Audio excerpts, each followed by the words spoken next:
Why is getting a haircut as a man one of the most traumatizing things you can ever experience? It's like you'll sit down in that barber chair and you'll tell him, just a little bit off the top, nothing too much. And then he decides to fuck your shit up. And then you just gotta sit in that chair and Take it like a good fucking boy and just hold back the waterworks. And it's like my barber. If you have the audacity to ask me, do I like it? You're lucky I don't end your life right now. Do I like it? I fucking love it! Yeah, like this travesty you created on my head? No, it's actually Just what I was looking for. It's like, why can't men have it as easy as women when it comes to their hair? Like, women get their hair cut maybe fucking 3 times per year, but men, on the other hand, we have to go through this traumatizing event at least 8 times per year. And it's like my brother. Are we ever gonna talk about how there's no good haircuts for men? It's like, no, I don't really think I want to get a fucking bowl cut. And I'm certainly not getting that stupid ass fucking ice cream kid haircut. And no, I'm not getting a low taper fade. I don't care how massive it is. And then people will be like, bro, get a mullet.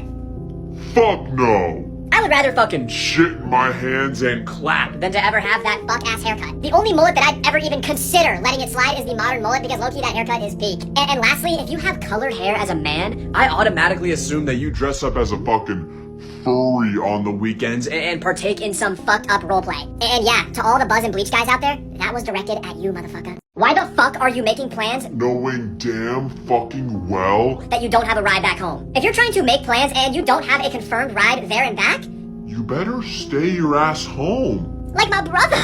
It is not my fucking burden that you don't have a ride. If you don't get your license the moment that you turn 16 years old, you are an NPC. There's genuinely no reason in the entire world that you should ever wait to get your license. Like, what are you waiting for? The second coming of Christ? And for some reason, it's always the person without a ride that's always asking, when are we getting there? Motherfucker, who is we? I mean, there's certainly a me. I know that for sure. I mean, I know I'm getting there on time. But you, bro? It's 7 o'clock and the party is at 8. And not to be the bearer of, bad news or anything, but it is a 3-hour walk, so you best get to sprinting. I really do admire all the walking warriors out there. I knew a kid in high school that walked to every single function because he just couldn't afford a car.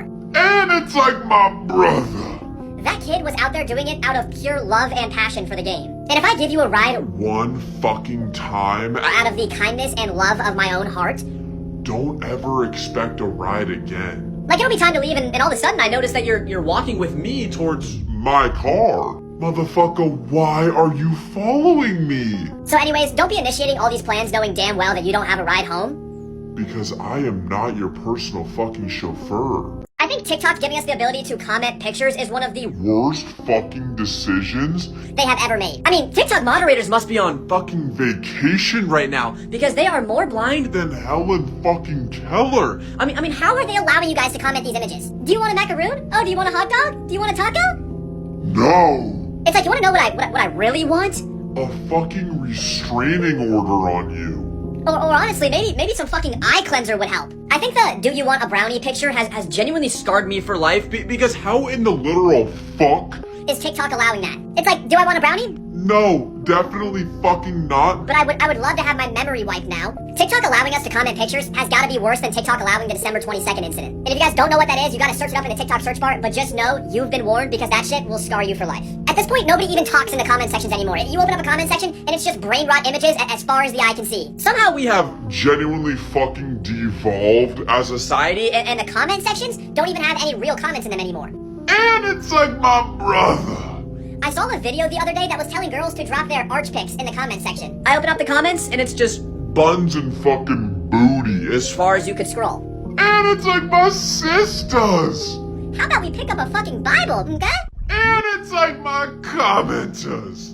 I appreciate all of you guys out there who actually use the picture feature correctly because it makes the comment sections 10 times funnier. I mean, I genuinely feel like I'm playing fucking Pokemon Go. The way I open up these comment sections and just start screenshotting and collecting every single picture y'all comment. If you guys have made it this far in the video, I actually want you to drop your either funniest or craziest screenshot in the comment section. Let's try and make this comment section one of the craziest fucking comment sections in TikTok history. Do we all have that one friend whose music taste is just straight fucking garbage? I mean, music taste is so damn important because what in the literal fuck? Do you mean that you only listen to TikTok songs? And no.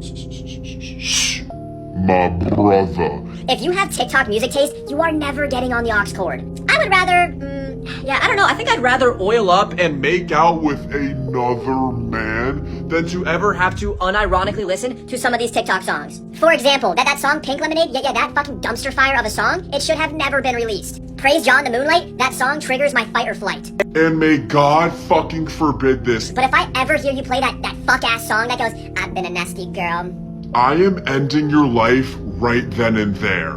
And it's like my brother. Before you guys even think about commenting, oh, but country music can slide, right? Fuck no. Modern country music should genuinely be used as a torturing method. And it's like, no, I don't really want to listen to all these modern country artists sing about fucking Friday nights, trucks, beer, fucking making out with other men. Like I don't want that kind of music just violating my ears. And it's like my music listener. I will judge you heavily based on what kind of music you listen to, so choose your music wisely. So please, do not hop on my aux cord unless you got some fucking bangers to play. And trust me, I know bangers. I think Duolingo fumbling the entirety of their social media accounts is one of the craziest downfalls I've ever seen. Because like, how do you have one of the most perfect marketing teams to fucking ever exist, and you're sitting there with all your success, and you say to yourself, yeah, let's actually get rid of all of our employees. They said, you know what, shit's going a little too fucking well right now. But I got a bright idea. Let's make everyone fucking hate us. Like guys, I have a brilliant fucking idea. Let's come out with a public statement saying that we're actually going to fire all of our employees and replace them with AI so there's even less jobs available to all the people. What the literal fuck were they thinking? If you go to Duolingo's TikTok page right now, you'll see that they deleted all of their posts, they deleted their profile picture, and they're just putting corny shit in their bio. I mean, their bio literally says, real eyes, real lies, real lies. Shut your bitch ass. It's like, how about real companies hire real employees? And it's like my brother. Why is a corporate company in their emo phase right now? Like, bro, you are a full-on company. Why are you trying to act nonchalant and mysterious about this whole thing? And I actually just checked their bio, and now it says something different. Like what the fuck are you doing? I mean, Duolingo had the entirety of social media within their grasp at one point. I mean, they were fucking holding us by our tips. They were widely known as one of the best corporate social media pages to ever do it. And they said, yeah, let's throw it all away for AI. Not to double back on what I said, but their marketing team are geniuses, so at the end of the day, this could all just be one big marketing ploy, but I guess we'll have to wait a few months to see. Oh, if they wanted to, they would. What the fuck are you talking about? You guys do know that people don't have mind-reading abilities, right? If you're one of those people who say if they wanted to, they would at your big age, how about we start using our communication skills? Like, listen here. Dumbass. People aren't just gonna do shit for you if you don't tell them to, and they aren't gonna know what you like unless you tell them that you like that. I deadass saw a girl post the roses that she got from her boyfriend the other day, and she was complaining because he didn't get her tulips, which I guess are her favorite flower. The fuck is wrong with you? Girl, you're lucky that you're getting any flowers. Most men these days won't even buy you a Happy Meal from McDonald's. And while my biscuit's already getting buttered, if you're one of those people who say, right person, wrong time, shut the fuck up. If they are the right person, there is no wrong timing. And fuck it, since I'm spitting right now, let me stay on the track. I'm telling y'all that social media has killed romance. Cause like, what the fuck is a 3-month rule? Just say that you can't keep a relationship. There are so many of these random rules nowadays. Like, my brother. Can you get off the internet for one day? Single people keep people single, and stay with me now. These single people are always on the internet commenting on everyone else's relationships and ruining them. Right hand on the Bible, and the Lord above can strike me down if I'm lying. I saw a girl in a comment section the other day saying that if he doesn't write you a letter and get you flowers every single day, 365 days straight, then drop him. Girl, do I look like Shakespeare to you? This is not The Notebook. That is not realistic. Does anybody else have that one teacher that genuinely just never does their fucking job? Like my brother. We are pretty much done with school for the entire year, and this motherfucker still has grades missing in the grade book. It's like, what the literal fuck could they possibly be doing that causes them to take this long to grade my papers? It's like I'll hand in my paper, and then my teacher will look at me with a big fat fucking jolly smile on her face and be like, oh, thank you, it'll be graded tomorrow. And that's the last time that paper was seen for fucking months. And sometimes teachers are just simply overdoing their jobs. Like my teacher! Why did you just assign a 10-page essay that's due tomorrow? Like, motherfucker, what? Do our teachers not understand that we have lives? Like, ref, do something. And it's like my brother. I need my teachers to understand that I am a human being just like them, and I cannot fucking keep up with all of the work they assign me. And not to over-exaggerate or anything like that, but I fight a mental and physical fucking battle every single night just trying to get some of the work done. And guess fucking what? They can assign all of the work they want to and then expect us to complete it, but then when it's time for, us to hand the papers in and we expect them to grade it, their brain malfunctions. It's like, no, motherfucker. I did my part of the job, now it's time for you to do yours. Something I will genuinely never understand is people who are in situationships. Because what the literal fuck do you mean? You guys have been talking for almost an entire year now. And it's just like my brother. If you guys have been in a talking stage for more than 3 months, let's just go ahead and wrap this shit up. Because y'all could have been settled down with a kid and a solid marriage by now. I saw some dumb shit on TikTok last week about people talking about the 3-month rule. Here, my brother, come close, and shh. If you can't keep a relationship, just say that. I think a canon event that everyone has been through is having to ask your situationship, what are we? Motherfucker, I'll tell you what you are. 2 fucking idiots. And it's just like my brother and my sister. Y'all are 6 months into a talking stage and you're afraid of commitment? Motherfucker, that's why it's called dating. Y'all aren't getting married tomorrow. I mean, seriously, what the literal fuck? Could you guys still be talking about 6 months into a talking stage? Y'all still playing fucking 20 questions on day 150? I'm genuinely convinced that we need to get rid of the death penalty and start locking prisoners in a room wearing a straitjacket with someone who's in a situationship. Because people who are in a situationship will cry and yap about the dumbest shit you've ever heard for hours and even days on end. I'd fucking go out on a limb and say it's worse than Chinese water torture. I'd rather get oiled up and, I don't know, probably clapped from behind than to ever have to be locked in a room with someone who's in a situationship. Anyways, before I go to sleep tonight, I'm gonna pray to the heavens above that a situationship never finds me again. Hey, but y'all stay safe out there though, and if a situationship does find you, best of luck to you, soldier. From the bottom of my heart, I can't fucking stand dry people. Like if I'm texting you and I'm asking you questions, you better be asking me questions back. And if you dare answer one of my questions with a 1-word answer, let's just go ahead and wrap this shit up. Because I am not talking to a brick wall. Like when you don't provide anything to our conversation, you turn this into an interrogation.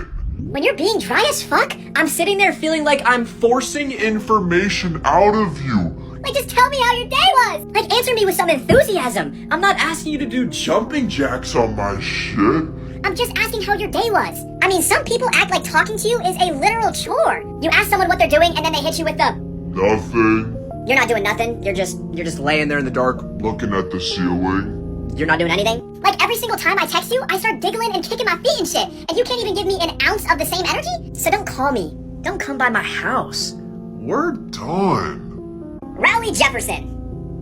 Why are a bunch of the old Disney movies from our childhood actually traumatizing? Like, how in the literal fuck were even half of these movies approved? Bambi had me crying real fucking tears. I mean, Finding Nemo, genuinely one of the saddest backstories to ever exist. And Pinocchio? Scarred me for fucking life. Like, who was gonna be the one to tell me that the only reason that they made the Frozen movies was so that Disney could cover up Walt Disney being frozen in literal ice? Like, motherfucker, what? The Incredibles, where literally all of Mr. Incredible's friends were hunted down and killed for fucking sport. And back to Pinocchio. Why in the fuck is there a scene of little boys being turned into donkeys so that they can be sold? Yeah, no, let's go ahead and turn the fucking movie off now. But let me tell you guys, I rewatched one of the most popular Disney movies of all time today, called A Brave Little Toaster. I was more scared watching this movie than when I had to fill out my first job application. If you guys have never seen this movie, I would not advise you to watch it unless your mental health is at an all-time high. I think this movie is the main reason that I feel sympathy for inanimate objects like cars, blankets, fucking kitchen appliances, all that shit. I mean, the scene with the AC unit? That shit was not for the weak. Like, this is a kid's movie. Why the fuck is the AC unit asking the vacuum to suck him to death? And tell me why the fuck there's a sequence where the forks are attacking the toaster and then the toaster is dangling over a filled up bathtub. Like, what kind of fucked up person wrote this shit? And Blanky, poor fucking Blanky! Why did they leave him behind? Overall, rewatching our nostalgic childhood movies is one of the worst ideas of all time because it might just ruin the nostalgia of it for you. When you rewatch them, you'll kind of realize like, well, fucking shit! Maybe this movie is a little more R-rated or just straight up depressing than I thought it was. Or you'll realize that these movies that are made for children are actually just horror movies in disguise. Money doesn't buy happiness though. Shut the fuck up. I'll tell you right now, you give me a couple $1 million and I'll be fucking jumping and skipping with a big fat, Fucking jolly smile on my face literally everywhere that I go. like, nah, bro. I'm pretty sure if I could live without any worries in the world, that would make me. Pretty fucking happy. It's like, oh, my wife left me And she took the kids with her? Well, fuck. Now I gotta go Sit and cry about it. in my $1 million mansion. Oh, people don't like me? Well, Damn. Now I gotta sit back in my fucking Ferrari and decide which steakhouse I'm going to for dinner tonight. the girl I like doesn't like me back? Well, shit. I guess I'll have to book Book a quick fucking trip to To Hawaii so I can get over myself. And it's like my brother. You cannot convince me that money doesn't buy happiness. Like, I'm Relatively fucking sure sure that a $1 million shopping spree would cure any sort of depression that I have right now. Like, yeah, bro. Not to be, a Debbie fucking Downer or anything, but if I was on a $1 million yacht out in Monaco right now, I'd be pretty fucking jolly. like seriously, if you put a few mil in my bank account, I would be fucking grinning ear to ear the entire day. You could forcibly kidnap me and give me oiled up back shots, and I would still take The pounding with a smile on my face. like a good boy. So please, do not tell me that money doesn't buy happiness, because I can promise you, It certainly fucking does. let me get this straight. You lost fucking Annabelle? I mean, whose bright fucking idea was it to take a Possessed doll? on a world tour? And what kind of mentally fucked up people are going to see it? Motherfucker, you couldn't pay me 100 bands to be in the same area code as that doll. And you guys are Willingly going to see it? Lorraine Warren literally told you guys, one fucking thing. And that was to not move the doll. And what do you fucking stupid rocks go and do?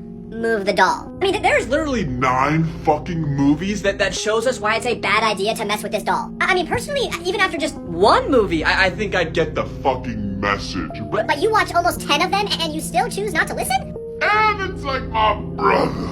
This is such a serious situation that they had to make an Amber Alert for a doll. I didn't even know you could make an Amber Alert for a doll. And next thing you know, the National fucking Guard is gonna be out here looking for her. Hey, but guys, good fucking news. We're gonna get another Annabelle movie. But we are all going to be the cast. And lastly, all of you guys that are in the comment section saying, I don't claim any negative energy. Motherfucker, do you think Annabelle's just sitting there, scrolling all these comments and saying like, oh, they don't claim any negative energy? Alright, I won't kill them then. I'll let them slide. And it's like my TikTok commenters. Whether you claim it or not, we are all cooked. Why are there so many random content houses nowadays? We got the Bop House, the Glow House, the Bros House. How about we make an employment house? Or maybe the... Let's all get a job house. I mean, seriously, how many houses do we need? Are we building a village? I genuinely think the Hype House did irreversible damage to the timeline of humankind, because why is there a content house Called the Top House. If you haven't been unfortunate enough to have that house come across your feed, do not look it up. You have been warned. All of these houses collect different members that have a combined GPA of 1.6 to make content, and it's never even good content. I'd go out on a limb and I'd say that I'd rather watch content from a literal trap house than to ever have one of these random houses come on my For You page again. And not gonna lie, now that I'm saying it out loud, somebody has definitely already made that kind of house. And let me remind y'all that a lot of these houses don't even get views, they fall off, they just perform miserably, and all of the creators just move back home. And so yes, before you comment it, I'm a D1 hater. I'm jealous. I don't care anymore. Y'all know that I speak the truth, but these content houses are not it. People's music taste is so important because what do you mean you unironically have TikTok music taste? If you have good music taste, it makes me want to, I don't know, like make out with you in like a wet, sloppy sort of way. If you tell me that I have good music taste, just know that Those pants you got on, they're coming off one way or another, cause now I'm feeling romantical. But hey, I love all kinds of music. Except country music. I mean, every time that I listen to modern country music, it feels like my ears are being, I don't know, unconsensually violated. It's like my country singer. I do not want to listen to you sing about trucks, beer, jeans, fucking kissing other dudes. I don't want to hear that shit for all 16 songs on your album. Even though that I'm dishing out a lot of hate right now, I'm just gonna be honest, I can't really take it all that well. Pause. But it's like when someone tells me, oh, but show me your playlist. I'd rather die right fucking now.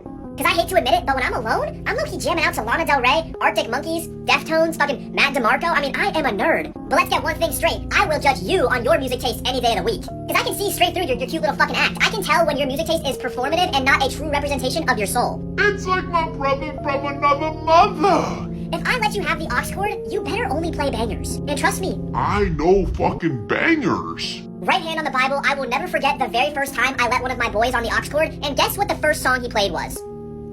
pink lemonade. Needless to say, we dropped him off on the side of the road halfway to our destination And made his dumbass Walk there. And it's just like my music listener. Music taste is so important because what do you mean you don't know who Frank Ocean is? And God fucking forbid you're a Kendrick Lamar fan and we can't go bar for bar on Drake songs. It's kind of like a side rant to end the video, but I wake up every day praying that I get the opportunity to be in one of those TikTok videos where, like, they walk up to you and they ask you, what song are you listening to? And then you tell them the song and you get to, like, walk away in that cool little fucking cute old slow-mo. I mean, I pray that happens to me someday. That's why I practice my music taste. I'm convinced that parents are the ones who invented rage baiting. I mean, you will be on your 30th, okay, of the unskippable lecture, and your mom is Still rage baiting you. it's like you'll say okay, and then she'll hit you with the, but it's not okay. And it's like my brother. You are about to catch a Mike Tyson left hook from me. Or better yet, I'll say okay, and then she thinks I'm giving her Attitude. And it's like, yo, mom. Newsflash. I'm not just gonna be like, affirmative, mom. With a big fat fucking jolly smile on my face. And don't even get me started on when parents say, don't talk back to me. What the fuck are you talking about? Like, I don't know if you knew this, But we are having a conversation. talking back to each other is how this whole thing works. And if you ask me if I understand and I hit you with the yes, and then you hit me back with the no you don't, Why the fuck are you even asking me then? and I cannot stand when they tell me to watch my tone. like, hey, Dumbass. All I said was okay in a monotone voice. Y'all ever be doing something and then your parents ask you to do the thing that you're already doing? and it's like, I don't want to do this shit no more now.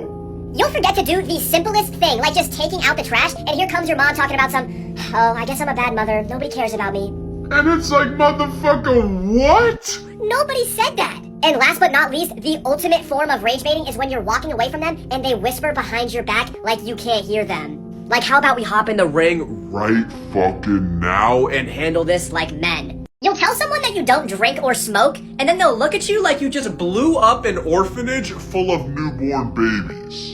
and then they ask you, what do you do for fun then? my brother, let's just Wrap this shit up right now Because what do you mean? for fun. I didn't know y'all considered poisoning your body as fun. But what do I consider fun? that's a tough one. I don't know, maybe living past 35? And people who drink or smoke when they're under 21 always think they are some Billy badass. And then they got the guts to ask you, Why don't you do it? I don't know, bro, maybe because I... Legally can't? It's like wearing glasses and someone asks you, why do you wear glasses, bro? I don't know, probably because I can't fucking see. Like, what kind of stupid question is that? I mean, have y'all ever seen an absolute smoke show? We're talking a 10 out of 10, and then they go and pull a vape out of their pocket. Some of y'all are out here vaping and drinking like there's going to be a worldwide shortage of it soon. Sometimes I just look at you guys and think to myself, damn, I'm glad my parents raised me right. And another thing, It doesn't even taste good. you're telling me I gotta slam down 10 of these bad boys just to feel a little something? My brother, I am good off of all that. You can keep it. Hey, but for the record, I am not the mayor of Frowntown. I am all for a little bit of fun here and there, every other weekend or so. But when y'all are going out every day of the week and doing this stuff, What are you doing? why do parents insist on texting so ominously? It's like, I'll randomly get a text from my mom saying, are you alone? And it's like, I sure fucking hope so. is this the next episode of True Crime? like, why in the literal Fuck are you texting me like that? And the worst experience of them all is when you get that random call from one of your parents and they text you, pick up the phone, ... Like, no thanks. I choose life. And it's like my brother. I don't know how to say this nicely, but the older generations need to catch up on proper texting etiquette. It's like I'll text them that I'm going somewhere and they'll respond to me with 2 simple words. Be safe. Motherfucker, do you know something that I don't? Like, should I not be going? Who should I be safe from? Or I'll be sound asleep, cozied up in my bed, and they'll text me, get up, they are coming. Like, motherfucker, who is coming? Are they coming for me? Why are they coming? I don't Want them to come. I mean, it's like, please, for the love of God, can you provide some context for me? And don't even get me started on when parents text you that, We need to talk. I see that text and my heart immediately drops To my fucking stomach. I start thinking about every possible bad thing that I've done in my 20 years of life that they don't know about. It's like they'll text you, we need to talk, come downstairs. And it's like, I don't really know if I want to subscribe to all that. like, will I be coming back upstairs? Is this the end? The second that you get a job as a teenager, your parents start treating you like you Work on fucking Wall Street. all of a sudden you start getting a little bit emotion and your parents Put you on starvation watch. because they think you that you can afford your own food now. like, motherfucker, have you Seen this economy? 1 hour of work barely gets me a dozen eggs. I would rather get Oiled up and clapped from the back? than to ever try to afford Afford food in this economy. All of a sudden, I'm raking in my $300 bi-weekly check from McDonald's. And I guess I gotta start paying the bills. They start treating my money like it's our money. No, motherfucker, it's mine. I am not about to start paying you just because I Breathe the same air that you do in your house. What kind of fucked up Household do you think I'm living in? I did not subscribe, nor did I sign up for all that. For some reason, your parents get so mad when you use your paycheck the way that you want to. They see a package show up on their front doorstep, and they act like you just ordered a... nuclear warhead to their home? If you haven't been through a pregnancy scare before, just know You've been living life on easy mode. a pregnancy scare has got to be a bottom 3 human experience, dare I say worse than death itself. A pregnancy scare will single-handedly turn a non-religious person Into a God-fearing nun.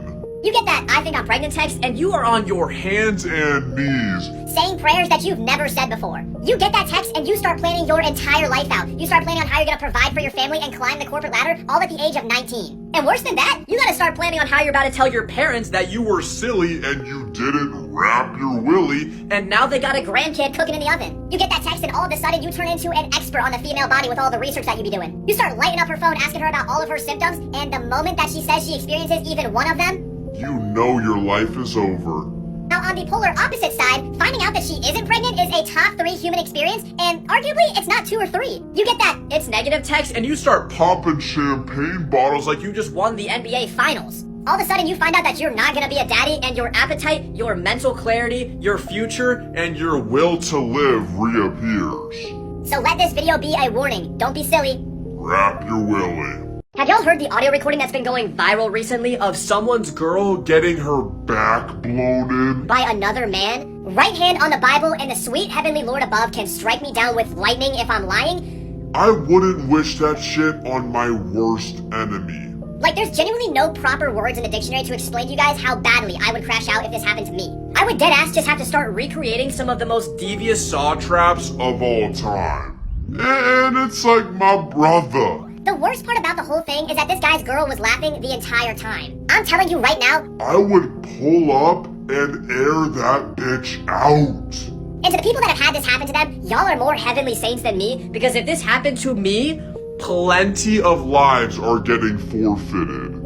cheating should be a criminal Fucking offense. because if this shit ever happened to me, I would never be the same man again. This situation has never happened to me, and I can only pray to The Lord above. that it never does, but just hearing this audio recording had me ready to block every girl in my phone. Finding out that you're ugly is the most canon event in life that everyone has to go through. There will come a day when you look in the mirror, stare back at yourself, and think to yourself, damn, am I really this chopped?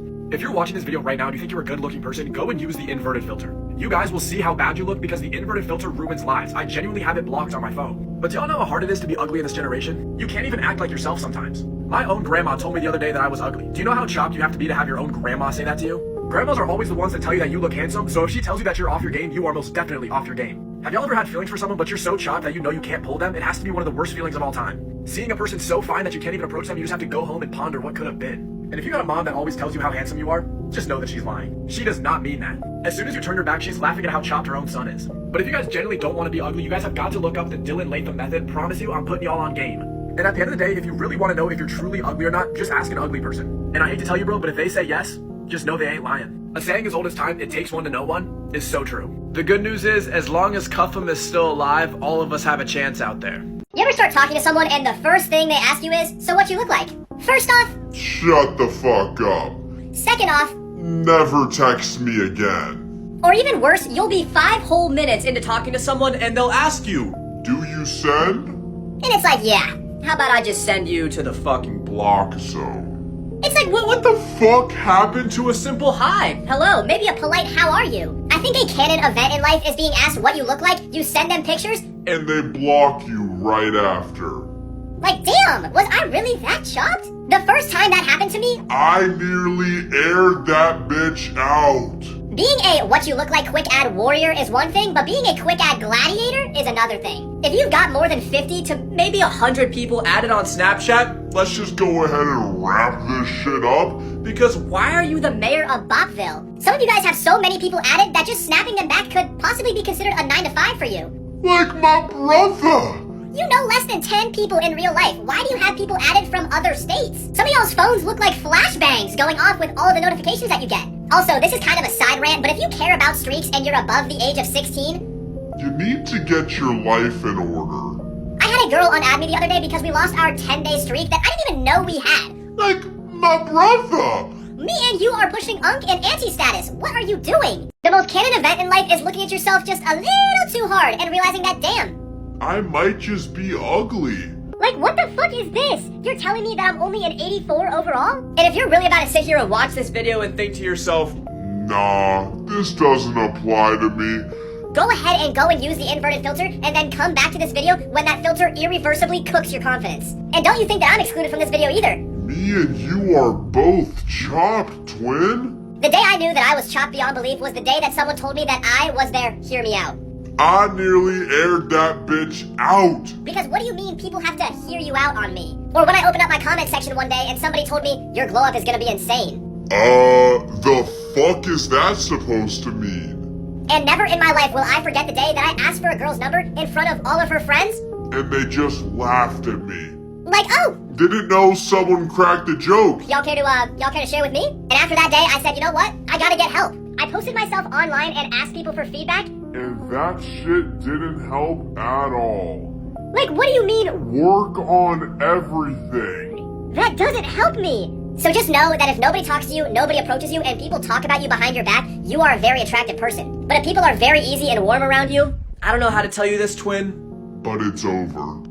There is nothing more embarrassing in this world than walking out of your house with baggy clothes that are supposed to be compression clothes. And both genders are about to catch strays here. If you ever walk out your house with a baggy compression shirt on, just head your ass back inside, bro. Today is not your day. One of the most embarrassing things I've ever seen, I had this girl added on Snapchat and she posted a picture of her boyfriend wearing a compression shirt, but it was baggy. It wasn't compressed at all. Who gon' tell her? I mean, it's our goal, baby, so who gon' tell her? Let me be clear, ain't nobody want a man that can't fill out his compression shirts, bro. It'd be the worst when they caption it, you can't take my mans. Honey, nobody fucking wants them. Don't even get me started on baggy Nike Pros. You are a level 5 wearing level 40 clothing. That shit is so embarrassing. Honest to God, it's just embarrassing wearing Nike Pros or PSDs to school if you're a girl. You already know, 1, they're a bop, 2, they probably smell. On a more real note though, the only time I'm like maybe letting it slide is if they're wearing a compression shirt or compression shorts in the gym, because at least they're trying to better themselves in there.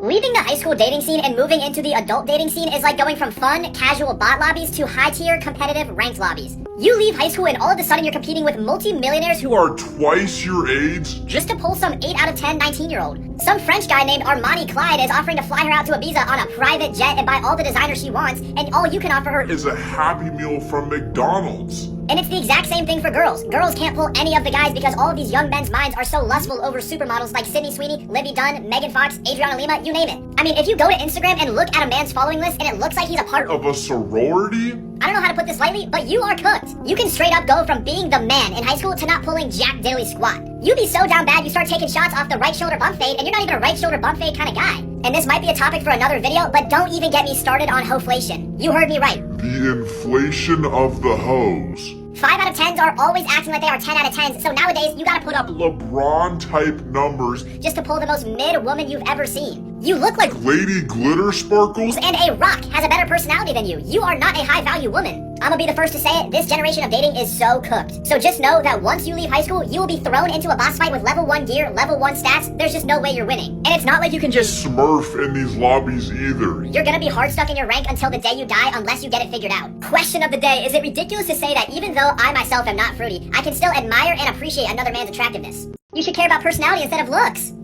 What the literal fuck are you talking about? I hate to be the bearer of I don't really fucking know. Common sense? to a lot of people, but if you aren't attracted to your partner, why would you care what their personality is like? Like, I don't really know about you guys, but I don't really want to date a reincarnation Of Lady Glitter Sparkles. just because they have a semi-decent personality. Like, if I'm going to date somebody, I want them to be attractive in both their personality and their looks, because I'm not out here dating a 10 out of 10 blonde that has the personality of Of a fucking rock. Like, no thanks. I'd rather not spend the rest of my life trying to bounce a conversation. Off of a brick fucking wall. Like, I'm actually gonna be honest, if you're pretty, you know, I might be able to take just, just a little bit of your gaslighting and your manipulation. But it's like my brother. If you are cooked beyond belief, Let's just go ahead and Wrap this shit up. because I am not taking any of your bullshit. And I need to have good-looking kids. Like, I am not trying to be out here producing babies that are going to get bullied. Like, I don't need my daughter coming home from school every day and saying oh my gosh, daddy, there were these bullies and they were calling me this and they were calling me that. and it's just like, My daughter. Just go ahead and give me the addresses because I'm pulling up. and I'm airing that bitch Out. I don't really care if they're 11 years old and they're only in the first grade. If you want to mess with the fruits from the tree, You're gonna get the trunk that they came from. Designer clothing has got to be a social experiment because why are people out here paying thousands of dollars for something that looks like it was created by a 5-year-old? And Balenciaga is the #1 prime example because that money has got to be a Legal money laundering operation? or they just have to be a social experiment. Because why on God's great earth are you spending $2,500? on men's destroyed baggy jeans? You look homeless. And I am not kidding. When I say homeless, I mean bottom of the barrel, in the ghetto, in the trenches kind of homeless. You look like you went out into the wilderness, fought a bear, and lived to tell the story. And if you ever step out of the house with those goat hair slippers from Gucci, Go ahead and go back on inside, Chewbacca. and I'm also talking to all the ladies out there who spend multiple bands on designer bags. Y'all are getting scammed. You are getting... Bent over the counter and fucked sideways. And even when you rep the name, Nobody cares. oh, but it's Gucci, oh, but it's Louis Vuitton, nobody cares. Your mother. Could do a better job at dressing you. And like, nobody cares if you own some random Chrome Heart shit. I don't care that your salt and pepper shaker is Chrome Hearts. That's the worst $3 grand you've ever spent. Look up in the TikTok search bar Balenciaga Paris sneakers and you will realize that this company is legally scamming people. I am not paying 2 bands for shoes that look like they were... Fished out of the bottom of the ocean. And if I ever see you rocking those big-ass red boots from Mischief, just know that I despise you as a person. I'ma just go ahead and say it for all of you who were thinking it. Designer clothing does not look good. Hey, but if y'all got any designer items that I might have missed in this video, let me know in the comment section. Or if you actually got some heat designer items, let me know. Oh my god, bro, Capri did this and Piper did that. And it's like... My brother, you need to get a fucking job. Bro, Capri got with Alice Rosenblum. Oh my god. Are you serious? Cancel all my weekend plans. this is huge fucking news for the Unemployed. I mean, this Alice girl is still in high school. and she sells, You know what? She didn't even give life a fucking chance. And it's like my TikTok watches. Do you guys not understand that everything they're doing is fake? Like it's all for fucking content and views. To all the people out there who believe this, Fucking dumb shit you guys share the same combined IQ? of a pile of bricks. Like, god damn it. If I see one more video on my For You page of this Capri and Piper drama, I'm going to saw my phone in half, throw it in a fire, and then take those ashes. and throw them in the Pacific. Fucking ocean. It's like, please, TikTok algorithm, free me. I don't give a fuck. Roses are red. The only thing that quacks is a duck. I never gave a damn, and I sure as hell never gave a fuck. I mean, because of you guys, I believe that the dead internet theory is fucking real. Because I genuinely Can't Fucking comprehend how you can sit behind a screen and believe all the shit they're doing. And you know what the worst part is? Some of you guys are functional members of society. like you can vote. I've seen multiple posts on TikTok saying like, oh my god, Piper damaged Capri's car. Nobody gives a fuck. At the end of the day, Piper's mom, Tiffany, is obviously the one behind all of this. If you don't know the whole story behind Piper and her mom, I suggest you look it up if you want to understand the lore, but just know you're about to go down one of the craziest rabbit holes you've ever been down. There will come a time in your life where you end up falling in love with a bop. This event is so canon that it's almost as predictable as human evolution. Loving a bop will create some of those needed character development of your entire life. There's nothing like being young, naive, and curious and overlooking every single red flag these bops present and still getting with them. And sometimes you are so blinded by the lethal face cards and the crazy badussy that you look over these red flags that are the size of the moon. I remember one time I dated a girl that was not only the manager of the football team, but also the basketball team. I was so damn cooked from the very start of it all, but I believed her when she said that she was different and that she could change, and so I overlooked it. Never again. If you go out and your girl knows or is friendly with every dude that you guys encounter, you may as well just pull a Juice WRLD, bro. And if someone ever tells you that you are the first person to treat them right, run away as fast as you can. I'm not talking about a walk, a jog, I'm talking about a sprint, like you're a minor and Tony Lopez is chasing you. If you have ever sat down and listened to the backstory of the community bop, you will understand that some of them have the backstories of supervillains. Some bops genuinely have worse backstories than Batman himself. But in all honesty, even though these bops are ran through, they have some of the best personalities, and that's where they get you. They'll gaslight the hell out of you to make sure that you think that they are lovable and they are going to change. As some of the greatest philosophers of our century once said, once a bop, always a bop. Just speak out, bro. You'll be fine. No thanks. I choose life. I don't want to be the bearer of, Bad fucking news. or anything. but I have 2 loving and accepting parents, so if I want to go out, I'm just gonna ask them. And you best believe, if they say no, I am staying my dumb ass home. Like my brother. I've got Life 360, 10 security cameras. I've got 3 tripwire sensors. 2 guard dogs, and I've got a fucking thermal tracking helicopter circling my house. At all times. There is none of this, sneaking out of my fucking house. I mean, my house is a literal military compound. Sneaking out in the middle of the night may just be in the bottom 10 experiences of all time. Motherfucker, it is 3 in the morning. Where do you plan on going? Nothing is open. The only time that I'd even fucking consider sneaking out is if there were, confirmed fucking oiled up, Sheet gripping, fucking. toe curling back shots with a shotty. And even then, I'm probably still staying home. And it's like my ninja. I remember the first time I tried sneaking out of the house, and I probably got caught not even 30 minutes after leaving the house. And let me tell you, I don't even know how I made it out of the house. Because for some odd fucking reason, My floorboards and my front door want to make more noise than they ever fucking have. I take one step and it sounds like An elephant stampede is walking on the floorboards. You take one step and it's like, oh.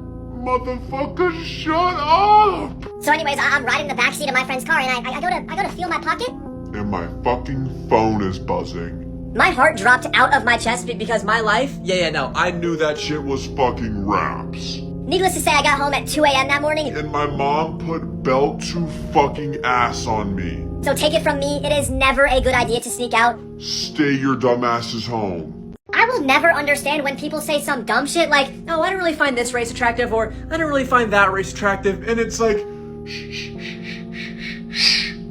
My brother. what the fuck are you talking about? I was talking to someone the other day and he was just like, yeah, man, I just don't really find black People attractive. Motherfucker, what? you ever just like, I don't know, just like step back for a second and think to yourself like damn, maybe I'm just a little racist. Maybe just a little fucking bit. And it's like my brother. how can you find an entire race unattractive? Like, you're telling me you can't just find, I don't know, fucking one diamond in the rough? And let's just call it as it is. Every race has their baddies, and if you can't recognize that, You are more blind than Helen Keller. then no, let's hit backspace on that comment you're about to leave. You little fucking keyboard warrior. Don't call it a preference. You are literally saying that you won't date anyone from that entire race. Like an absolute fucking 10 out of 10 smoke show could come up to you and you'd say no? Honestly, to an extent, I can understand having a preference, but it's like, Everybody? you've lost your fucking mind. And something that really gets me hit in the emote is when someone tells me that they don't like people from their own race. My brother. That is your own bread and butter. Why are you trying to act like you're not a part of the group? I love all types of people. Except pathological liars. I mean, pathological liars are some of the most Confusing people you will ever meet. Because why the fuck? Are you lying about what you had for breakfast this morning. I mean, for some reason, they think that lying is a competition? And it's like, my brother. Nobody is gonna judge you for telling the truth. And the best part is that pathological liars are just out here lying for the love Of the motherfucking game. because half of the situations that they're in, there's no need to lie about anything. At a certain point, they actually go out of their way to put themselves into situations where they have to lie. It can almost be a form of entertainment, watching pathological liars lie. And in all honesty, sometimes they be cooking up a motherfucking Buffet. with all their lies. It almost impresses me because at the end of the day, it's just a competition between their mouth and their mind, which one can keep up with the other when it comes to Just spewing bullshit. Sometimes they cook up lies faster than I can even process them, and it's like, hold up. Wait a minute, let him fucking cook. because I'm actually kind of starting to believe them. If you're gonna be a pathological liar, you gotta kind of know when to stop cooking on your story and keep the story believable. Because some people are out here making up stories that have better plot lines than some of the greatest Films of all time. And it's like my brother. You think that they are Christopher Nolan the way they are directing this fake story. And it's so made up to the point where I'm questioning myself, is it actually true? Should I believe them? I don't fucking know. Joe Roth's inability to fall off needs to be studied. Joe has been dominating TikTok for the last 3 or 4 years straight, and there's no signs of him slowing down. This man is consistently pumping out some of the funniest content on TikTok. Along with Joe Roth is Joe Bartolozzi. Kind of weird that they're both named Joe, maybe they're industry plants.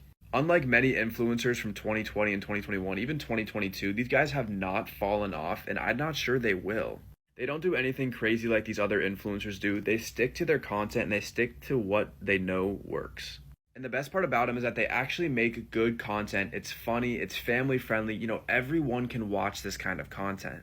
Not only do they have good content, but it shows. Their views are through the roof on almost every single video if you go to their pages. I believe they've both been consistently posting for about 3, 4, maybe even 5 years now, and their views have stayed the same, if not risen, over these 3, 4, 5 years. They're two of the greatest content creators to ever come from TikTok, and I hope they stay on top of the game forever. When you guys get into college and even high school, you will realize that Halloween is not about candy anymore. Halloween does not play no fucking games past the 8th grade, bro. Girls do not give a fuck anymore about getting the king-size candy bars. They care about getting that king-size dreadhead. My friend last year, he was dating this girl and he hit me up a week before Halloween happened and he says, yo, Carter, what are you trying to do for Halloween? And I was like, the fuck do you mean? What am I trying to do for Halloween? Aren't you going out to a party with your girlfriend? He said, nah, she's going out with just her friends. I had to lay the wood on him and let him know that shit is not gonna fly. Get your fucking head in the game, son! If your girl is going out on Halloween without you, there's gotta be dudes lined up and down the door and playing trick-or-treat with her, and you know what that means. Halloween is literally the only time of the year where people can party, be a whore, and basically do whatever they want, and nobody's gonna shame them for it. Don't get me wrong though, there is a definitive moment in every young man's life when he walks into a Halloween party and all the girls are wearing the tiniest costumes ever produced on the planet Earth. We're talking Playboy bunnies, cheetahs, Dallas Cowboy cheerleaders, police officers, you name it, they're wearing it. Half the time, girls literally just use Halloween to get revenge on their ex-boyfriend by wearing some of these small costumes. And the guys eat it up every single time. I don't even know what the male equivalent to the girls' costumes are. But if you're a dude and you haven't heard about the prisoner costume method, go ahead, look it up, do your research. I'm putting y'all on game. Oh, you look so mean. What the literal fuck do you want me to do about it? I don't want to be the bearer of bad news or anything, but I'm not Just gonna be fucking hopping and skipping around with a big fat fucking jolly smile on my face all day. It's like, do you guys expect me to be a ray of fucking sunshine? everywhere I go and like have flowers blooming all around me like this is the Lord's garden? And it's like my brother. The worst thing that someone can say to you is that you either have an RBF or just a mean-looking face in general. It's like, nah, that actually made me feel better. I appreciate you telling me that. I'm glad you think that I look like the mayor of Fucking Frowntown when I'm just chillin'. I appreciate that. Like, someone came up to me the other day and told me that I look depressed. What the literal fuck is that supposed to mean? Like, that's just the way I look, bro. Or it's like someone will tell you that they didn't approach you because you look like a mean person. The fuck do you think I'm gonna do to you? Think you're gonna approach me and I'm just gonna like douche like fucking Mike Tyson Left hook you? like, bro, I'm a normal person. I'm not gonna jump you and then rob you if you just try to come and say hi to me. And don't even get me started on when somebody tells you that you look mad. Because I will air this bitch out right now. Nobody is mad, not a soul. I'm just sitting here. Where it's like they'll ask you, what's wrong? Fucking nothing. Please, release me from this rage baiting. How does bullying even exist? Like, you're telling me that my existence bothers you That much? that you have to go out of your way to make it known to me? I remember opening up the comment sections on one of my videos one day and the top comment with 5,000 likes said, your glow up is gonna be crazy. What the fuck is that supposed to mean? And why did 5,000 of you guys like it? And let's just call it as it is. Bullying is one thing, but being racist or homophobic is another. To all the people out there that are homophobic, Why do you care so much? are you like actively thinking about Two men just macking on each other, in your own head? I'd like to think that I'm pretty cool with gay people, as long as they aren't tongue deep in each other's throat. right in front of my eyes. I like them. If you are hating on people that are in love, You've got some deeper issues. and how can you even be racist? I like black people. Matter of fact, I love black people. I mean, a top 3 human of all time is LeBron James. How can you hate black people? Nowadays, you can get bullied for the dumbest shit, and I am a prime example of it. I remember someone coming up to me in real life, as in like face-to-face contact, and she told me that I was her, hear me out. I nearly aired that bitch out. Because What do you mean? that I'm your hear me out. That has got to be passive-aggressive bullying. As of today, this video officially ends bullying worldwide. You're welcome, world. Oh, but I'm just a girl. No, you're fucking not. You are a literal spawn of Satan. I mean, a girl could do the most downright devious thing you've ever seen and then make the excuse that they are just a girl. And it's like, my brother, You are a danger to civilization. we need to lock you up permanently. A girl could quite literally run over a Loving family of 5? all because she was sipping her girly Starbucks drink and texting while driving and then make the excuse, I'm just a girl. What the literal fuck are you talking about? I once rode in this girl's car and she blatantly smacks a curb harder than Will Smith. Slapped Chris Rock? and then she says to me, oopsies, I'm just a girl. Sweetheart, you shouldn't have a license. I'm actually convinced that girls think that they could get out of Literal crimes. if they just tell the officers, oh, but I'm just a girl. Like, honey, You're facing Life in jail without parole. That is not going to work in this situation. and it's like my brother. If you are one of these girls, you gotta let us men know when you're ready to become a woman and take accountability. Finding out that you're ugly is just a canon event that everybody has to go through in life at least once. Like someday you're just gonna look in the mirror and you're gonna realize, damn, I'm ugly as fuck. If you guys consider yourself an attractive person, I want you to stop this video right now and go and use the inverted filter and see how chopped you are. The inverted camera filter is where people's self-confidence goes to die. I would genuinely rather make out aggressively with another man than ever see myself again in that inverted filter camera. I actually despise the filter so much that I have it blocked on my phone. Now, I'm gonna be honest, I'm not the most severely chopped guy in the world, but I know some of you guys out there watching this video are just insanely chopped, and there is no recovering for you. I'm just gonna be honest. Honestly, at some point in your life, you just gotta accept it. But the way you know that you're actually ugly is when you ask an ugly person if you're ugly. And if they say yes, just know they ain't lying to you, bro. You know that one saying that's as old as time, it takes one to know one? Well, yeah, it's real and it's true. But seriously, finding out you're chopped is the most humbling experience ever. Someday you'll see the most beautiful, most attractive, most sexy person walk by you on the street, you'll go home, look in the mirror, and then just start crying. I don't know about you guys, but on some real shit, I hate when people take pictures of me or ask for a picture with me. The worst is when they show you the picture after. No, get that away from me. I promise you guys, if you ever take an off-guard picture of me, it is on site, little bro. I will genuinely start clapping those cheeks from the back end if I ever catch any of y'all taking an off-guard photo of me. If you made it this far into the video, you'll know that the last experience that I'm going to talk about is the end-all be-all of your confidence, and it's your mom's Facebook photos. Once you get posted on your mom's Facebook, never show your face in public again. If I lend you some of my own money and you don't pay me back, just know, I'm gonna touch you when you go to sleep tonight. if I pay for you, do not try and hit me with the, I got you when my money's right. No, motherfucker. You got me tomorrow. I know you have at least $10 in your account. And a lot of you guys watching this video are probably gonna be like, wow, really? Making your own friend pay you back? Yeah, motherfucker. I don't care if I got a few mil in the bank and I'm Moving like Prime El Chapo. I'm getting what's mine. I know your name, I know where you live, and most of all, I know your social security number. So you better pay me back before I start signing you up. For the military. You have never met a truly corny person until you give them that aux cord and they start playing TikTok music. Oh, hell nah. Their ass is getting pushed out the car at that very moment, bro. If you ever get on my aux cord and start playing some shit like Pink Lemonade, you are no longer my friend, bro. Don't even get me started with the people that play that AI Cardi music. If I hear a single snippet of Telescope, you are shot in the head dead. I low-key would put Carnival on this list too, but it's a good-ass song. It just got ruined by TikTok.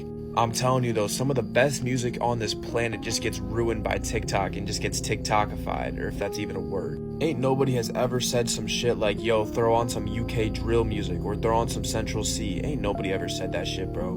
Bro, and just some good advice for all you guys out there, if you ever get on the aux cord, do not start playing edit audios.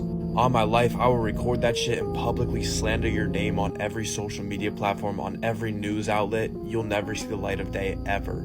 Also, don't ever let me catch you playing Praise Jah in the Moonlight. It is on sight. You ever see someone with a Bible verse or a cross in their bio and they are literally the worst fucking person you've ever met? Or it's like you'll see someone repost something about being kind.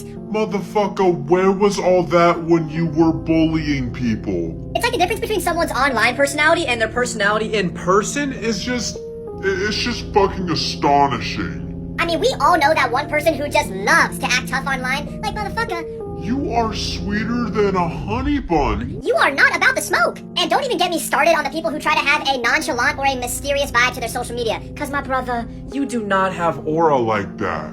it's like just imagine for a second having a profile like this and fucking God forbid one of your siblings goes missing. and then you got your mom over here trying to tell you, please repost your sister's missing poster, please. And you gotta sit there and just tell her, Nah, mom, that's gonna ruin my mysterious vibe. Motherfucker, do you see how stupid that shit is? And it's just like my brother. if you are a bop, a fucking Backseat warrior or or some gray floor loot, whatever you want to call it, don't ever let me catch you reposting some shit about being loyal or finding true love. Cause motherfucker, I know you. and I know that you would give it up. Any day of the week. For a simple Crunchwrap Supreme and a Baja Blast from Taco Bell. And it's like my Snapchat user. If you make your Bitmoji fine as fuck, Knowing damn well that in real life you look like Lady Glitter Sparkles. don't even bother adding me. Cause if I catch you catfishing with your Bitmoji, I'm just gonna laugh at you. Because deep down, we both know that in real life, You are cooked beyond belief. the one thing that I will never understand is how you can be a morning person. Like, motherfucker, it is 7 in the morning. Why are you jumping and Fucking skipping around with a big old jolly Smile, grinning ear to ear. Morning people will give you the most energetic and enthusiastic good morning. you'll ever get, and it's just like, My brother. This is anything but a good fucking morning. Do you know how early it is right now? And I'm just gonna be honest, if I don't get at least 9 to 10 hours of good sleep, I wake up looking like Lady Glitter Sparkles. and I'm gonna be honest, honey, if I miss my beauty sleep, I'm gonna have a little bit of an attitude on me too. it's one thing to just wake up early, but if you wake up early and start doing way too much, that's a whole nother thing. Like, bro, why the fuck are you waking up at 6 a.m. to go for a run. My brother, you are Not David Goggins. People will wake up one time to hit the gym at 6 a.m. And they never do that shit again. But they make sure to post it on their story. They make sure to let people know that they're Rising and grinding. and it's like, Bro, you're not better than us. And they think that we're jealous of them. like, brother, I would rather get oiled up and receive Sheet gripping back shots. than to have to Miss out on my beauty sleep. And now that I'm thinking about it, school had us waking up at 5 a.m. for the wackest shit. You walk in at prime time, 7:40 in the morning, and it's like a Fucking zoo in there. like, guys, why do we have so much energy? And then you sit down for pre-calc at 8 a.m. and your math teacher is, jumping up and down, Fucking booty cheeks clapping at maximum turbulence. because they're excited that they can ruin your day by teaching some reasonings and proofs. And it's just like my brother. I'm gonna give you a reason to call the police if you don't chill out. Why is it when couples break up, they go straight from being in love to absolutely hating each other? All of a sudden your ex didn't shower, he didn't have any money, He cheated on you multiple times. and after the first few months of dating, you sat there and said to yourself, Yeah, let's continue this relationship. and then they just start claiming that their ex was some fee, fi, fo, fum. Reincarnation of Lady Glitter Sparkles. Brother, you were the one that found them attractive. Like, hey, Dumbass. you dated them for a year. I mean, y'all need to start acting your age. If you are not happy in a relationship with someone, Get up and leave. I mean, y'all are acting like your ex was a 6'6" bodybuilder with raging anger issues That was holding you hostage. My brother. that was a lil ass man. Just leave. I mean, some of y'all are talking about your exes Like they are super villains. They are not gonna send John Wick after you if you break up with them. The way that some of you guys talk about your exes makes me wonder if they were Grown in a test tube. Y'all genuinely make these people sound like they were lab experiments. And don't you Dare. ever let me hear some dumb shit like, if they wanted to, they would. Listen here. Dumbass. You are a grown adult. Communicate. And before you go on social media and you start bashing your ex and their new partner, just know that you look like a bum doing that. Like my brother, I hate to break it to you, but they left you. Move on. Growing up and maturing is realizing that once it's over, it's over. There is no going back, so just move on and take responsibility. Oh, but you didn't show your work on this problem. Fuck you. And it's just like my teacher. I got the right answer. so I don't really Give a fuck if I didn't show my work. Or your teacher will say some dumb shit like, you forgot to cite your sources. And it's just like, My brother. you are lucky I don't hit you with a right-handed Mike Tyson haymaker right now. So please, don't ever try to tell me that I didn't show my work, I didn't cite my sources, I didn't do this, I didn't do that, because I can promise you, Not a single bone in my body gives a fuck. oh no, it's okay, you can pick. No, motherfucker. I'm the most indecisive person you will ever meet. Don't say that shit to me. And it's just like my brother. For the love of all things that are good, don't you dare ever try to say some, Dumb shit to me? like, surprise me. No. Fuck you. This right here, this is your surprise. And in an absolute nightmare scenario where you do actually have to choose, you'll ask them, hey, like, what are you feeling? And they're just like, I don't know, I don't care. Well, that's just fucking awesome. What are we gonna do? Just sit here with our thumbs up our butts? Now we got two indecisive people trying to make a decision. This is not gonna work. And it's just like my brother. As soon as someone says to me the words, it's up to you, my brain triggers its fight or flight response. Like, bro, it cannot be up to me. We might sit here all day waiting for me to decide. And don't you fucking dare. Even think about asking me where I want to eat, because as soon as you ask me that, My brain will just fucking malfunction. so please, don't ever let it be my decision, because it will take me years to decide. God knew not to make me a woman because I would be the most Sluttiest devil. you guys have ever seen. And it's like my brother. I'm tired of acting like we As in like me and you, bro. haven't been thinking this our entire lives. Like we have the blondest hair, gold jewelry stacks, the craziest tans, and the Biggest butt cheeks. you have ever seen. And I'm never faking the big O. I'd be all up in my man's ear like, ah! We'd be in the gym every single day, only spamming legs, the Stairmaster, and overall just building the most Sluttiest hourglass shape. of all time. I would be so ran through that men would know me internationally and externationally. That's how big of a bop I'd be. Like men overseas would know me by first, middle, and last name. And it's like, I'll be honest, I'd want every man to put a baby in me. except some of them, because you're literally the worst person I've ever met. Literally anybody but you.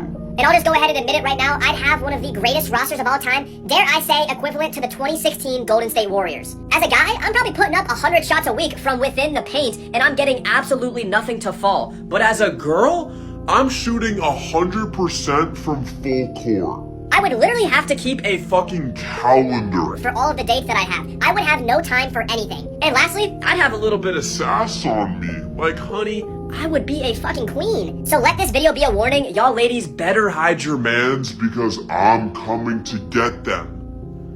Well, not right now, but when I turn into a girl, I guess. I think one of my biggest pet peeves is being left undelivered, or even worse, just being left on scene.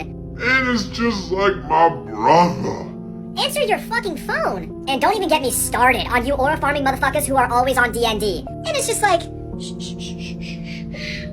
My brother. I don't give a damn that you are on DND. I am slamming the fuck out of that notify anyway button, because who do you think you are? It's like, bro, you get absolutely zero play, and I'm one of your only friends. So why the fuck are you on D&D? I hate to be the bearer of bad news to you, but you are not President Obama. You are on D&D acting like the whole country is hitting you up. You are not cool like that. And don't even think for a millisecond that I forgot about all of you motherfuckers out there who half-swipe text. No, y'all are not getting away with that shit. I'll let the girls slide on this one, but if you're a man and you're half-swiping text in the big 25, let's go ahead and get you some period products and a ball gown. Because you are acting like a princess. And it's just like my brother. If you ever try and hit my line saying that, sorry I didn't see this. Motherfucker, yes you did. People can't go 10 minutes without their phone nowadays, so I know you saw my text. And for the love of all things that are holy, don't you ever let me catch you leaving me undelivered while you're active. Cause brother, I will pull up to your location and air that bitch out. There's not a more canon event than when you get left undelivered or seen and you think to yourself, yeah, let me double text them. Please, if you ever think about doing that, don't. You just end up looking schizophrenic in their DMs. It's like you're trying to bounce a conversation between you and a brick fucking wall. So anyways, just know if you are any of these people, keep one eye open when you sleep tonight. Getting a bad haircut will have you ready to walk across the street without looking both ways. And it's just like my brother. I don't fear many things in this life, but the day that I gotta get a haircut, I am praying on my knees to the heavenly Lord above, just asking him like, please, don't let my barber fuck me up. It never really matters anyways though, because halfway through the cut, I'm already holding back tears. But I just gotta sit there with a, big old fat fucking jolly smile on my face being like, yeah man, cut looks fucking great. Yeah, this fucking abomination on my head that you created? Fucking awesome, just what I was looking for. I mean, sometimes I walk out of that barber shop looking like I had a war crime committed on my head. Sometimes the haircut is so bad that it feels like the barber had, personal hate in his heart for me. Like, bro had to have woken up that day and said to himself, how can I fuck this kid's life up today? And I'm tired of people acting like I'm overreacting. And it's like, shh. My brother. I am not overreacting. A man's hair is the equivalent to woman's makeup. If your hair gets fucked up, your life is over.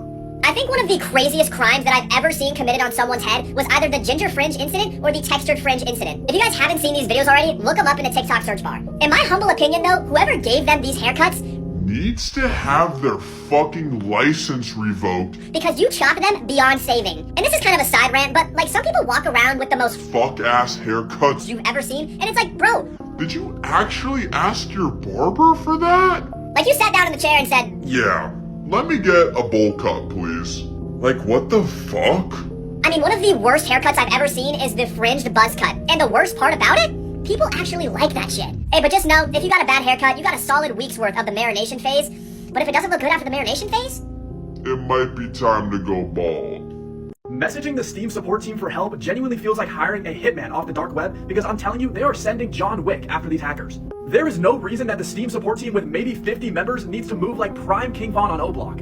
And I don't think it's even ridiculous to say that the Steam support team could go toe-to-toe with the Avengers themselves. So a few weeks back, I went to log into my Steam account to play Black Ops 2 Zombies, and my password and my email were not working at all. So like any person would do, I asked to reset my password. Something I completely forgot though was that the email that I was using for my Steam account was a complete burner email, and I hadn't checked that thing in so long. So when I went to check my Gmail account, I realized that I was completely cooked. I couldn't log in, all of my passwords and the Gmail account itself had been compromised. So I emailed Steam support, and not within a week, not within a month, not within a year, but just 12 short hours, I was able to get access to my account again using a new email and a new password. The very first thing that the Steam support team said in their message was, the hacker is gone. Like, bro, where did he go? What did you do with him? All I wanted to do was get my account back just to play some BO2 zombies, and I think they done killed the hacker and any of his known associates. I'm fully convinced that if Steam was a part of the US government, we would achieve intergalactic travel and world peace within just 5 years. Steam is out here sliding for us more than big companies like Google, Apple, and Facebook. So honestly, if I was a hacker, I would be scared to hack a Steam account because I'd be looking over my shoulder till the day that I die. Shawn Michaels. What the fuck happened to Addison Rae? I'm not gonna lie with you guys, I don't think I've seen an Addison Rae video on my For You page since like 2020. And honestly, in 2020, that was low-key the love of my life. Like, if I didn't go 3 days without seeing her throwing it back on my For You page, I was in shambles. I'm kidding, I wasn't that down bad. But seriously, I actually don't know where she went. I'm gonna go out on a limb here and assume that she's making music like the rest of the TikTokers from the 2020 era. And if she is, that is good for her. On the topic of Addison Rae too, what happened to all those TikTokers from the prime era of TikTok? I know social media influencers can't stay on the top of the game forever, but what do they do after? Where have they gone? The first name that comes to mind is Bryce Hall. I'm not gonna lie, I'm a huge fan of Bryce too. He's made an absolute career out of himself even after his TikTok days are slightly over. But out of everyone from that era, I still see Bryce Hall on my For You page all the time. Bro's a really successful fighter now, so that's good for him. But Addison Rae, if you're seeing this, you know, write me a little DM. I love all types of people. Except people who rage bait. Now let's get one thing straight. Rage baiting is only acceptable when I do it because It's pretty Fucking funny. something about rage baiting people to the point where they want to Physically fucking harm me. brings a warm smile to my face. I mean, because I'll sit there and I'll argue with you even if I know that I'm wrong. Because I don't fucking care about being wrong. I just want to see you get so frustrated to the point that you break down in tears. But if you rage bait me, You're getting killed on sight. I mean, some of you guys will just downright disrespect And just simply fucking insult me. and then act like you were playing chess the whole time saying, oh, you fell for my rage bait. You're lucky I don't end your life right fucking now. And it's like my brother. Sometimes I know that it's rage bait and I still fall for it. And don't you even think about calling me a good boy after I did something out of the kindness of my own fucking heart. Because I will oil you up and give you Sheet gripping back shots. right fucking now, bro. And if you have the audacity to ask me Why are you mad, bro? when you're in the middle of rage baiting me, we are running the fade. right here, Right fucking now. And getting rage baited by your own parents is a whole nother level of getting rage baited. Because I'll be getting lectured and I'll be 10 okays deep, and my mom is Still fucking rage baiting me. Or it's like, I'll simply just say, okay, in a monotone voice. and my parents think I'm giving them fucking attitude. It's like, why the fuck are they abusing their admin powers? Please, someone take them away. And just a little PSA for all of you motherfuckers that are on your burner accounts and you're all in my comment section saying, bro, your glow up's gonna be crazy. I genuinely pray on your fucking downfall. The day that I find out who you are and where you live, I'm pulling up and I'm airing that bitch out. do we all have that one friend that just doesn't know when to filter out Their own fucking thoughts. It's like my brother. just because you are thinking it doesn't mean it needs to be said out loud. I remember getting pulled over one time, and I've got fucking Chuckle nuts in the passenger seat thinking this shit's All fun and games, and he's telling the officer, hey buddy, we know our rights. I'm sorry about him, officer. we are pretty fucking sure he's on the spectrum. It's just It's undiagnosed as of right now. Like, if this friend started a podcast they'd be Under federal investigation by the fucking FBI. right after the first episode airs, it's like, bro, do you not understand that if anyone recorded Any of the shit you say, you wouldn't be allowed within, I don't know, fucking 500 feet of a school zone, right? And it's like, you can't bring this motherfucker anywhere. You certainly can't drive around with the windows down with them in the car, because they're just gonna fucking drive by insult people. Can't even bring them around your family, because if they had a conversation with your parents, my mom and my dad would tell me to no longer be friends with you. And if you're going to FaceTime this friend, you better notify them beforehand that you're in public, or you better be on the lowest volume possible, because as soon as they pick up the phone, They're gonna start fucking flapping their gums about the most out-of-pocket shit. Hey bro, you pick up your ointment for your rectal warts? Motherfucker, my entire family was sitting on the couch next to me. It's like my brother from another mother. I'm surprised you even made it this far in life. hell, I'm surprised you're even able to Still get into fucking college at this point. And lastly, unless we are alone, don't try and be overly fruity with me. Like, bro, we are at a funeral right now. Why are you talking about oiling me up? You are the Straightest person I've ever met. If you ever have the audacity to ask me some dumb shit like, $4 trillion. Would you? And it's like, my brother. Whatever you're about to ask me, my answer is yes. I don't give a damn if you ask me to get up and do Jumping jacks on your shit right now. The answer is yes. And it's like my brother. Have you seen this economy? Turning down any amount of money, let alone $1 trillion, is outrageous. Like, can you even comprehend how much $1 trillion is? That is world-changing money. So trust me, no matter what hypothetical you ask me, I'm doing it in a heartbeat. and matter of fact, after I complete my task, and just for the love of the game, I'm putting the $1 trillion on red. Because it was never about the money. There will come a day where you go through the most canon event in life, falling in love with a bop. And whatever you want to call him, Gray Floor Loot, Boptimus Prime, a backseat warrior, I don't know, A fucking slurp and burp demon. you know, you are going to get played by a bop and you are going to feel embarrassed. If a girl ever says the words to you, you're the first guy to treat me right, Let's just go ahead and wrap this shit up. because you are cooked beyond fucking belief. Like, no, you don't understand. This shit was over before it even began. I can actually remember the first time that a girl told me that I was the first guy to treat her right. and you know, here I am on the other side of the phone, fucking Jumping and skipping, fucking full of joy with a fat fucking jolly Smile on my face. I was so happy to hear that. I was then cheated on 5 times in the span of 2 months. She might give you fire top, but just know she's a bop, so you better hop. I got bops in 5. And it's just like my followers. We cannot be acting like Helen Keller. to all of these Red flags. I once had a friend who had a girlfriend that managed both the football team and the basketball team, and he tried to look me dead in the eyes and tell me I can change her. And it's just like, My brother. you are a idiot fucking sandwich. I mean, there's nothing worse than an undercover bop. It's like, damn, you really just gave me the last piece to the Rico case I was building on you. So don't call me. Don't come by my house. We're done. the problem that we face as a society is that this event is Needed for character development. And No. Shh. Shut the fuck up. it is needed. Oh, but you don't know that. I'm the only one who knows that. Seriously, I don't care if she's the nicest person you ever met. I don't care if you feel bad for her. I don't care if she's the funniest person you ever met. You are being manipulated. I mean, they start telling you about their depressing past, and you're like, Damn, my sister. now I gotta see my way to the door because this is unsavable. Hey, but just know, me and you are not the same, bro. I fall in love with bops so I can maximize my character development and reach my full potential because it was never about the girls. It was for the love of the game. tell me why the last month of spring semester feels like Literal fucking world war. I mean, I feel like I'm in the trenches in the Vietnam War with all the shit that I gotta get done before the semester ends. And it's like my professor. We are 1 month away from summer, and all I see when I open up Canvas is that big Fat fucking red late. button next to 25 of my missing Calc 2 assignments and the 3 essays I put off until the end of the semester. I mean, so here I am, fucking Speed running my missing Calc 2 assignments. and what do you know? ChatGPT can't read the screenshots of my math problems to save its fucking life. So now I'm just fucking sitting here with My fucking thumb up my butt. looking for just a heaven-sent gift. You know, I'm scrolling through all of the answer apps, just trying to find one that you can, like, take pictures of your questions and it gives you the answers. And it's like my brother. All of these answer apps are complete fucking Garbage. and the only, like, half-decent one I found has, like, it was, like, some purple wizard as the logo. I think it was called Quizzard or something like that. I don't really fucking know. I mean, all I really know is that this one was definitely the most decent one in terms of accuracy and speed. So it's like my brothers and my sisters. I really can't fucking complain. And you can bet your bottom dollar, or hell, You could even bet your fucking top dollar. that I'm gonna be using that shit On the lockdown browsers. And it's probably got some other features too. You know, I don't really give a fuck about all that. I'm just trying to get through all the shit That I stacked up until the last minute. But boy, oh boy, when school is officially over, you finally get everything done, and the academic comeback is complete. You start fucking popping champagne bottles like you just won the NBA Finals. I'm running over to my loved ones, fucking Hugging them and kissing them. Because I feel like I just survived a world war. I mean, that's what it felt like.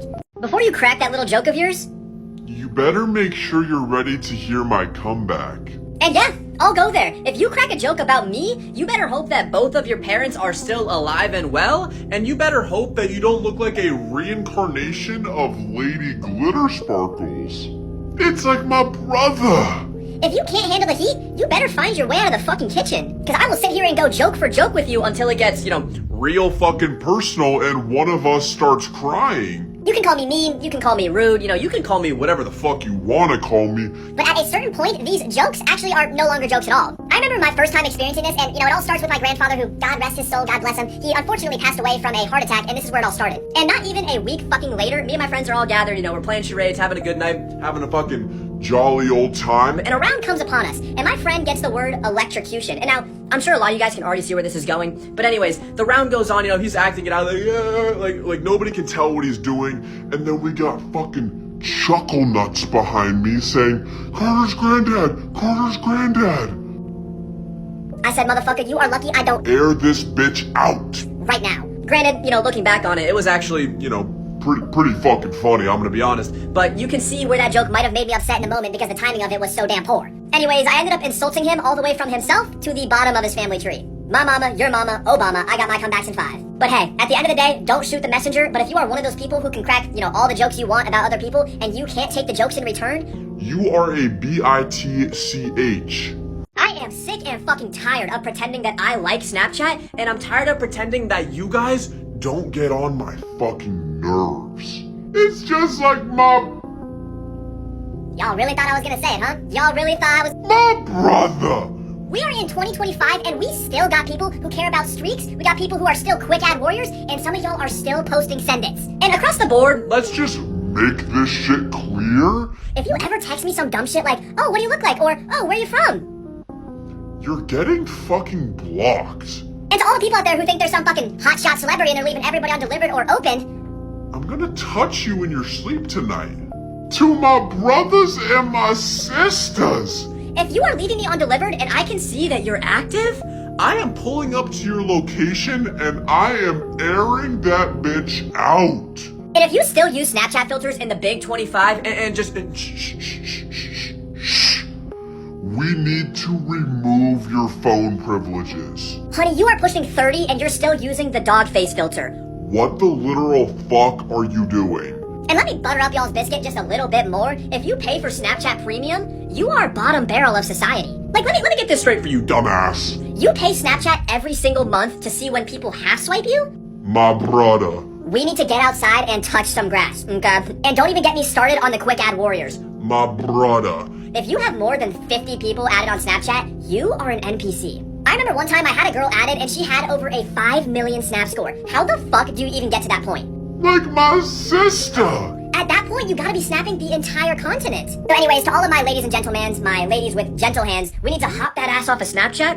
And into the workforce. Okay. Why in the literal fuck are teachers always rage baiting us? Miss Johnson, can I go to the bathroom, please? I don't know, can you? Motherfucker, I will piss on the floor right now. Or it's like the bell will ring and your teacher will tell you, the bell doesn't dismiss you, I do. Right hand on the Bible and the sweet heavenly Lord above can Strike me down with fucking lightning. If I'm lying, Some teachers just need to know what it feels like to taste a... Fucking knuckle. Like, can we talk about What the fuck is up with these teachers making all these study guides and then when you go to take the test and nothing from the study guide is on the test? It's like, why the literal fuck did I even bother looking at it? But don't get it twisted. Sometimes the students are the ones rage baiting the teachers. Like, no, bro, the teacher's not picking on you. you literally turned your Chromebook Into a fucking atom bomb. You are an F student. F. It stands for failure. You are not an inventor. You're in the back of the class. Committing fucking arson. Because you think it's a good idea to put metal into an outlet. And it's like my brother. If you are doing this shit and you have a GPA that's below 2.0, you deserve whatever's coming to you. But back to the original point of the video, I think the ultimate form of rage baiting is when your teachers rat you out to your own parents. And it's like my teacher. Now because of you, I'm gonna have to go home And get my Fucking ass beat. and for some odd reason they want to try and make it better by telling me there's no hard feelings. Motherfucker, the feelings have never been harder. From now on, it's on site with you. What the fuck happened to Addison Rae? I swear to God, she used to be throwing it back on our For You page in 2020, and I have not seen her since. I know you guys remember when her parents got divorced and then her dad started going batshit crazy over the stupidest shit known to mankind. And not only that, but her mom started dating Young Gravy. Addison Rae's entire family has got to be just one big governmental experiment. Wow though, Addison Rae's dad was one of the weirdest people on planet Earth. Bro divorced his own wife and then started making TikToks trying to get her back or make her jealous or whatever the fuck he was doing. But it was mad weird. And then when Young Gravy was in his prime, he was smashing Addison's mom. What was up with that? And don't get me wrong, Addison Rae is still a very popular social media influencer, but I honestly don't really know what she's doing right now. I looked at her TikTok and her Instagram and all of her social media pages, and all I could find out was that I guess she's doing music now. And I'm gonna keep it a buck with y'all. I listened to it. It was not my kind of music, but maybe it's some of your guys' music out there. I don't know. I don't really care, to be honest. I low-key just want to see Addison Rae throwing it back on my For You page again, but I guess we'll never have that shit again. Addison Rae, we missed the 2020 Hype House era. Please come back soon. I cannot stand when someone asks me, Can we talk? like, no. No, we cannot. Talk. There has not been a single time in the history of humanity where someone has gotten the "can we talk" text and it's been good news. And if you ever try to hit me with the "can we talk" text and you don't respond immediately, Fuck you. I'm over here on the other side of the phone Already reaching for my tissues and my Sad music playlist. because I already know that you're gonna hit me with some life-altering shit. I actually want to go out on a limb and say I'd rather Get the I think I'm pregnant text. Because, brother, why are you stressing me out and giving me anxiety for the rest of the day? there isn't a single other text In the history of humanity, that will Ever get my heart pumping out of my chest the way the "can we talk" text does? Having a girl best friend is not for the weak. Having a girl best friend is almost like being a full-time father and having daddy-daughter time, but you don't really care about your daughter at all. There will be multiple occasions where you wake up at 2 a.m. in the morning and see 100 notifications from your girl best friend and you think that she's dead. But then you open the notifications and all you got was 10 Jake Paul style vlog videos and 7 voice memos. And you do not want to watch or listen to either of them. Also, for all the girls out there, we do not want to hear about your boy problems every single day, every week, every month.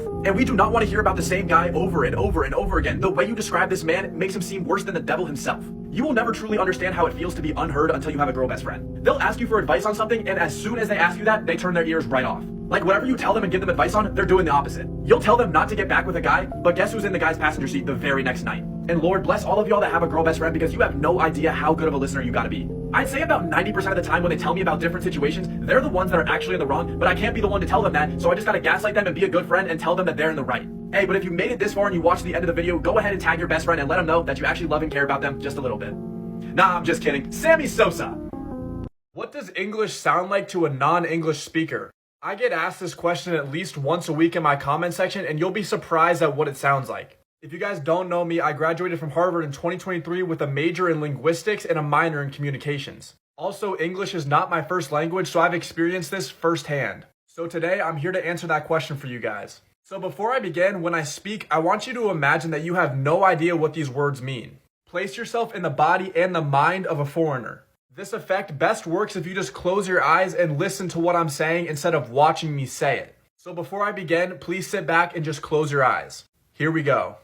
Baby Gronk, Raising Up Libby Dunn, Skibby Toilet Only in Ohio, Kai Snat W I Show Speed Clips, Grimace Shake Phantom Taxi My Riz, Patrick Bateman W Alpha Sigma, Balkan Rage Stillwater Those Who Know, W Gyat Low Taper Fade Meme, Edging Newing Let Him Cook, I Said Right Foot Creep Ooh Walking with the Heater, Goon Maxina Fruit Snacks, Sigma Riz Only in Ohio, Hawk to a Spit on That Thing, Rizzler, AJ, and Big Justice, Mango Funk Music, Those Who Know, Fiend, KSI, I'm in the Thick of It, Winter Arc, No Nut November, Tfue High Taper Fade Meme, Noradrenaline plus Balkan Parents plus English or Spanish plus Jonker Laugh equals Those Who Know. If I was a girl, I would straight up be one of the biggest bops on planet Earth. I would genuinely have one of the most fattest, most voluptuous asses known to mankind, and not only that, I'm going to have some absolute calcium cannon knockers on me. I swear to you though, if I was a girl, I would be the biggest hoe on planet Earth. Every single guy in town would be getting play from me. My little kitty down there would be an absolute water park and it would be getting sore every weekend. D1 athletes, rich guys, you name it, they're in me. Pause. And I could give two shits about skin cancer. I'm going to the pool, oiling up, and sitting and tanning every single day. If I'm not a Brazilian gold like Dwayne The Rock Johnson, I don't want it. Speaking of Johnsons again, I would be letting every old man in town hit so I could have sugar daddies. I would definitely be getting a gym membership and spamming the absolute fuck out of my legs, especially glutes, and to pair with that, I'm buying hundreds if not thousands of pairs of Lululemon shorts. Every single piercing in the book is going to be on my body, especially waist beads, which isn't really a piercing, but whatever. I will only be wearing gold jewelry because I'm going for that clean girl aesthetic. Oh, and I forgot to mention my favorite color will be pink. I would also be non-stop selling my feet pictures on the internet to old men. Girls out there today are sitting on an absolute gold mine and they don't even do anything about it. I also forgot to mention that I would definitely be platinum blonde, maybe blonde, honestly, I don't know, but either way, I'd be slaying with my hair. Lastly, don't even get me started on my Instagram page. Y'all would know that I'm the baddest bitch in town. There will be digital photos on my page of every outfit I wear, every adventure I take, the food I eat, the places I visit, everything. So you guys better watch out and hope I don't get that gender-changing surgery. I don't even think it's ridiculous to say that cheating on someone should be classified as a legitimate crime that is punishable by life in prison or even death. The amount of emotional and psychological and even sometimes physical damage that can occur to someone after they get cheated on is just not talked about enough. If you're married and Especially if you have kids, you decide to cheat on your partner, you should be executed by the firing squad. And I don't even think that's ridiculous to say. As a child of divorce myself, cheating on your partner knowing you have kids at home is just so disappointing, and it's so sad to see how normalized it is nowadays. And the problem with cheating is that there's genuinely no situation that will ever justify it. Absolutely zero. Like, even if you aren't married, even if you're just a teenager and you cheat on your partner, you still don't understand how badly it can mess somebody up. The fact that cheating while in a relationship even crosses some people's minds absolutely baffles me. In this day and age, and with divorce rates almost up to 70%, I don't think it's crazy to say that all 50 states should make cheating a legitimate crime. You should be able to sue the other person if you were the one that got cheated on, because there are so many psychological, emotional, and sometimes physical problems that can stem from being cheated on. The only time I might let it slide is if you're a couple and you aren't married, but still, even then, cheating is horrible. Like when you're married, there is A legal contract. You are legally required to be loyal to that one person, so why is it not a crime if you break that contract? And just know that if you've cheated before, I automatically Do not like you as a person. I don't want to be around you, I don't want to hear about you, and no, I do not want to be friends with you. If you genuinely have the guts to cheat on someone, especially your own partner, you are a sick, twisted-minded individual. How could you possibly be a pedophile with all of these baddies that are above 18 years old? You're telling me there's people out here that would rather like little kids than some of these absolute smoke shows? Matter of fact, I need a predator to explain it to me in my comment section. That's how much I've been pondering over this question. You're seeing girls like Megan Fox, Sydney Sweeney, and Libby Dunn, and you think to yourself, damn, that's not enough for me. Craziest part is that it's probably easier to go and pull one of these baddies who are over 18 than it is to get one of these little kids. It's probably a lot more work to wait for one of these little kids to just wander away from their parents and then kidnap them than it is to just going up to one of the baddies and asking for their numbers. Like, bro, just take one trip down to the Miami Beach and just take a gander at all that chest and all that booty, and I promise you, it'll save you some jail time. But I'm telling you right now, some of these preds out here just do it for the love of the game. There is a lot of proof that a lot of these preds are people who are extremely well off and they're set for life. They can have absolutely anybody that they want, and yet they choose to go diddle around with minors and ruin their entire life. If you diddle around with kids, it should be life in prison, 0 questions asked. Because not only is it just weird, you're also just silly for not wanting one of these 18+ baddies. You get one free day and either your dad forces you to do 12 hours Of unpaid child labor. or your mom takes you on the longest shopping trip of your life. I mean, my parents Fucking hate. to see me just take a day off and relax. It's like my dad will say, hey bud, would you mind coming helping me for just, 5 small minutes? It won't take very long. And then it turned into 8 hours of blue collar labor. Or he'll just ask me, hey, could you come help me with something? And You know what? Fuck that. I will help you for this one time, I will help you. But what are we working on? And he says, you'll see. No, I think I'd rather not fucking see. Either way, I still end up helping him, and come to find out, My dad's building a fucking castle in the backyard. And it's like my father. Don't ask me to hold any sort of flashlight for you. Hold this flashlight for me while I work on this. Yeah, no thanks. I choose life. And don't even get me fucking started on the hell-sent shopping trips my mom takes me on. And you can't say no to her, because then she'll just be like, oh, I guess nobody loves me. Motherfucker, what? Nobody said that shit. And you want to know what really Lubes me up. is after the literal 8 hours of mental and physical warfare, we don't even get food or a sweet treat as a reward for going. It's like, oh, then why the fuck did I bother coming? And it's like my mother. I don't want to hear that we have food at home. Like, Mom, have you seen how Big my back is? Please, stop passing all of the Taco Bells and all the Chick-fil-A's on the way home. Cause it's making me wanna. And it's like my familia. I love you guys so much, but please, let me enjoy my day off in peace. If you call or text me and I don't answer, Don't start fucking spamming me. are you just sitting there thinking to yourself, well, shit, he declined the first time. Maybe I should give him, fucking 10 more rings. Maybe the first decline was an accident. No, motherfucker, I don't want to talk to you. Motherfucker, you don't know if I'm Stroking my fat fucking hog behind the screen. I mean, you have no idea what I could be doing. So when I'm lubed up fucking Stroking my shit? don't fucking call me unless you're, trying to get in on the action. And for all of you guys out there, I'd rather fucking Finger blast my stink portal. than to ever have to talk to you. I mean, because most of the time, I don't even fucking like you. And if I don't answer your text, please do not quadruple text me. You look like you have schizophrenia the way you're talking to A brick fucking wall in my DMs. And it's like my caller and my texter.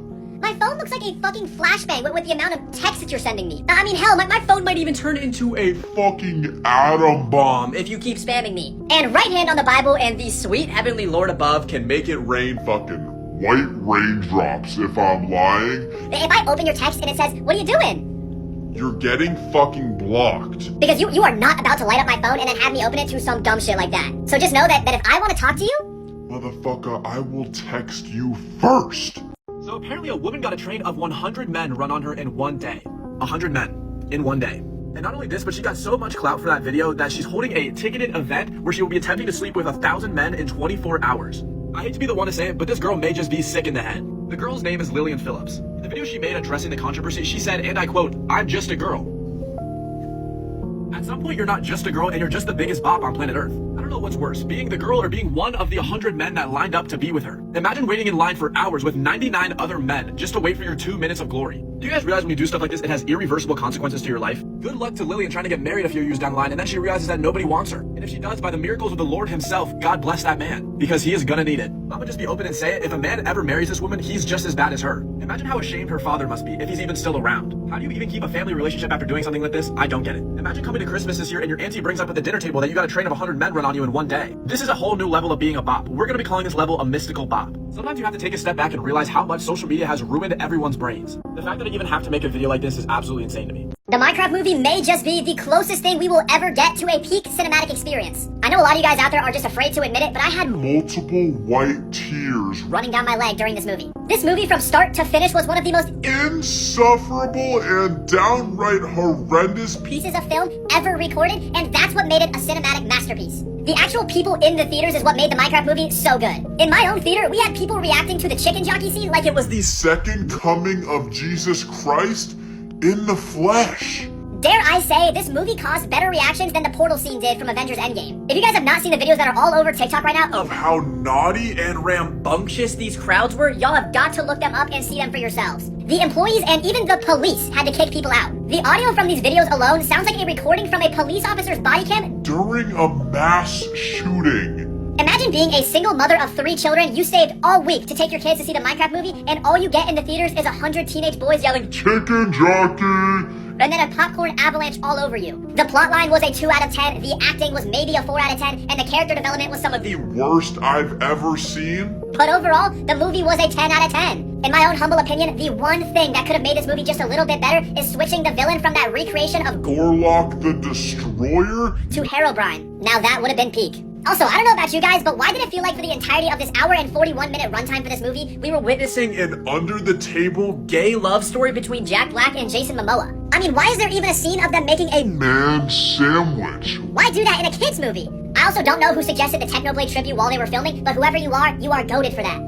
On the first day of Haas, Mr. Haas gave to me a hawk to a spit on that thing. On the second day of Haas, Mr. Haas gave to me 2 gooners gooning and a hawk to a spit on that thing. On the third day of Haas, Mr. Haas gave to me 3 giant yachts, 2 gooners gooning and a hawk to a spit on that thing. On the fourth day of Haas, Mr. Haas gave to me 4 glizzy glazes, 3 giant yachts, 2 gooners gooning and a hawk to a spit on that thing.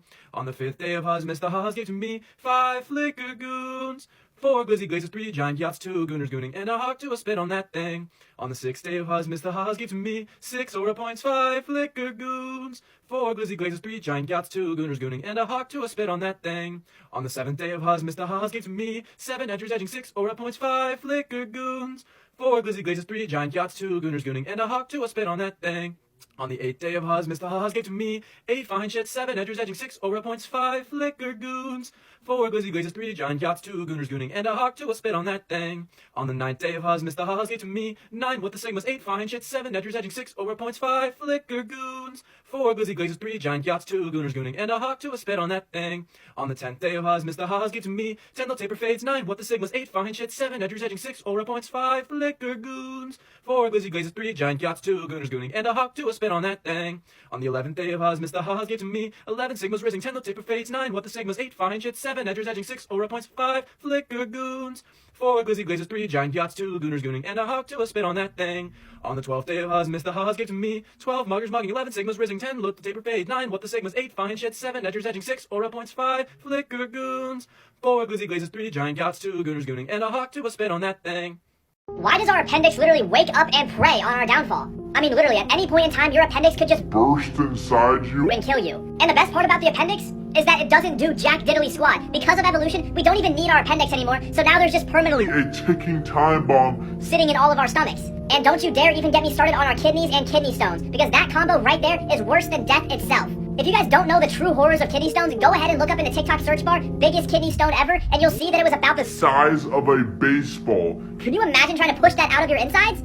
I mean this when I say it, I would not wish kidney stones on my worst enemy. I don't care if they strapped me down, oiled me up, and gave me Johnny Sins level back shots. Nobody deserves to have these happen to them. And we don't even need our kidneys either, so just go ahead and sell them, because I bet you didn't know this, but you can get up to a couple $100,000 just for selling your kidneys. We need so many new updates and bug fixes, but the devs are not listening to us. I mean, like, what do we even have acne for? Why do we have allergies? And I don't know, maybe after a few million years of us being alive, we still get chapped lips? I mean, where are all the updates at? And I know that this next one is a once-in-a-lifetime event and it can't kill you, but my wisdom teeth are my biggest op. The wisdom teeth bring absolutely nothing besides pure pain, suffering, and agony to the table. And once again, we don't need them anymore. We aren't cavemen, we aren't just eating meat and bones. Question of the day, is being gay even in the top 10 gayest things you can do as a man? Imagine catching a full-blown pedophile just for him to beat the fuck out of you. I'm not gonna lie, bro, if this happens to you, there's no coming back from it. On a real note though, these new pedophile hunters are on a whole nother level this time around. I've now seen 10 plus videos of instead of just trying to talk it out with the guy, they just start jumping his ass. And to be honest, I'm all here for it. They deserve that shit. But as I was scrolling on TikTok yesterday, I came across a video where the pedophile catcher actually got his ass beat by the pedo. How embarrassing is that? Now, I don't think the pedophile actually got away at the end of the video. I think the police still came, arrested him. They were able to contain him and keep him in the store, but it was still crazy to see. The guy didn't just get beat up, he got fucking hammered. And the worst part about the whole situation is that he still posted the video on the internet. I'm gonna be honest with you guys though, I actually agree with this new wave of pedophile catchers. Instead of just trying to talk it out like normal human beings, they just start fucking beating the shit out of each other. And the best part is that I'm all here for it. They deserve it. What do y'all think, bro? We are in 2025 and somehow our teachers are still assigning group projects. It's like this shit will be worth half of your grade and you get matched with dumb and fucking dumber as your partners. It's even worse when you get paired with people who are super antisocial. You'll make the group chat and you'll say, hey guys, when we get together to, work on the school project. and it's just fucking crickets. It's like, well, fuck me, I guess. I'll just sit here with my fucking thumb up my ass while I wait for us to put this off till the last day before it's due. Or even worse, when you get matched with someone who either doesn't show up to class, doesn't have text, or doesn't have email. It's like, now what the fuck do you want me to do? You want me to fucking Write you a letter and have the fucking pigeon on my arm deliver it to you? like, how the fuck am I supposed to communicate with you? And don't even get me started on getting paired with the popular kids, because they'll start asking, yo bro, why are you so quiet? Maybe because I don't fucking like you guys. Like, if I ask you to do your part of the project and you start hitting me with excuses like, oh, well, I have so much work for this class and that class, and it's like, Shh. My brother. Look at my face. look at it. does it look like I give a fuck? It's like, hey, fuck nuts. You think you're the only person in this group that has other shit to work on? No, you aren't. I would rather be doing anything but this project right now. Like, literally anything. Like I wouldn't mind getting oiled up and Clap from the back right now. instead of working on this. And when the group is dividing work, I don't want to hear a fucking peep about, oh, well, I've got the intro, the title, and the conclusion slides. No. No, you fucking don't. It takes about, 10 seconds to do each of those. that doesn't Qualify as actual work. And may the Lord above prevent this situation from happening, but God forbid I do the entire project because your lazy ass couldn't do anything. Don't claim it as your own work. And lastly, if you're one of those people who puts anything but the highest score or the highest accolades on the peer review sheet, Fuck you and everything you stand for. everybody's been talking about, oh, 100 men versus this, 100 men versus that, and it's like, Shh. My brother. what I want to see is 100 women versus accountability. Like, for all of the girls out there who do the most diabolical thing and then use the excuse, I'm just a girl, No the fuck you're not. I don't even care if we put Fucking 200 woman in the arena. I think accountability is still mopping the floor and popping champagne bottles after. They'll probably lose and then start making excuses like, don't mean to be Captain Obvious here. but that's why y'all lost. My mama, your mama, Obama, accountability in 5. And it's just like my brother. Don't even get me started on 100 women versus dignity and self-respect. It's like, motherfucker, your whole town knows you're a bop. They literally gave you the nickname Slurp and Burp Demon. I still got my virginity. You and your coochie have had way too much activity. That disqualifies us to be the Holy Trinity. I got dignity in 5. Last but not least, let's get 100 women versus some logical reasoning. It's like you hit them with some common sense and then their brain just turns to, Fucking mush. It's like there's definitely someone home, but good fucking lord, are the lights Pitch black in there. honestly, on this one, I don't even think they're showing up to the games. Ladies and gentlemen, old people with pension plans, I love ladies who have gentle hands. I got logical reasoning in 5. If you're attractive, you will know, and if you're ugly, you will know. There will come a day in your life when you look at yourself and just say, damn, I might just be one of the ugliest people on planet Earth. And then there will come a day in your life where you think you're the finest person to ever live. But on those in-between days, that's how you know if you're ugly or pretty. If you constantly have people looking at you, you're attractive. If people never approach you, you're attractive. And if people hate you for no reason, you're attractive. But the biggest telltale sign to tell if you're pretty is if little kids compliment you, no diddy. They have no shame, so if they think that you're a little chopped, they will tell you. And if you really want to know if you're pretty, just use the inverted filter. If you look good with the inverted filter, I am jealous of you because the inverted filter is where my confidence goes to die. But you've been warned because the inverted filter is not for the faint of heart. Now, to know if you're ugly, there are some very easy signs. Number one, if you say, oh, I'm so ugly around your friends and they respond with, oh no, don't worry, you're not ugly, you are most definitely chopped. If you don't have people staring at you, you're cooked. If you're a girl and your friends spam your comment section saying you ate, you're beautiful, stunning, gorgeous, you did not and you are not any of those things. They are gaslighting the actual hell out of you. But at the end of the day, if you really want to know if you're ugly, just ask an ugly person. It's a saying as old as time, it takes one to know one, and it might just be true. If an ugly person genuinely finds you ugly and tells you that to your face, just know they ain't lying, bro. It might just be over for you. What on God's great fucking earth is up with you guys and all of these different theories and rules? The taxi cab theory, the 3-month rule, the sidewalk rule, the burnt toast theory. I've got a fucking theory for y'all. What if you just shut the fuck up? At a certain point, y'all gotta start theorizing when you're going to Get a fucking job. because right now, we need to wrap this shit up. Oh, but the 3-month theory is real though, and it's like, Let me stop you right There, my brother. What the literal fuck are you talking about?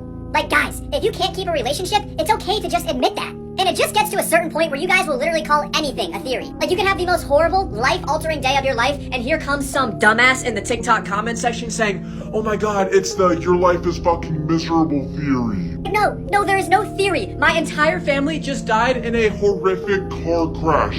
It's not a theory. Or it's like when people start calling everything the blank method. And it's always the most surface level shit. Like people will do the most basic matching and layering of their outfit, and then they'll call it the sandwich method.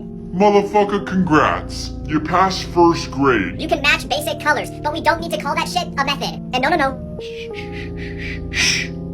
My brother. Don't even get me started on when people call something the blank effect. Motherfucker, we need to get you back in school because number one, you spelled effect wrong. And number two, you are so chronically online. We need to get you off the internet and have you touch some grass. What the fuck is up with you guys and all of these different theories and rules? if you unironically use the Instagram notes feature, I don't really know how to put this lightly, But you are an NPC. but like, my brother, do you not understand that you are Talking To a brick fucking wall? I think posting on Instagram notes has got to be an early Sign of schizophrenia? because my Instagram notes user. You are talking to nobody but you, yourself and Casper the fucking ghost right now. people be using the Instagram notes feature asking, who's up? Motherfucker, nobody is up. It's 3 a.m. Take your dumb ass to bed. The only time Instagram notes actually makes me, fucking happy to see a note is when those pick me motherfuckers finally post the deleting IG again. It's like, yes, fucking praise the Lord, God, thank you.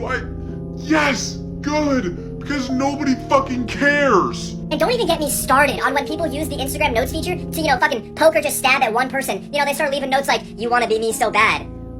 Motherfucker, who are you? Like my sister. I promise you that nobody fucking knows you, and even if they did know you, They do not want to be you. uploading anything to Instagram notes is like screaming into a void. Like, I saw someone post a note the other day that was saying, nobody really fucks with me. My brother, I wonder fucking why. I then instantly hit the unfollow button on that dumbass. And it's like my followers. We are in the big 2025, so we need to bring the usage of Instagram notes to a complete fucking stop. Right now. Spring break is coming up, and all I gotta say is that it's a good time to be single. But listen up, if you're in a relationship, this next month is going to be your worst month of the entire year. Let's just go ahead and rip the band-aid right off here and admit that if your girl or your man is going on a spring break trip with just their friends, you are cooked beyond belief. I don't even want to sound over dramatic here, but you have got to break up with them, and trust me, I'm saving you at least 5 therapy sessions. If your girl or your man is going to Fort Lauderdale, Miami, LA, or any sort of beach town for their spring break trip, oh my goodness, all I can do is pray for you. If y'all don't know how bad Fort Lauderdale spring break is, go ahead and look it up here on TikTok and y'all will see why nobody is safe. And do not try to gaslight yourself into thinking, oh, my partner's loyal, they would never do that. Oh, trust me, they would. Because the moment that their bad influence friends start to influence them, that's when it all goes downhill. One of my boys that's in a relationship right now, going on 3 whole years, still gets excited when I like the bat signal to go on another 2-man. Like, bro, you got a loving girlfriend. Hey, but if you're single, I do not care what you do. Go plotting, go trying, go thoughtin', I don't care. Spring break is the type of break where it's designed for single people to shine, not people that are in a relationship. I'm so thankful that I'm not in a relationship right now, I can almost cry. But I'm being so for real, if you have a man or a girl, now is your last chance to either lock them up or just tie them in your basement. If your girl is going on a spring break trip to Fort Lauderdale, you better make sure she is dressed head to toe in an antique diving suit. Better yet, one of those 1800s plague outfits works even better. Oh no, don't worry, my dog is, it's super cute and super calm. Motherfucker, your dog is a spawn of Satan. I remember going over to somebody's house one time and he told me, And I fucking quote, oh my dog? Oh no, he's sweeter than a honey bun, no need to be scared of him. I was then assaulted by a bloodthirsty pit bull named Cupcake. And it's like my dog owners. We need to stop using names like Honeybun and Cupcake And Joy, and we need to start using names like Death, agony, fucking despair. because you know damn well that your dog is not a ray of fucking sunshine. And it's like my brother. If I'm coming over to your house and you know that there's at least a 50% chance that Your dog bites off one of my fingers. before I get to leave, you better have him in a fucking cage. Like, I don't really know what you dog owners think is the definition of fucking sweet and cuddly, but it's definitely not your 6-foot Great Dane that is the same fucking size as me. And some people just got dogs that are, you know, a little too fucking friendly. It's like, you'll just be chilling on the couch, and all of a sudden here comes the dog fucking dry humping you. It's like, really? Not even gonna take me out to dinner first? So anyways, to all of my ladies and gentlemans, my ladies with gentle hands, my old people with pension plans, and even the bitter and desperate mans, Let's make sure we keep our hell-sent dogs in check. why is stalking on social media so hard nowadays? Like, whoever's bright idea it was to invent profile views, just know that I wake up every day hoping I catch you so I can strap you down, oil you up, and give you... Mia Khalifa level back shots. And let's bring Snapchat into this mix. Whichever developer decided, yeah, let's let people see when They get half-swiped. y'all knew what you were doing. And another thing, I entered a chat last week trying to look at old conversations with someone, and it gave them a notification. That our streak had ended. Are you serious? I nearly took my phone, lit it on fire, sawed it in half, and Threw it in the Pacific Ocean. And oh my goodness gracious, let's throw Instagram on here as well. If you're one of those people who makes those Instagram story traps, just know that I go to sleep Praying. on your downfall. And if you don't know what Instagram story traps are, go ahead and look it up in the TikTok search bar. And then you'll see why TSPMOSMGNG Y'all have never really had your heart drop to the Earth core. until you accidentally like someone's Instagram post from 4 years ago. And trust me, there is no way to recover from that. And which one of y'all employees at TikTok thought it would be a good idea to let people see that you're stalking their reposts? This feature alone has got to be one of the worst TikTok updates. Ever. I was stalking yesterday and I forgot to switch to my burner account, so now my main profile is just all up in their reposts and their profile views. I don't know about you guys, but there is something so addicting about stalking someone's social media. Social media stalking is like my version. Of heavy crack. It is such a high-risk, high-reward hobby though, because if you push one wrong button, just consider your life over, man. Question of the day, if you could, Jerk a superhero to completion. in order to gain their powers, which superhero would it be and why? If I was a girl, I would have the fattest ass known to mankind. Not only that, but I would have some of the biggest calcium cannons y'all have ever fucking seen. Not only that, bro, but I'm getting butt booty naked, oiled up, and I'm tanning by the pool every single day. I'm posting downright the most slutty pictures on social media so I get old men sending me money so I can afford to do my nails every single week. There will not be a second of the day where you all see me not in that gym on that Stairmaster making that waist snatch as fuck. And don't even get me started on being a DJ with that thing down there because you know I'd be going crazy with it. I would definitely be wearing some of those yoga pants that are like flared at the bottom that make that booty go jiggle. Holy shit, I'd be wearing those every single day. And those little Lululemon tops y'all be wearing, I would own hundreds of thousands of them. I would never run out of them things. I would be so damn sexy, y'all would not be able to handle this shit. First $10,000 I save up from my job, breast implants, immediately. The next $10,000, BBL, immediately. I would make so many old men pay for my shit that I'd be living like a queen. Lastly, I would be hitting up every single guy in my city knowing that they could get this any day of the week. If you're a girl and you text a guy that you want some play, there's a 95% success rate with that shit. It'll work every time. We finally become adults and the economy looks at itself and says, Yeah. Now's a good time to fucking collapse. it's like the economy looked at us and said, oh, you want the basic necessities for life? Let's go ahead and upcharge those so you can't afford them. Like my creator!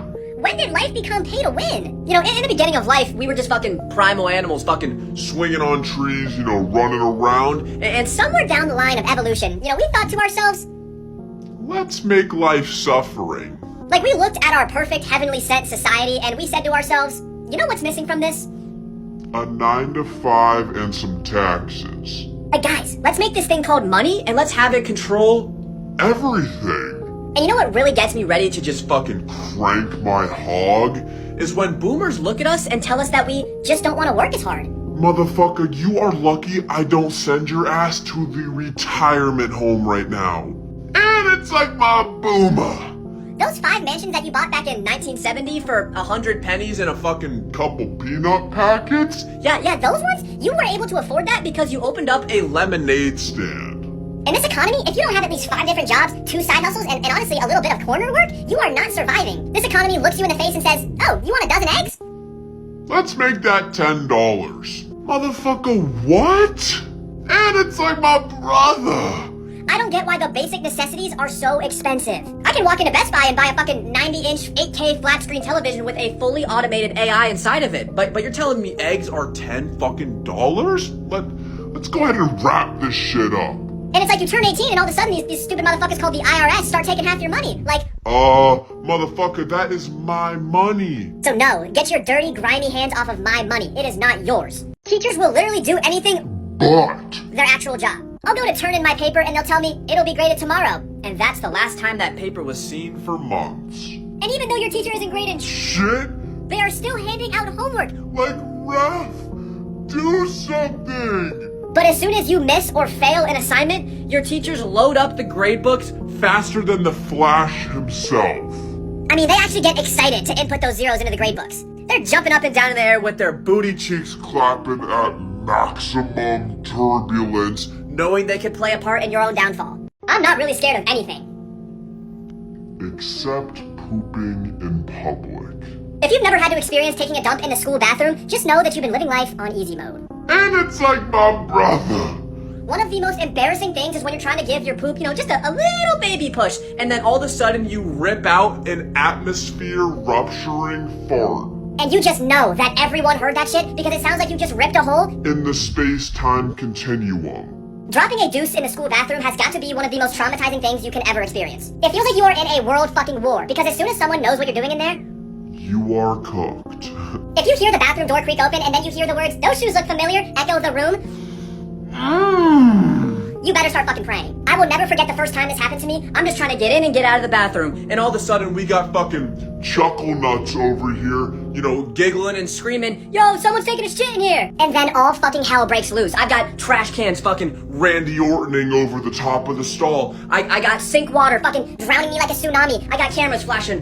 Up, down, left, right, all over the stall. Trying to record me. I mean, I feel like an animal in a fucking zoo. And it's like my bathroom stall designer. We need to remove the cracks from the doors because what fucking purpose do they serve? I mean, unless Fucking Jeffrey Epstein designed the bathroom stalls, there is no reason in the book that those bathroom doors should have those cracks in them. And it's like my brother.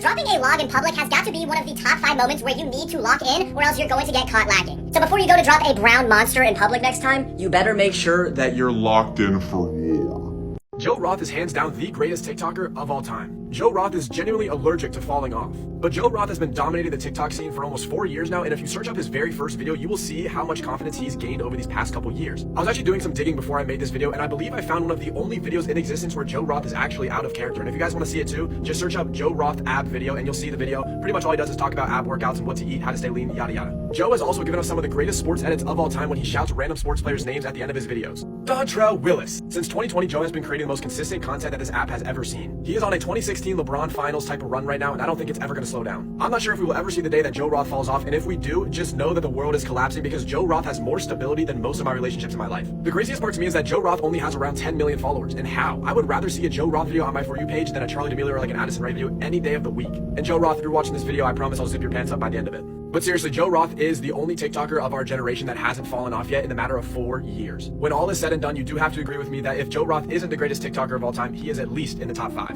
oh, that stuff won't fly in college, oh, that won't get past your professor. Bro, that stuff is out here soaring in college. My professor will show up to classes some days saying he needs to catch up on The Abella Danger Classics.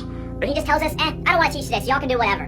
Brother, you ain't gotta tell me twice. I'm either watching YouTube or I'm gonna see my way to the door. I mean, one time my professor canceled class the night before the class, emailing us from the bar and saying, I'm gonna be sloshed tomorrow morning, no class. Like, what? And my professor doesn't give a damn about quizzes or tests either. You guys should have seen this man on our midterm. He took our midterm off of the lockdown browser and told us that he doesn't care what resources we use to complete it. I said, my man, you Do not know me. I will go to the App Store and download every single one of those answer apps until I find one that finally works. Like, you don't know me, bro. I will go and whip out Quizzer and scan every single question and be done with this exam within 30 minutes. I wish I could go back in time and count the amount of times I've been told that won't fly in college. My teachers had me out here thinking that college professors would be Checking my breathing pattern. during our tests and quizzes. My teachers had me thinking that college professors would Kidnap and torture my family. if they caught me even just glancing at somebody else's paper. Honestly, at this point, my professors are begging me to use answer apps like ChatGPT and Quizzer. So for all the teachers out there back in middle school and high school that told me cheating won't fly in college, Look at us now. Halloween was such a letdown this year. Not to sound like a creep, but where are all the kids at?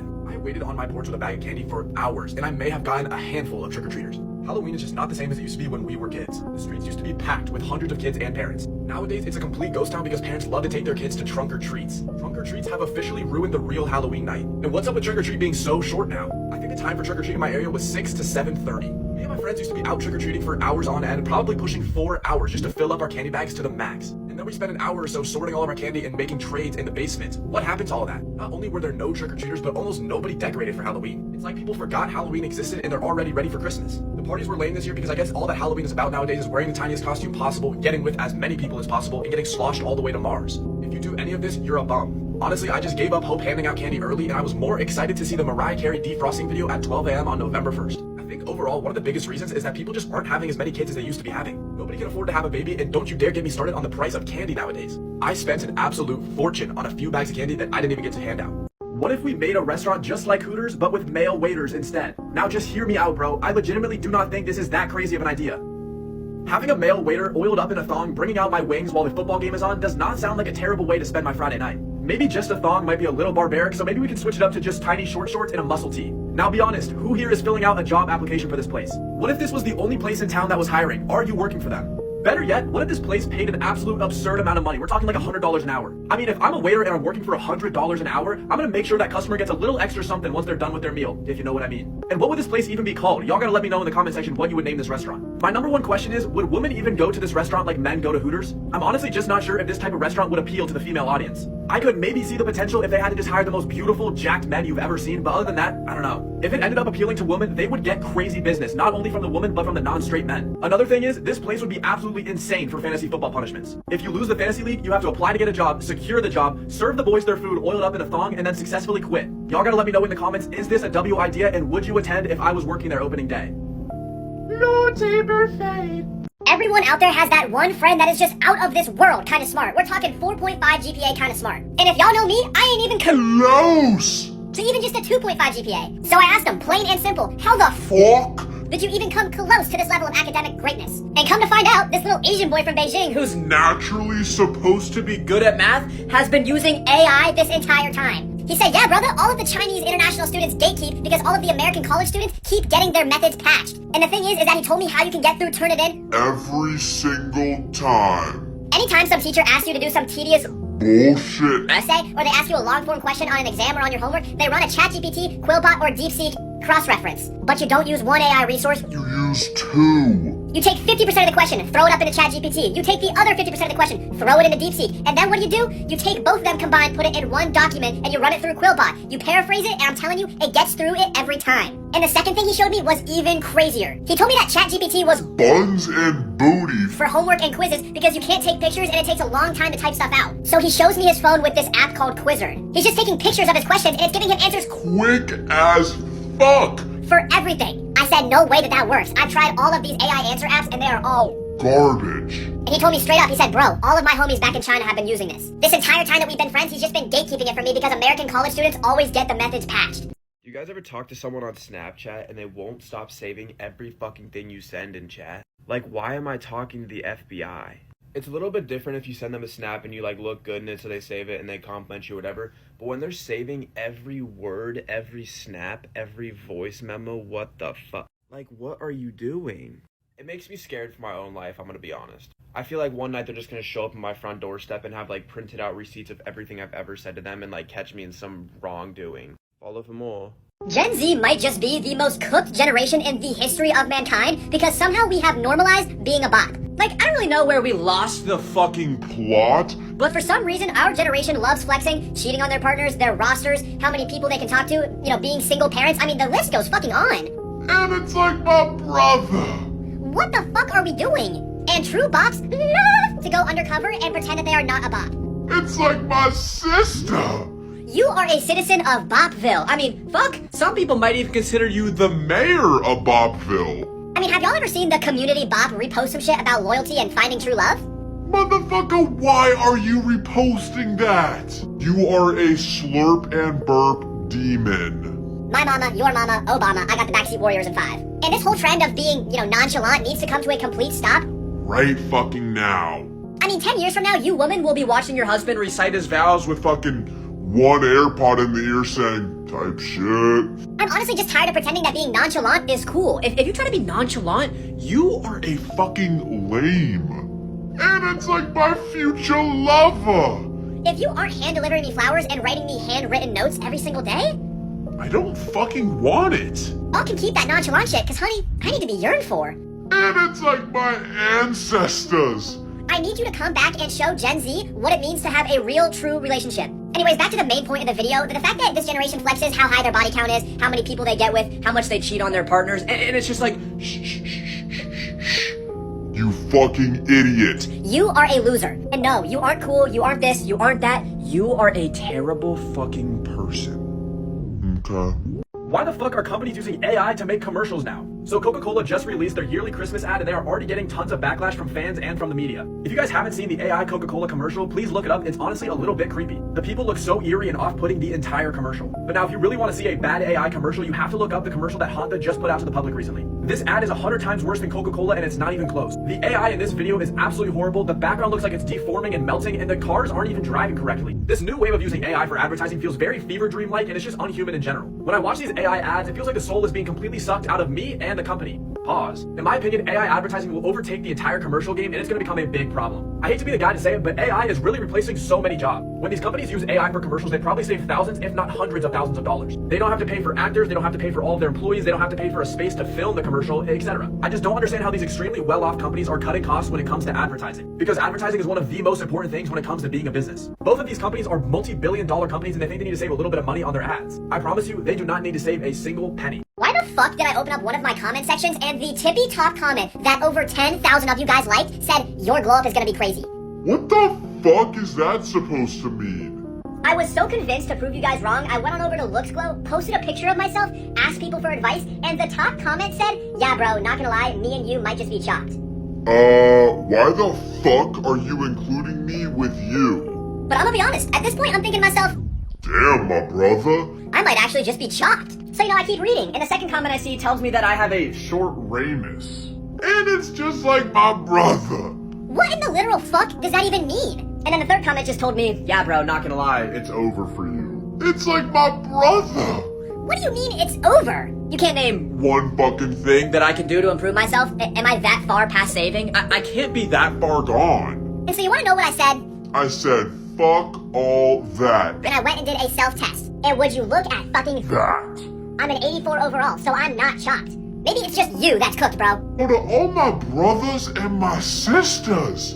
Don't ever try to put me in that boat with you guys again. I'm convinced that public gyms have got to be one big social experiment because the shit that goes on in between those four walls, Not even God could fucking explain. it's like I'll just be finishing up my lift, I'm going to the locker room to, go and take some post-workout pump pictures, and, what do I see? 5 naked old men. Just fucking letting it hang. we're talking the full thing. We're talking Tree trunk and the grapefruits that come with it. Just no shame at all. And even outside the locker rooms, everything you do is being filmed because we got all of these fitness influencers who think that the gym is a fucking movie set. And it's just like my brother. You better keep your fucking eyes to the sky because girls nowadays dress like The gym is the fucking club. if you get caught lacking one time, You are so fucking cooked. and then you got that one gym couple who goes way too fucking far with their PDA. Like, I'm just trying to hit a set over here, and what do I see? I look to my right And they are tongue deep. In each other's throats. It's like my brother and my sister. Get a fucking room. The biggest NPCs, though, have got to be the ego lifters. Like, bro, What the fuck are you doing? you're doing 1/10 of a rep and you're screaming and moaning like you're taking, I don't know, fucking Oiled up back shots from Mark Henry. And God bless their souls, I know all of the old people in the gym mean absolutely nothing but the best. But it's like my grandfather. I know you said that you used to bench 500 pounds with one arm back in the day, but I do not need your advice. And let me just throw out one more stray here. If you're one of those broccoli head kids who hogs up the benches during prime time, 4 to 5 o'clock, just know. I'm gonna touch you. I remember one time I was using these, weights for some incline bench. I get done with it, I lightly put them on the ground, and here comes the guy next to me coming to pick them up and use them. Like, hey bro, I was using that shit. So anyways, if I got my headphones on, I'm locked in, and I'm in the zone, Don't come up and fucking talk to me. I'm trying to hit my workout and get the hell out of here. I can't be the only person in this world that thinks that sororities and frats are some of the dumbest things ever invented. There's a video of a frat house on the internet that made its pledges do an elephant walk. And if you don't know what an elephant walk is and you're curious, stay curious. You don't want to know. Why are you paying tens of thousands of dollars just to have friends? It cannot be that hard to make friends at college, bro. Not only that, you're pretty much paying people to just do bad things to you. What goes on in your mind when you make this decision? Honest to God, I'm surprised that some frats and sororities are even legal because they got you doing weird shit to get into them. Not only is it very weird shit, half of it's just simply illegal. Like at some point you just gotta understand that these people are straight up in just a cult. There's literally a video on Twitter of these frat guys all in a circle around the pledges and then they start spanking them with a paddle. Bro, that's just gay. Like some of these frat leaders have just gotta get turned on by this kind of shit because why else would they be doing it? What coerces you to spank another man while some of your friends just look on and watch? Like what? I'm not gonna lie with you guys, I'm a changed fucking man. I was just scrolling through Twitter, just watching random videos, and then I saw a video of a man biting the curb. Now, if y'all don't know what biting the curb is, please don't look it up because you will be traumatized. I wouldn't wish biting the curb upon my worst enemy. I don't care what they've done. They could have murdered my mother in front of me within cold blood. Okay, I'm not gonna lie, if they did that, maybe they deserve it. But still, the after effects of biting the curb are mortifying. I genuinely sat there staring at my phone, just letting the video loop, just trying to process what the fuck I just saw. I would actually probably rather get blood eagled than have myself bite the curb. If I'm ever, for some odd reason, in a street fight, just brawling it out with people, and I hear bite the curb get yelled from the back, I'm fucking swinging until I can't even move anymore. I would rather get a shot to the head than bite the curb. But seriously, if you guys don't know what it is and you do want to, know, I wouldn't advise looking up, but not my choice. Some people will literally do anything But get a job. I mean, seriously, y'all will spend hours scrolling TikTok, You'll sit in, I don't know, fucking Kai Cenat's live stream spamming W's for hours on end, and I don't know, cooking up 30 leg parlays, that you swear are a lock. I mean, y'all will do anything to avoid loading up Indeed.com. and it's just like my brother. I promise you, a job application is not that scary. And no, dropping out of school to pursue your dream of streaming or being a day trader or drop shipping, reselling. Fucking, I don't know, just gambling on parlays. like that does not count as getting a job. Like my brother, do not drop out of school to pursue your rap career. Your music is so garbage, I might be able to compare you to, I don't know, Miles or... maybe even Even worse, Rod Wave. And it's like my brother and my sister. If we don't want to hop that ass on ZipRecruiter, don't complain that you're broke. I mean, some of y'all are just horrible with your money in general. Because what do you mean you were down to your last $100 and you said, Yeah, let's donate this to my favorite streamer. if you willingly donate your own money to millionaires, we need to get you a serious Mental evaluation. like, bro, do you not understand that's like dropping a little drop of water into an ocean? To be fair though, we all have that one friend whose finances are so cooked, but somehow they always have money. In all honesty, I can't even blame some of you guys for not having jobs. Because my brother, have you seen this job market? I mean, somehow every single place is looking for employees, but nobody's actually hiring. You know, if you're sipping what I'm pouring, But anyways, if we're not at least trying to get a job, you need to lock in because we need to get you out of your mom's basement, and into the workforce. I'm gonna be honest, if I was a girl, I would have the fattest ass known to mankind. Not only would I have like just a voluptuous behind, but I'd also probably be one of the biggest bops on planet Earth. Like if you really think about it, guys try to get play like 10 times more than girls do, and it's usually like a 10% success rate. But if you're a girl, I feel like you can almost ask any guy and they'll give you play. Y'all get what I'm hinting at here? Like I know it's like a whole trend to like, oh, bop here, bop there, bop whatever. But dude, I'm not gonna lie, I low-key would be a bop. The other thing is too, bro, to go with that sniggity snack on the back end, I definitely, if I wasn't already blonde, I would definitely be a fake blonde. I'd have just the meanest pair of lashes. I'm gonna be honest, I'd be a level 10 bop. I would be known internationally, extra nationally, or however the fuck you say it, just for being a bop. You better hide your mans, cause I'm coming to get them. Well, not right now. I meant like if I was a girl, obviously. On the first day of Riz, Mr. Rizzo gave to me a Sigma singing fiend. On the second day of Riz, Mr. Rizzo gave to me 2 fine shits and a Sigma singing fiend. On the third day of Riz, Mr. Rizzo gave to me 3 aura points, 2 fine shits and a Sigma singing fiend. On the fourth day of Riz, Mr. Rizzo gave to me 4 gooners gooning, 3 aura points, 2 fine shits and a Sigma singing fiend. On the fifth day of Riz, Mr. Rizzo gave to me 5 hawk to us, 4 gooners gooning, 3 aura points, 2 fine shits and a Sigma singing fiend. On the sixth day of Riz, Mr. Rizzo gave to me 6 livy duns, 5 hawk to us, 4 gooners gooning, 3 aura points, 2 fine shits and a Sigma singing fiend. On the seventh day of Riz, Mr. Rizzo gave to me 7 edgers edging, 6 livy duns, 5 hawk to us, 4 gooners gooning, 3 aura points, 2 fine shits and a Sigma singing fiend. On the eighth day of Riz, Mr. Rizzo gave to me 8 cast and knots, 7 edgers edging, 6 livy duns, 5 hawk to us, 4 gooners gooning, 3 aura points, 2 fine shits and a Sigma singing fiend. On the ninth day of Riz, Mr. Rizzo gave to me 9 no taper fades, 8 cast and knots, 7 edgers edging, 6 livy duns, 5 hawk to us, 4 gooners gooning, 3 aura points, 2 fine shits and a Sigma singing fiend. On the 10th day of Riz, Mr. Rizzo gave to me 10 let him cooks, 9 no taper fades, 8 cast and knots, 7 edgers edging, 6 livy duns, 5 hawk to us, 4 gooners gooning, 3 aura points, 2 fine shits and a Sigma singing fiend. On the 11th day of Riz, Mr. Rizzo gave to me 11 winter's arc, 10 let him cooks, 9 no taper fades, 8 cast and knots, 7 edgers edging, 6 livy duns, 5 hawk to us, 4 gooners gooning, 3 aura points, 2 fine shits and a Sigma singing fiend. On the 12th day of Riz, Mr. Rizzo gave to me 12 those who know, 11 winter arcs, 10 let him cooks, 9 no taper fades, 8 cast and knots, 7 edgers edging, 6 livy duns, 5 hawk to us, 4 gooners gooning, 3 aura points, 2 fine shits and a Sigma singing fiend. Being so chopped that you start crying is a special event only a select few get to experience. But being ugly in general may just be a canon event in life. I will never forget the day I looked at my bathroom mirror, looked at myself, and just sighed with a tear rolling down my eye. Because at one point I was so chopped that it was almost unbelievable. If you think you're a pretty person, try using the inverted filter and then come back to this video and tell me how you feel. The inverted filter is my biggest op because my face looks like it's melting. I would genuinely rather shit in my hands and then clap than to ever look at myself in the inverted filter ever again. Same thing goes for seeing pictures of myself. If you have a picture of me, delete it or I will take a sledgehammer to your phone. I will never forget the day I asked an ugly person if I was ugly. They looked me dead in the eye and said, yeah, low key.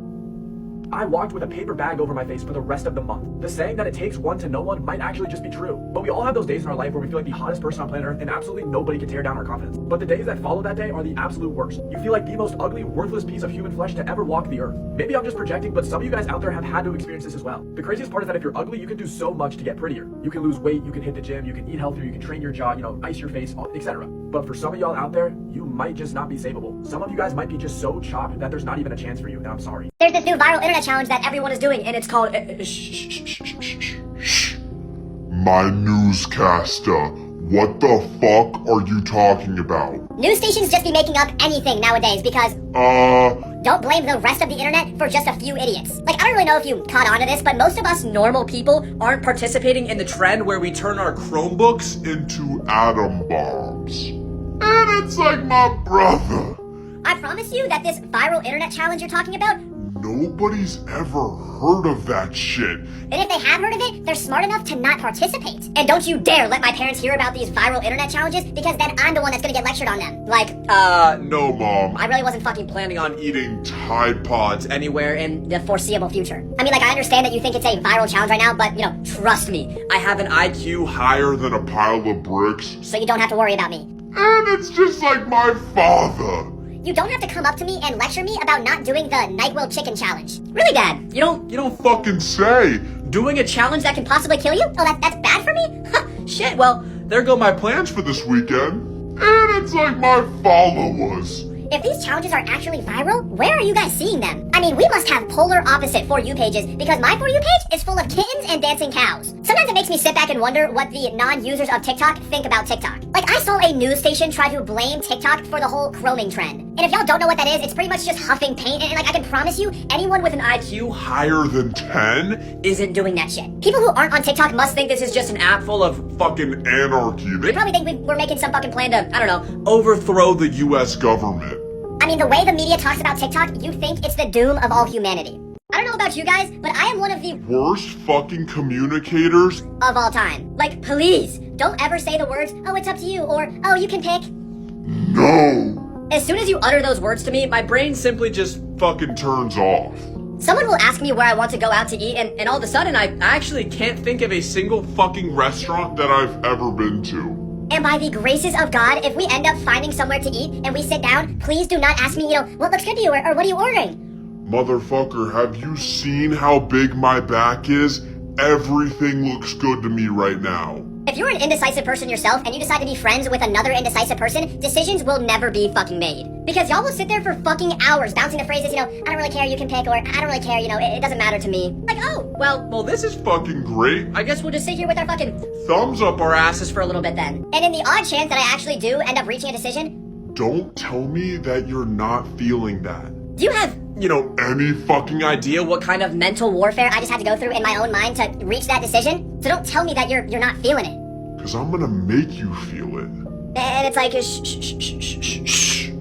My brother. Before you even think about saying it, no, I'm not gonna fucking surprise you. Because if I make the wrong decision for your surprise and you end up hating it, I'm gonna be wearing a brown paper bag over my face for the rest of the day. And lastly, please don't ever give me the aux cord because I will never be able to play my music. I think being handed the aux cord is one of my Biggest fucking nightmares. because I'm not sure people are gonna judge me for my music taste. Literally everything we do nowadays, we decided that we had to do it. We created it. In the beginning, we were living the good life. We were building cool stuff. We were hunting our own food. We were traveling all over the land. And we said, you know what's missing from this? A 9 to 5 and some taxes. Let's invent this thing called money and let's let it control people's lives. You know what? Let's actually take it a step further. Let's make people pay to live on Earth, and if they don't have enough money, Let's make them live a life of suffering. let's use this money and let's get... $300 trillion in debt to ourselves.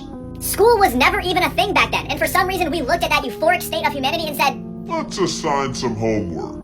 like seriously, I hope you guys realize that every single thing we do nowadays is because we made it up. Math made up, school made up, taxes made up, social norms made up, laws made up. We looked at this life and said, Let's actually make everything a competition. so people constantly feel like they aren't doing good enough. We all collectively looked at this and said, Hell yeah. like why, Eve? Why did you have to eat the apple? You couldn't have just eaten some leaves or some bark? You had one job, don't eat the apple. That was your one job, and because you couldn't lock it in, now the rest of us live In eternal suffering. Philosophical question of the day, would a worldwide reset of everything we've ever done be beneficial to humankind? Answer why or why not in the comment section, and make sure to cite your sources in MLA format and highlight your thesis statement in your argument. Would you allow your best friend to strap up and give you the most devious back shots in order to save both of your guys' lives? Let me paint you a situation here. You guys are enjoying a Friday night out, and all of a sudden, a black van pulls up on you and you get kidnapped by the cartel. And then they unveil the masks and say that you either give your best friend 1,000 strapped up back shots or you both perish. What is your next move? Do you guys take one for the team and just be like, yeah, let's do it? And how do you decide who's getting the back shots? Because obviously it would probably be more enjoyable to be the one giving rather than receiving the back shots. Me personally, I would beg my best friend to strap up and blow my back out. I'm kidding. And when I'm talking about these back shots, I'm not talking no limp Johnson back shots. I'm talking oiled up, toes curling, back shots you could hear all the way from China if you were in the United States of America. And the only way you guys are getting set free is if you take them like a fucking champ. Me personally, I would ask the cartel members to let me receive and let me give my best friend back shots in order to save both of our lives, just for my own personal enjoyment.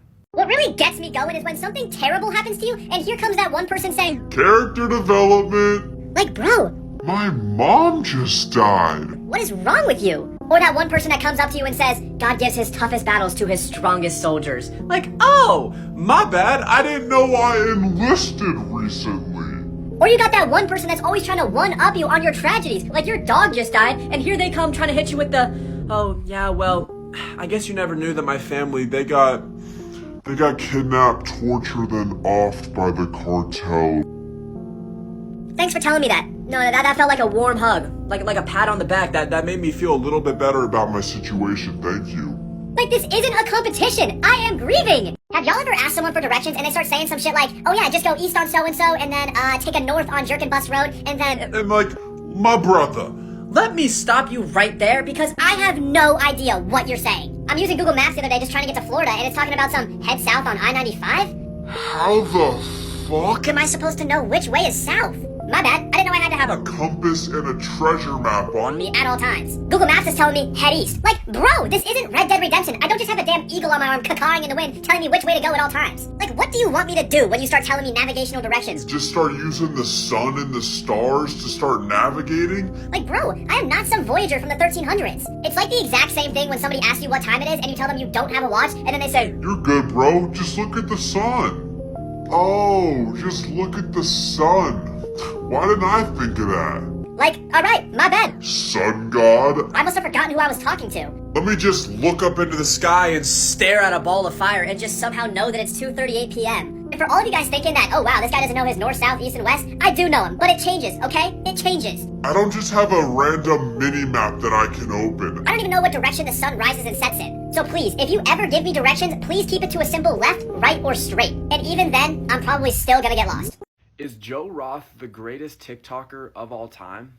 Let's talk about it.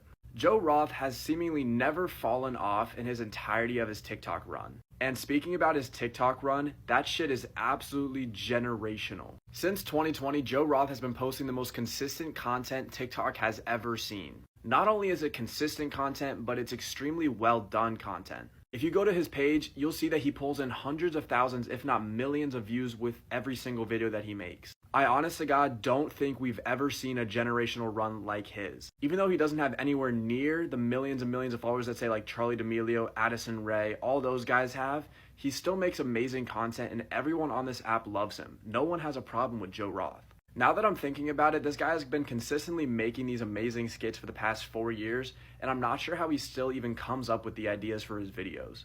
I'm sure that he has reused some of his videos ideas here and there, but still, Joe Roth very well might be the undisputed TikTok GOAT. What happened to parents actually punishing their own children? Like, we need to bring back old-fashioned whoopings. I mean, nowadays kids get away with literal fucking war crimes. And here come the parents saying, oh, but they're just kids. My brother. Your son just committed Grand Theft Auto and ran over a Loving family of 5. There's not even a whooping in the book that I would recommend for this situation. Kids nowadays don't even care about their actions because they know that there won't be any punishments.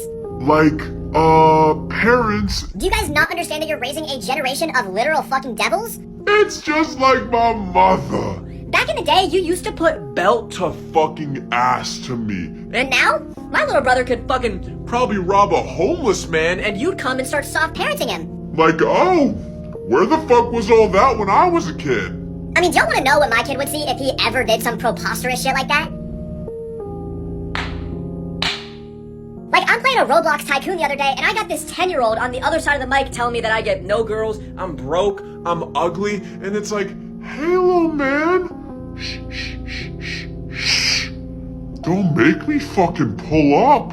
I don't really fucking care if you're 10 years old. Drop the addy, because I am all about the smoke. I mean, seriously, do parents even monitor their kids nowadays, or are they just playing on fucking free roam with no consequences for their actions? Like, I just randomly saw a TikTok video today of a 12-year-old kid setting a Walmart on fire. like, brother, where are your parents at? And y'all are probably watching this like, oh my god, Carter would give his kids whoopings? Yeah, motherfucker. It's just like my viewer. If my kid is acting out, I will give him a Right-handed Mike Tyson haymaker to knock some sense into him. And some of y'all are probably fucking traumatized from those paddle spankings with those like cooking spatulas. Fuck that shit. I'll one-up you. I'll grab the ceiling fan and whoop my kid. It's all about sending a message. 2 consenting people should be legally allowed to duel to the death, and it's a shame that we've lost such a great tradition over the past 300 years. If you are a consenting person, you sign a legal contract, you give the other person 21 days notice, and you attend at least 5 therapy sessions, you should be allowed to duel to the death. And let's take it even further. I want these duels to be live events. I want tickets being sold. I want sports books accepting bets. I want snacks being sold. I want it to be televised. I want the OG Roman Coliseum experience. I don't want any more people getting surprise attacked. I don't want any more of this beef on the internet. None of that. If you have an op, I want you guys to have a formal 1v1. Winner gets to keep their life. And the fight has to be fair. Everything has to be on an even playing field. There shall be no upper hands granted. If you guys have made it this far in the video, I'm gonna drop my honest opinion. I don't think that a consenting Hunger Games is all that bad of an idea. But let me know what you guys think in the comments. Is all of this a good idea, or did I miss with this one? I mean, can you imagine how hype it would have been seeing David versus Goliath live in the Coliseum? I mean, the amount of money that you would have made on a David win would have been astronomical. David had to have been like a plus 10,000 bet. I also want political issues to be settled with these events. Because can y'all imagine how crazy a political 1v1 would go? If you are on death row, we're gonna generate a tournament of champions where a singular bracket is generated once a month, 12 times a year, and the winner gets to walk away with their life and no jail time. Clint Frazier. One thing you gotta know about me, is that I'm a fucking D1 crash out. I swear to the heavenly Lord above that even the smallest, tiniest thing Has me ready to fucking rip my hair out. like if I ever catch you chewing too loudly around me, You're lucky I don't end your life right then and there. something that makes me want to fucking Peel my skin off my body is when people are loud snores. Like my brother, there is no way that I'm going to be able to sleep when you are snoring louder than a fucking train horn. And the cream of the motherfucking crop is having a bad hair day or just getting a bad haircut in general. My barber's fucking chopping my haircut, and now I gotta sit in that barber chair while he's trying to ask me, like, do you like your haircut? And it's like, My barber. you are committing a crime on my head right now. Like, because of you, my month is going to be ruined. So no, I don't like this shit. And if you do shit slowly, even when it's the most simple task, I'm going to start getting physically violent with you. like if you are walking in front of me and you are walking Slower than a disabled 80-year-old with a missing fucking leg? keep one eye open when you sleep tonight. Overall, I just like things to be done with a little bit of urgency. When you're ordering in a drive-thru, fucking speed up the process. Like who are you ordering for up there? The fucking Doherty dozen? And it's like my brother. If you are a slow driver, You are the reason I believe the devil exists. if the speed limit is 60, you better at least be going 75, okay? I know this is such a first world problem, but nothing makes me crash out more than having bad internet because, How the fuck am I lagging right now? Where am I at? Where am I located? The fucking Middle East? and last but not least, the thing that Really Grinds my fucking gears is when someone's about to tell you something and then they say, actually, never mind. No, motherfucker. You don't just get to edge me like that. Now you have to tell me or else I'll be thinking about it for the rest of the day. The Minecraft movie is dropping on April 4th, and all I gotta say is that this experience in this movie is about to be absolute peak. On my mother's life, we are all showing up in our finest attire. I better see every young man in that movie theater wearing their finest suit. Me personally, I'm showing up completely iced out in my diamond armor costume. And I don't care about the Movie theater rules? You best believe I'm also bringing my diamond sword. I don't care if it's qualified as a weapon. The trend where we showed up to the Minions movies in our suits was a silly, fun little occasion, but trust me, There is nothing silly about the Minecraft movie. I better see people cry real tears. when they defeat the Ender Dragon. I better hear the loudest standing ovation I've ever heard at the end of this movie. I am fully ready for my life to be changed when I watch this movie. I am ready for my entire outlook on life, including my own purpose in this life, to be shifted once I watch this cinematic masterpiece. I am warning you guys right now, I better not hear One. bad thing about this movie. If you're about to hop online and post something like, Bro, the Minecraft movie was mid. just go ahead and lock your doors because I'm going to find you and give you the most Relentless. oiled up backshots. For a lot of us, this movie is about our entire childhood. If you were born after 2001, you grew up playing Minecraft every single day. To a lot of us guys out here, this movie is going to be what the Barbie movie was for all the girls. This movie may single-handedly rewrite both time and history as we know it. That is how peak this is about to be. They love crushing a loaf. They love crushing a loaf. They love crushing a loaf. They love crushing a loaf. On both of our Souls like yeah, bro, me and you. we are never getting fucking employed. Like, yes, bro, we are going to spend the rest of our lives just Doom scrolling TikTok and spamming W's in Kai Cenat's chat. And what's even crazier is that that we are both fucking chopped. I mean, me and you both look like Incarnations of Lady fucking Glitter Sparkles. like, bro, we are never getting married. We are going to be single gooners for the rest of our lives. Like, I'm at least a little bit savable because I've been told that I look a little bit like Marlon, but you, bro? It is fucking over. Like, bro, seriously, me and you will do Anything but get jobs. I mean, I've already applied to Kai Cenat Streamer University. I even dropped out of college. And yes, bro, fucking trust me, our rapping careers, they're gonna take off soon. And all of that drop shipping we're doing, yeah, bro, like, we're about to hit our first 100K month soon. Just trust the process. And that 30-leg parlay that we cooked up last week, yeah, the one where we had LeBron James oiling up mid-match in a purple and yellow thong. yeah, bro, that one, it's a lock. Bro, me and you both would rather Finger blast our stink portals than to ever get a job. Like, there is nothing that scares us more than a job application. I can vividly remember the first time that I had to load up Indeed.com, and let me tell you, that shit's never happening again. because I had nightmares for fucking weeks. So yeah, bro, don't even fucking bother clocking in. just hop on the game and we can just be chopped. Together forever, twin. Oh my god, if I ever get kidney stones, just go ahead and put a bullet through my brain. I just saw a picture of what a kidney stone looks like, and on my mother's life, I would rather drink the entire ocean with a straw than to ever have to pee one of those out. If you don't want to be sick to your stomach, please do not look up what the biggest kidney stone of all time is. But I'm gonna be honest, I went ahead and did it for you guys, and let's just say it was not good. Apparently the biggest kidney stone ever is about the size of a baseball.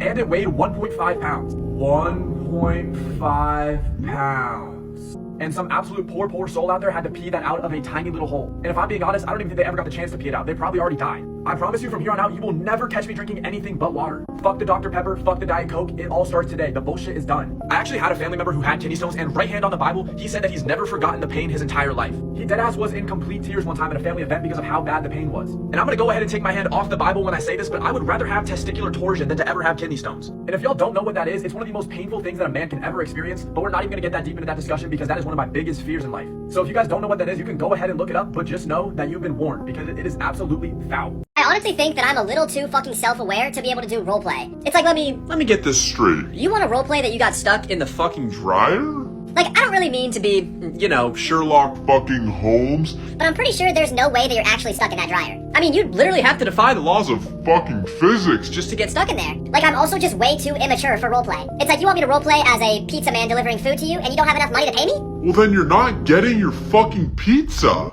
Motherfucker, have you seen this economy? I only take cold hard cash, baby. You want me to roleplay as a plumber that's here to fix your pipes? Then why the fuck are we in your bedroom? I'm pretty sure the pipes are in the kitchen, honey. And it's like my lover. I do not have the versatility of Johnny Sins. I can't be an astronaut, a doctor, a school teacher, a pizza delivery man all at the same time. If I ever even give roleplay a chance, I gotta be mad comfortable in the relationship. Cause like, what do you mean you want to roleplay with you as a student and then me as a school teacher? I don't really mean to kill the mood or anything, but that seems, It seems borderline fucking illegal. And it's like my brother.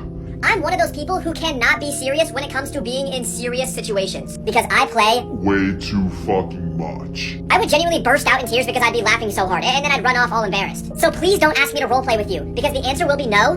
Every single fucking time. How on God's earth do some of you guys even get your driver's license? Some of you guys out there genuinely do not deserve your license. Because you are a fucking liability on the road. It's like some of you guys get in the car, you turn the engine on, you put your seatbelt on, you crank your music up. And then we turn on Helen Keller mode. The way that some of you guys drive, you'd think you'd lost your ability to hear and see. It's like you get on the road and you think to yourself, Yeah. Let me drive as stupid as possible today. and if you're one of those people that hit something and then you say, oopsies, go ahead and unlock my door. Because I no longer feel safe in this car. I remember driving with one of my female friends one day, and she blatantly smacks the fuck out of a curb, and she says, oopsies, I didn't see that there. Oh, you didn't see that curb there? You know what? No, you're right. That curb kind of jumped out at us. That was a little scary. That thing came out of fucking nowhere. And it's like my brother. Some of you guys get in the car and you think to yourself, Yeah, now's a good time to turn off my brain. like, for the love of God, have you all ever heard of a turn signal? And lastly, if you're driving your car, Get off your fucking phone. I'm driving with my boy one day, and I'm in the backseat scrolling on Instagram, and all of a sudden I get a notification that someone sent me a reel. Come to find out, My fucking driver is in the front seat scrolling reels. Like, bro, do you have any regard for human life? Joe Bartolozzi's inability to fall off needs to be studied. This guy has been running TikTok and he's amassed over 20 million followers in just a short few years. Out of all the creators from early TikTok, so I'd say 2018, 2019, 2020, Joe Bartolozzi still shows up on my For You page almost every single day. His views are consistent, his comment sections are always fresh, and he always has a great community. It needs to be studied. Nowadays, we see so many influencers climbing to the top and then falling off within a short few months. Joe Bartolozzi has been running this game since it was created. And the best part is that his content is still good content. He has one niche and he does it well. And Joe, if you see this, oil up, I'll be there in 5. No, I'm just kidding, but seriously, I need to know how he does it. As a creator that's currently trying to climb the mountain to get to the top, it's inspiring to see people like him. He's done so much for the TikTok community, so from the bottom of my heart and everyone around us, Joe, thank you, we appreciate you, and keep doing what you're doing. Prime Dylan Latham was an absolute force to be reckoned with. I'd go out on a limb and I'd say that this man probably changed the lives of thousands and thousands of people. I mean, at the end of the day, you can call looks maxing and I don't even know what it's called anymore, but you can call it a joke. This man genuinely took it serious and helped people out. Not only that, on a no weird shit level, this man was downright beautiful. And obviously I'm not calling him ugly now, but if you look at like pictures of him now compared to like back in, I think it was 2020, 2021, good lord. There wasn't a man or even a female on the planet that Dylan Latham couldn't mog. And I mean anyone. Not even Adriana Lima could mog Dylan Latham in his prime. This is me getting really off track here, but Dylan is one of those influencers that genuinely look up to because of how well he used his platform and created a future for himself past social media. So, Dylan Latham, if you see this right now, not trying to glaze you, but, hit my line if you want to have my kids.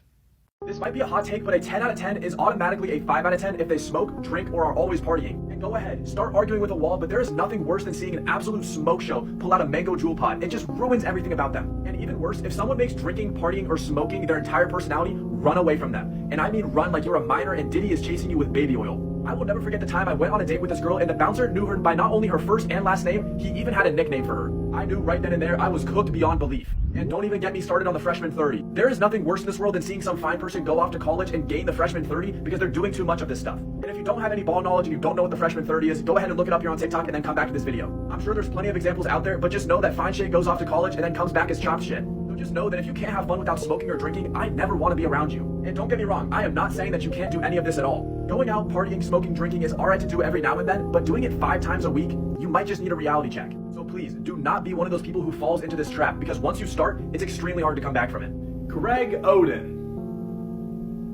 You be trying to make the most simple, non-endangering plans, and then when you ask your mom to go, she brings up the most horrific tragedy ever. Hey mom, would you mind if me and a few friends go to the water park today? Oh sweetie, I am so sorry, I cannot let you go. Last September, A kid got decapitated going down a water slide. Like, what the fuck are you saying to me right now? I mean, granted, that is the second worst thing to ever happen in September, but there's no way that story is true. And even if it was, The fuck does that gotta do with me? I don't know why this is a universal experience with all of our parents, but as soon as You think your life is sunshine and rainbows? they fearmonger you into being a shutaway. Y'all just be fucking Hootin' and hollering? for no fucking reason sometimes. I mean, seriously, do you guys ever just want to sit back and just Shut the fuck up? It'll be like 7 in the morning, and here comes fucking Jolly old chuckle nuts saying, good morning. No, motherfucker, there is nothing good about this morning. Do you know how early it is? My biscuit is already buttered, but I have another bone to pick. We need to require a permit to own a set of podcast equipment. Because good fucking lord, some of you guys do not deserve to have a podcast. But the LOL podcast. Burn down the fucking set. And any of those podcasts who have male hosts who think they're just better than every woman to ever exist, Let's just go ahead and wrap this shit up. because why do you invite women onto your podcast just to humiliate and embarrass them? Like, how do people sit there and watch this shit? And for fuck's sake, We need to stop playing some artist's music who just be making a fucking ruckus. for no reason. Like Benson Boone, that motherfucker's gotta go. And Playboy Cardi, I mean, Someone tell that motherfucker to speak up when he's singing or talking or whatever he does. The mumbling. needs to go away. And Brendan Abernathy, Someone take away that man's guitar. that video of Brendan singing that you'll be married in a few years in the Suburbs or whatever the fuck he said. Yeah, that video though, it took years off my life. And god fucking damn it. I need you people who act like you are a caged animal in a zoo to just sit back and realize that nobody likes you. And it's like my brother. We are in English class right now, and I got a fucking circus going on behind me. Like, please! I'm just trying to get through this day. Shut the fuck up. Like, I will just never understand why people are always just Flapping their fucking gums. when I do not want to hear that. Do we all have that one friend that genuinely can't commit to. Fucking anything? you'll be trying to make plans with them, and their response is always, I could be down.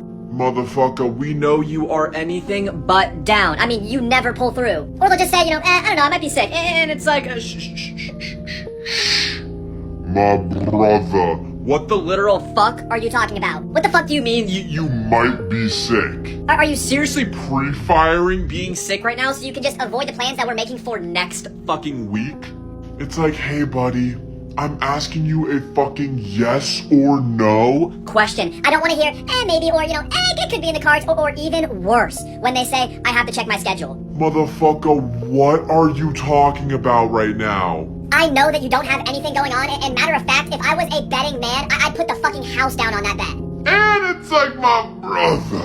In the odd chance that this friend actually agrees to plans, they just end up canceling on you last minute. And that's just guy friends. If you have friends that are girls, I am praying for your mental health. if you guys have never gone through, the fucking mental and Physical horrors that come along with with making plans with a female, just know that you're saving yourself one of the biggest fucking headaches of your entire life. And it's like my amiga. You don't need to make up excuses. Just tell me no. I will never forget the time I was trying to make a plan with a girl, and she said, I think my grandma's dying next week. So let me get this straight. Instead of just saying, a simple no to our plans, you are actively preying On your own grandma's downfall? What the fuck is wrong with you? And lastly, if you are one of those people who is always late, Fuck you.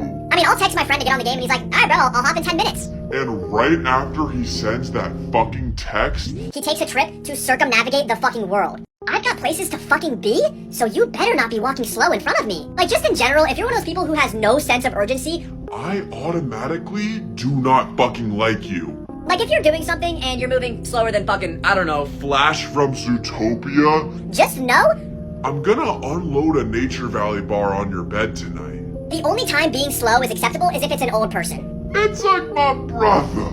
We all know the pain of being mad that someone is driving slow in front of you, and then you go to pass them, and it's some old grandma who cannot see over the steering wheel. It's just like my grandmother. I am so fucking sorry. I didn't realize that your life Was almost expired. I forgive you. Or it's like when an old person is walking slow in front of you, and you start feeling bad when you pass them because it's like, Sorry, Granny. I didn't mean to flex on you with my youthful strides. And it's just like my car drivers. don't think that y'all aren't catching strays in this video. If the speed limit is 45, You better at least be going 60. I mean, I'm not asking you to make this road a fucking... F1 practice race, I'm just asking for you to drive with with a little bit of urgency, please. Like, if we've got somewhere to go and you don't start getting ready till the last 5 minutes, just know.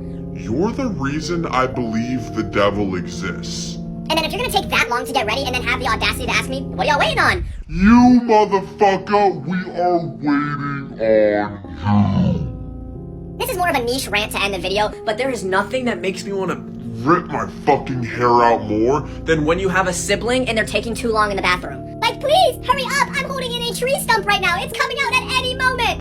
Anyone else ever been to one of those modern millennial burger restaurants that charge you $25 for a single burger and $10 for some fries that are served in a metal basket with a paper cone? I do not care if the menu is written entirely in chalk and every single one of the employees wears black latex gloves. I am not paying $25 for an unseasoned burger. I swear to you, these kind of places will throw their burgers on a brioche bun and use their house sauce, and they think it's the greatest dining experience ever. They throw up some hanging lights, an occasional neon sign, plants everywhere, and some metal bar stools, and they swear that they are original. These kind of restaurants need to be abolished because I am not paying $25 for 2 men to serve me their meat. And the worst part is that most of the time, just the base burger is $25. You gotta pay $2 extra for some cheese, $3 for some bacon, or $6 for just an extra patty. And 90% of the time, they advertise themselves as two guys with a crazy idea, and the crazy idea is robbing people in broad daylight for the most mid food you'll ever eat. I don't even care if it's two guys serving me their big juicy meat, I am not paying $30 for some burgers and fries. And let me say it for all of you guys who are thinking it, the QR code menus are one of the worst inventions ever. I want a real menu, not this QR code BS. Most of the time, these places gaslight you so much, they start preaching about some serving you since 1982, meanwhile they just opened up last week. Just imagine if Ninja got a Lord say buffet. If I give you my phone charger and I ask for it back, Don't ask me what fucking percent I'm on. like the fuck does it matter what percent I'm on. I asked for My charger back. You're asking me what percent I'm on while you're using My charger. and then you act surprised when I throw a right-handed Mike Tyson haymaker. straight to your prefrontal cortex. Even worse is when you lend your charger to someone and you fail to realize that you just lended your charger. To the Charger Bandit. As soon as you hand him that charger, It'll never be seen again. if you try to backseat drive while you're in my car, You will never be allowed in my car again. you are sitting in the backseat of my car.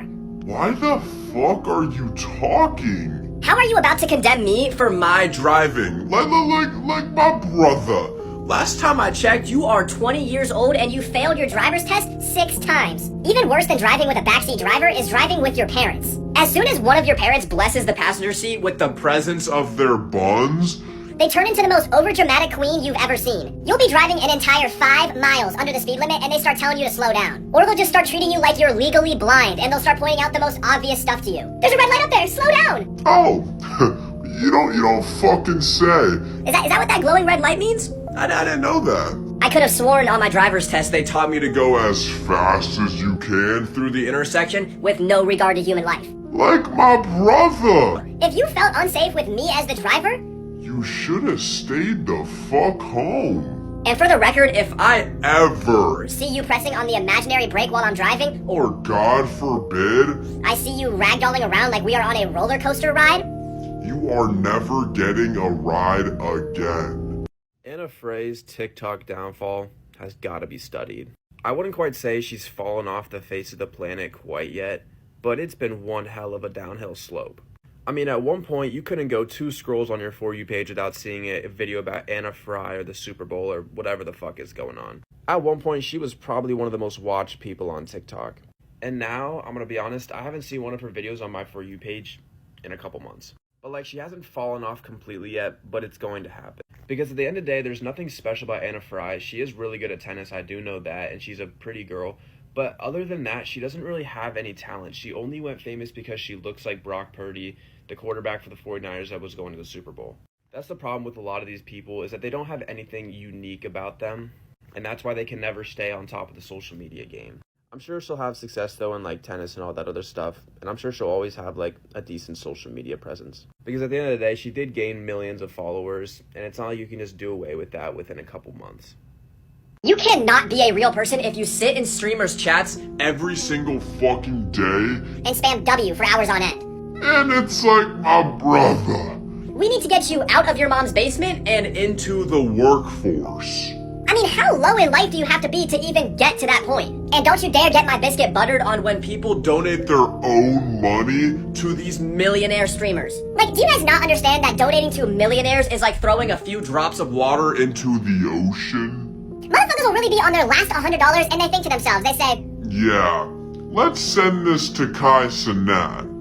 these NPCs will sit there for hours, gift subs, drop donations, spam W's, and they never realize how deep they are in the parasocial relationship. Like my brother. Jinxie does not know you. He doesn't even know you exist. You are in a one-sided relationship right now. I genuinely watched a TikTok the other day where this guy was so deep in the parasocial relationship with a streamer, He decided to pick up a second job. just to support him. And it's just like, my brother, what in the fuck are we doing? And this topic is for a whole nother video, but you need a serious Mental evaluation. if you are a simp for any of these streamers or just online personalities in general. Like, bro, we know that Pokimane isn't actually your favorite streamer. We know why you watch her. I know what kind of man you are. At the end of the day, I'm convinced that streaming in general and the people who sit in these streamers' chats have got to be some sort of CIA scandal or just some social experiment in general, because there's no way y'all are doing this for hours on end every single day. So if you're one of these people, we need to hop that ass off of Kai Cenat's streams and go over to www.indeed.com. I wouldn't wish the baggy compression clothing curse on my worst enemy. Because tell me why, when I was out and about today, not only did I see a girl with baggy leggings, but I saw a dude with a baggy compression shirt on. And now that I think about it, I can even remember a time where I saw a girl wearing baggy Nike Pros. Now that is as embarrassing as it gets. They are called compression clothes for a reason, bro. And for those of you out there watching this video right now and you've never seen baggy compression clothes and you need a visual representation of what I'm talking about and just how bad it is, go ahead and search up baggy leggings here on TikTok or just baggy compression clothes in general. Now look, I'm no D1 hater, but some clothes are just not meant for some people. Being able to rock compression clothes, I don't really care if you're a man or a woman, is something you gotta earn. Like, I hate to break it to some of you guys, but compression clothes are level 100 clothing, and some of y'all are not even level 10 trying to pull it off. I will never forget the days when I used to walk into school at prime time 9 a.m. in the morning, and some girls would be rocking Nike Pros and PSDs without any shame. This is not a strip club, bro, and to make it worse, they were baggy. I'm telling y'all, there really is nothing more embarrassing than wearing compression clothes that are supposed to be compressed, but they end up just being terribly baggy. And I already know the comments are gonna be like, just put the fries in the bag, bro. But I'm gonna be honest, I don't care. I'm gonna stand on business and I'm going to gatekeep this method. Because nowadays, the compression clothing method is getting a little too popular and it needs to go back underground. John Cena. You ever tell a secret to someone and you tell them, hey bro, don't tell a soul. And the next day, The whole town knows. I mean, you tell someone to not tell a soul, And all of a sudden, everyone is soulless. You could tell someone classified CIA secrets that will make or break the existence of humanity and they get more excited to share with people than the community Bob. on a Friday night. So just know, Your secret isn't safe with anyone. if you're going to ask me for advice and then ignore me, Don't fucking ask me for advice. every single time someone asks me for advice, I feel like I'm talking to a Brick fucking wall. I mean, cause why the fuck would you ask me for advice and then do the Complete fucking opposite of what I just said? It's like, oh, you want to know if you should get back with your toxic, manipulative ex that cheated on you, I don't know, 5 fucking times? the fuck do you think my answer's gonna be? And it's like, my brother. I I'm gonna hold your fucking hand when I say this, she is not the one for you. So no, motherfucker, I don't think that you should get back with her, but me and you know damn fucking well that you're gonna end up back with her anyways. And if you're one of those people who has trouble using their fucking ears, don't ask me for advice or don't ask for my opinion on something. Because at a certain point, I'm just gonna end up realizing that you are a lost fucking cause. And you wanna know what really gets me ready to just lotion up and crank my hog is when someone asks me, yo, which outfit should I wear? And then I pick one of the outfits, and then they wear the other one. Motherfucker, why did you bother asking me? Am I just a joke to you? Like, does my opinion not matter to you? So just know that if you are one of those people who ask for my advice and then you have the audacity to ignore me, there's a special place in hell for you. One of the worst things about college by fucking far is turn it in. I swear to fucking God, when you use AI, that paper will just slide on through the submission like it's lubed up in baby oil. But when you don't use AI, somehow AI gets detected. I had a teacher tell me the other day that my shit was straight up wrong and I needed to use my own words, like, I'm the one that made this. Oh, fuck it. I am done gatekeeping. I'm gonna tell y'all how to get through Turnitin every single time. And motherfucker, you better listen up because I'm about to drop game on y'all. ChatGPT and all of those AI language models now put watermarks on your paper or it's just like extra spaces in your essay. It survives whether you put it into Google Docs, Word, Canvas, etc. To get rid of that, all you have to do is paste the text that ChatGPT gives you into a code editor and then delete that shit. Once you delete all of those codes, then you gotta run it through Quillbot and then you are home free. But listen here. We are not done. That is just English. Now I gotta get through math. ChatGPT is only good for writing assignments and it can't do math or read images to save its life. But instead, you're gonna use one of those AI answer apps, like the ones that you take pictures of, so you can actually get answers for your questions. The only decent one that I tried out is this app that has like a purple wizard on it or something. I think it's called Quizzard or something like that. And I'm gonna be honest, it's probably the most accurate and the quickest out of all of them. And I'm pretty sure it's got like some other features, but I don't really give a fuck about all that. I just want the answers. The end of the school year is coming up, so please don't get caught lacking by Turnitin.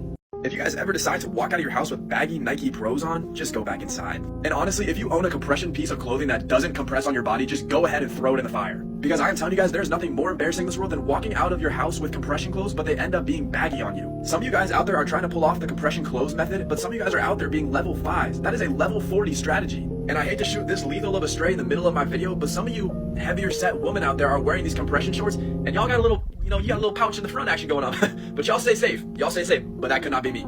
Call me a D1 hater, tell me to put the fries in the bag, bro, or tell me to rev up them fryers, but I don't care anymore. The compression clothing method is so overpopulated by people who cannot pull it off. Wearing compression clothing is something you gotta earn. I don't care if you're a man or a woman. If you don't got the muscle to rock a compression shirt, you don't have the muscle. And if you don't have the voluptuous behind to rock the Nike Pros in full confidence, you don't have it. Because tell me why I'm friends with a girl on TikTok and she posted a video of her and her man yesterday and her man was wearing a compression shirt and it honest to God looked 2 sizes too big for him. Sweetheart, nobody wants your man. You can keep him. And this statement is kind of related to compression clothing, but to the girls that wear PSDs out there, can y'all please take a fucking shower? Y'all smell awful. The only thing that is worse than post-nut clarity is post-DoorDash clarity. And I'll admit it, I've ordered DoorDash before, I've fallen victim to being a lazy bum. I once paid $50 for a late, a cold, a mid, and a half-eaten McDonald's meal. In my 20 years of living, I have never even come remotely close to the level of guilt and depression that I felt after that day. And then they want me to pay a delivery fee and leave a tip when I know damn well that delivery driver is doing jumping jacks and finger banging my food in the back of his dirty Toyota Corolla. Oh, but don't you worry, I'm gonna give you a tip. But it is not gonna be money. You deliver my food 30 minutes late, my food is colder than the tundra, and you damn near ate half the plate on the way here. What am I tipping for? You'd think with all of the fees that you pay DoorDash that they'd be delivering your food to you on like the top of Mount Everest or in the middle of a desert somewhere. Like, my brother. This delivery is not a complicated quest. And don't you think for a second that I'm not gonna mention the fact that you can now finance your DoorDash orders. Through this payment app called Klarna, you are now able to pay for your entire DoorDash order in 4 different payments or just defer the payment to a later date. My boy, if you gotta take a loan out to pay for some DoorDash, you gotta start looking yourself in the mirror and ask, what am I doing? As a society, we cannot start going into debt because y'all wanna take a food mortgage out to pay for your $10 burrito from Chipotle. And also, before I end this video, just know that if you're one of those broke people who decides to order food off DoorDash and then request a refund knowing damn well you got your food, just know that I'm gonna find you, oil you up, and give you the most relentless backshots ever. You are ruining someone's job because you're too poor to afford DoorDash. So if you can't pay in full and you can't tip, don't order. If you had the chance to oil up and receive $10,000 per backshot, how long are you sitting there and taking relentless, oiled up, toes curling, sheet gripping, cowboy yodeling backshots? A lot of you guys out there are probably passing up on this offer altogether, but I'm gonna be honest, $10,000 is life-changing money. So me personally, I'm sitting there for days, weeks, months, even years taking them. I mean, I'm laying on that bed and I'm building generational wealth for the future generations of my family. And in the future, when someone asks my family why they're rich, they'll proudly say, oh yeah, my grandpa was an absolute backshot demon back in the day. On your soul, yes you, bro, watching this video right now, we have all prayed that something like this happens to us in the near future. We have all been praying for something like this. Keep in mind that I dropped out of college, but I'm unretiring from math class to drop some quick knowledge on y'all. Going off the average thrust rate, which is 25 thrusts per minute, that means you could sit there and take 1,500 backshots per hour, which also comes out to be about $15 million per hour. Accounting for rest periods and sleep, I would argue that you could crank out a solid 12 hours per day. And that comes out to be about 18,000 backshots or $180 million per day. So to Elon Musk, if you end up seeing this video, just know that I am catching up to you in no time at all. Well, actually 2,133 days to be exact. Better yet, I actually want to cut that time in half, so let's up the reward to 20,000 per backshot, but your best friend has to be the one that gives them to you. If you made it to this point in the video, tag your best friend to let them know that they owe you devious backshots. 2020 Montverde. I'm just gonna be honest, I think that when it comes to love, I'm just gonna be cooked for life. right hand on the Bible and the sweet heavenly Lord above can Strike me down with lightning. If I'm lying, I think I was just born in the wrong generation for love. And it's like my brother. I am not finding real love on any of these dating apps like Tinder or Bumble. I'm actually just convinced that dating apps have got to be a social experiment. You match with someone, you say hi, And then the conversation goes nowhere. and by the off chance that I actually do get a good conversation going, I end up getting catfished by some 40-year-old still living in his mom's basement. Like if I'm texting you and I'm asking you questions, You better be asking me questions back. you better answer my questions with some enthusiasm. Like if I ask you, how was your day? And then you respond to me with, it was good. I'm gonna reach through the phone and strangle you. And it's like, now I'm just trying to bounce a conversation off of a brick. Fucking wall. But I'll ask them anyways. I'll ask them, what did you do today? And then they have the audacity to tell me that they did nothing. So you just sat there, staring at the Ceiling, In the fucking dark. all alone. alone in your bedroom? You didn't do anything? The only good dating app experience that I've ever had is with this new app called Hoppy. It's the only dating app where you upload videos instead of just uploading highlight photos that are the ones that you look the best in. This way you can see what the other person you're matched with is actually like, what they sound like, what their vibe is, what their energy is. It's just overall a much better experience. I don't know about you guys, but I can't stand just swiping left and right on people's photos and then having the most Boring conversations you've ever seen. And I hate to admit it, but because of this app, I actually have a date planned for the end of this week, so I'll let you guys know how it goes. And in light of my recent video, I'm not gonna be silly. I'm gonna wrap my willy. There will be a day in your life where you fall in love with a complete bop. And if this hasn't happened to you yet, just know that you have some crazy character development to unlock. I'll be honest though, there's nothing like being young, dumb, and curious. This is the most deadly combo when it comes to love because you end up overlooking every single red flag that these backseat warriors present to you. And let me tell you firsthand, when I was in high school, I dated a girl who not only managed the basketball team, but the football team as well. And here's the cherry on top. She didn't even have no daddy.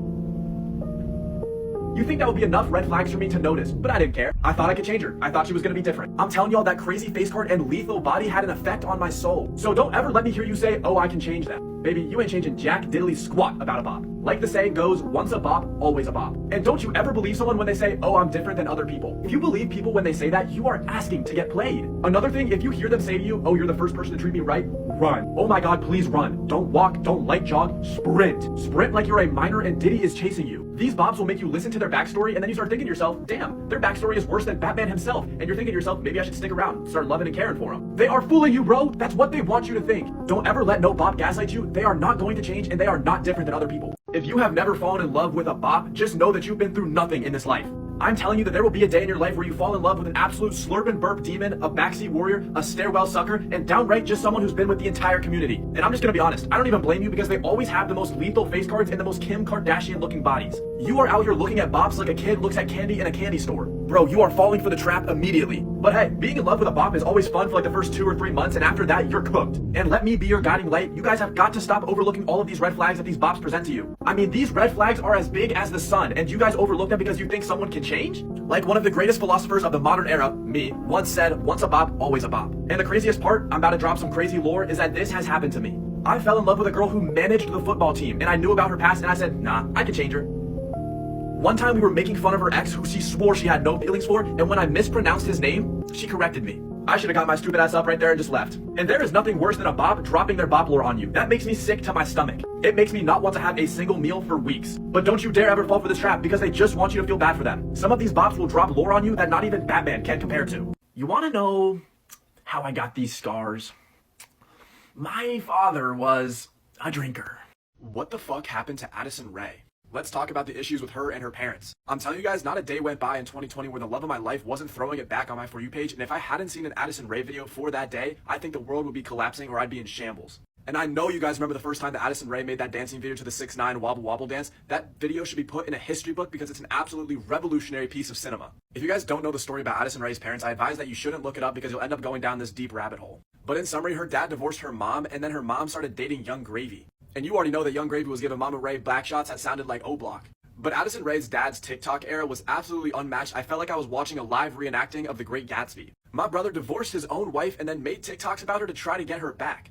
What? And listen, I'm not in the spot to judge anybody, but I don't know if I would ever be that down bad that I'm a grown man making TikToks like that for the whole entire public to see. I actually did look up Addison Rae before I made this video, and it seems like she's doing a lot of music content now, and I gave it a listen. I'm not a big fan. Call me a hater. I don't care. I just feel like so many of the influencers from that 2020 TikTok era have just become like music creators or just music producers of some sort. Addison Rae, if you're seeing this, please come back and start throwing some cheeks on my For You page, and maybe I'll start liking your music, and I'll buy a concert ticket. Joe Roth may just be the greatest TikToker of all time, and it's not even an exaggeration. The fact that TikTok had to fall off before Joe Roth himself fell off just speaks volumes to his longevity. You can go ahead and argue with a wall, but there is not one content creator on this app that pumps out quality and consistent content the way Joe Roth does. Is it insane to say that Joe Roth is not only better than, but has more longevity than LeBron James? In the past 4 years, Joe Roth is averaging over 1 million views per video. I mean, the man is almost at 1 billion likes and 11 million followers. His stat line speaks for itself. Before I started creating this video, I did some research, and I may have found the only video where Joe Roth is not in character. If you guys go to the search bar on TikTok and search up Joe Roth ab video, that'll be the only video where Joe Roth isn't in character and he's not doing one of his skits. But the fact of the matter is that a nationwide TikTok shutdown was the only thing that could stop Joe Roth. And what did that last for? Not even 24 hours?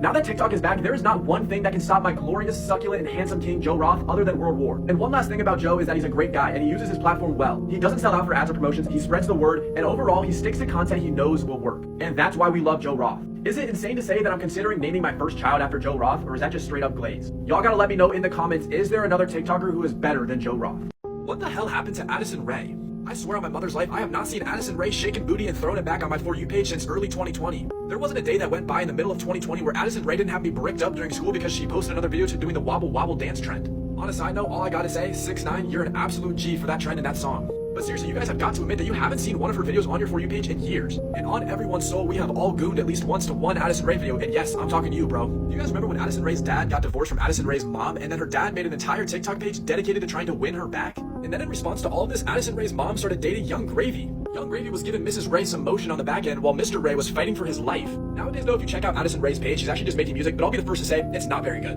I don't really understand how all of these influencers from 2020 made it into the music industry, and I honestly don't know how they're gonna make a career out of it, because I'm gonna be honest, they're all buns. And now that I'm thinking about it, I haven't seen a video on my For You page from any of the 2020 influencers in years. I know you guys remember when Addison Rae, Charli D'Amelio, Lil Huddy, and Bryce Hall ran the For You page. That might have been TikTok's prime, or maybe I'm just blinded by nostalgia, but either way, Addison Rae, please start throwing it back again on the For You page. The world needs it now more than ever. Why do entry-level jobs always be asking for the absolute most? Why do all of these entry-level minimum wage jobs require you to have 5 years. of experience just to flip some patties? Do they not understand that they are the experience? In this type of job market, you can have A PhD in astrophysics. and you are still getting denied a job to mop the floors at McDonald's. You could have a Nobel Peace Prize to your name, you could have a Medal of Honor, you could have a Grammy, and hell, you could have even Invented time travel. and still, nobody is hiring you. And what gets my blood Bursting. is that these places are begging for people to work for them, and then they deny everybody, but then you see the help wanted sign still posted months later. I don't even know what's worse, not being hired at all or being hired and they either give you the most outrageous work hours or they just never schedule you at all. Or being hired and being forced to work with people that have the same combined IQ as A pile of bricks. Nowadays, when places deny you a job, they try and offer you an internship to work for them for free. My boy, That is slave labor. the only thing that is worse than an internship offer is a job where you can make however much money you want. But it's based off of commission. Let's get a quick moment of silence for all of the people that have fallen into this trap. I just feel bad for all the people in this generation who are paying thousands and thousands of dollars for their education, and they're not even going to be able to get a job stocking Diddy shelves. Full of baby oil. At the end of the day, though, working one of these jobs is one of the most canon events in life, and it is absolutely needed for some good character development. And if you haven't worked one of these jobs, just know that it takes Years. off of your life. Question of the day, if you and your family's lives were on the line and the only way to save you and your family was to take 10,000 consecutive, Oiled up back shots. would you do it? At some points in my life, I may have been down bad, but I thank God every single day that I was never down bad enough to join a sorority or a frat. I will never understand why people pay to have friends, pay to be publicly humiliated, and pay to have living conditions that not even the most evil man deserves. The fact that some frats make pledges do an elephant walk is all you need to know about the nature of these things. And if you guys don't know what an elephant walk is, you can go ahead and look it up here on TikTok, but just know that it's nasty, so you've been warned. It amazes me that some frats are even legally allowed to operate with how bad they treat their members. It's bad enough that some people are out here paying for friends, but they aren't even really your friends. I can promise you, bro, that your real friends won't humiliate you and haze you to the point that you question your own self-worth.